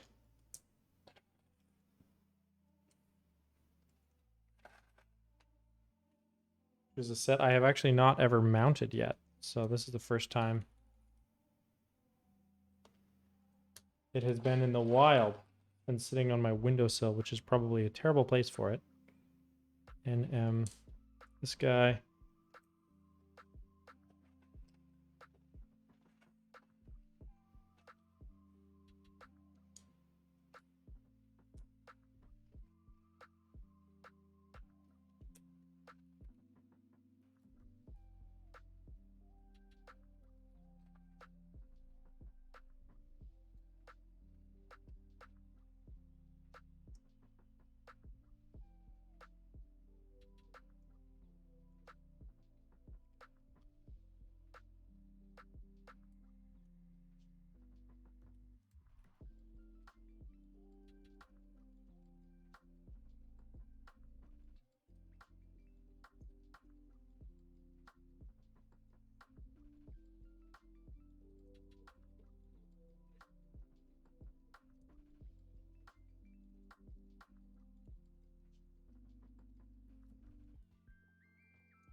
Oh, I caught that.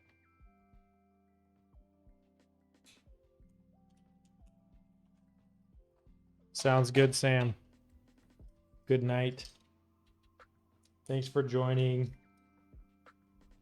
I appreciate you.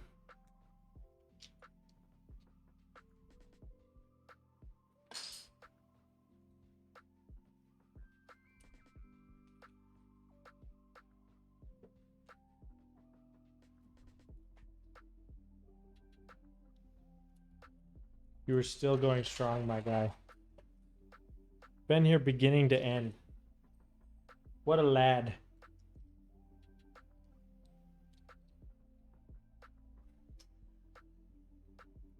CVB. Whew, I am losing it. I haven't said anything in a minute. I've just been like uber focused on trying to get this thing done. That's okay. One of the things that is also happening right now is that the sounds good, Sam. I might be done. My brain is so fuzzy right now. I'm probably gonna do a sound test and then call it a night. So if I don't catch up with you later, thank you so much for being here. You're a real one. But yeah, so the mods are not fully returning because this isn't seated in a board and the whole thing has a lot of deck flex. So I probably won't sound test the mods. I'll just do the alphas.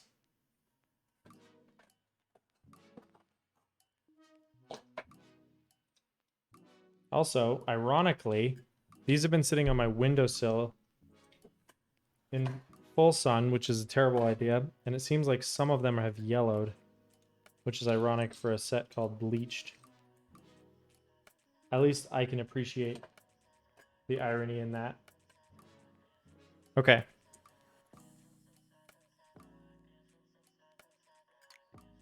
Cool. Yeah.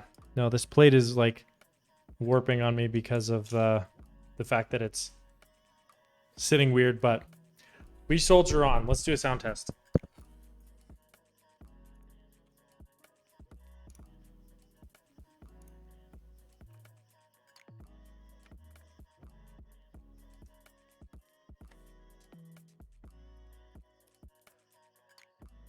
All right.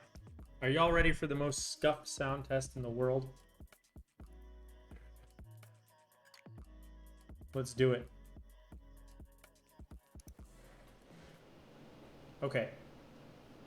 It is noisy in here and I apologize. This is the CDFKB Discipline Milmaxed with lubed and filmed C3 Tangerines and GMK Bleached.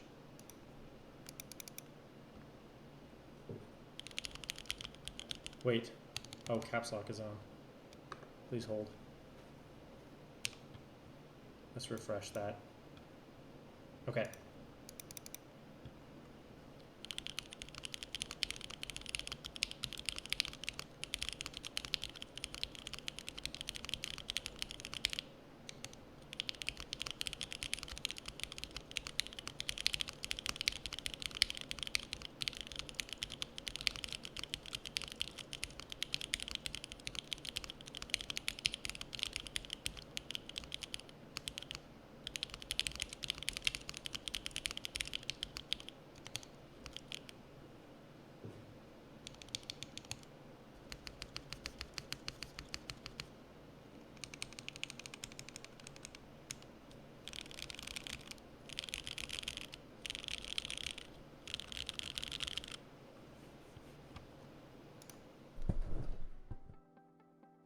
All right.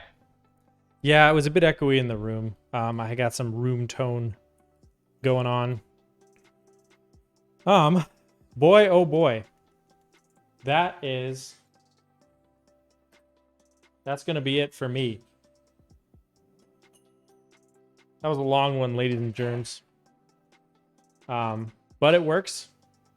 I will speak with the client post haste, and we will proceed the best course of action here. But yeah, no, I like it. I love me a discipline. Ain't my first one, and it probably won't be my last. But you know, Milmaxing is not my favorite thing, so maybe that'll be my last. Who knows? Anyways, all that said, let's find someone to raid, shall we? Yeah, thanks for hanging out. I appreciate you being here. I appreciate the raids that I got. That was super kind of Vayar and of Disastertron. Yeah, Bougie, thanks. Thanks for being here. 551, my guy's still going. Thanks for the bits from Mountainous Head. Thanks for the Prime from Don Moyad. Nintendo for the gifted sub. Alresb for the gifted sub. You guys are the realest. So yeah, thank you so much for being here. Who is streaming? Let's see. Gym Leader Nathan, XXW. Those are the two keep streamers I'm seeing. Anybody else have a suggestion before I just either raid one of them or deep dive the Makers and Crafting subcad? Is Tim? Wait, oh, he's way up there. I was like, yeah, Tim's streaming. Let's go bother Tim. I was already saying that I was going to do that. So let's do that. Super appreciate you being here once again. I cannot overstate how amazing it is to have such a cool group of people around me. So yeah, if you're new to the stream or if you've been here this whole time, I truly do appreciate you. So yeah, thank you so much for choosing to be a part of this. For a raid message, what do you want to say?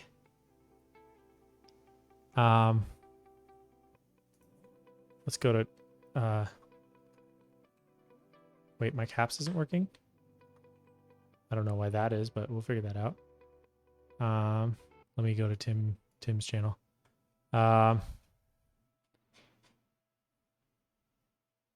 going to steal your caps. That's funny. I like that. All right.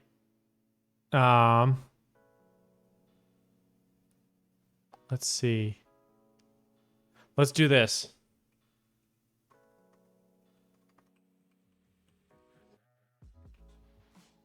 Tetris stream snipe. He's playing Tetris right now. And then just a bunch of the cool cat. I'm gonna copy paste this. All right, here's our raid message. There you go. All right. Copy that raid message. I will see you over in Tim's stream. Thank you very much for joining me once again. I really appreciate you, and I will see you next time.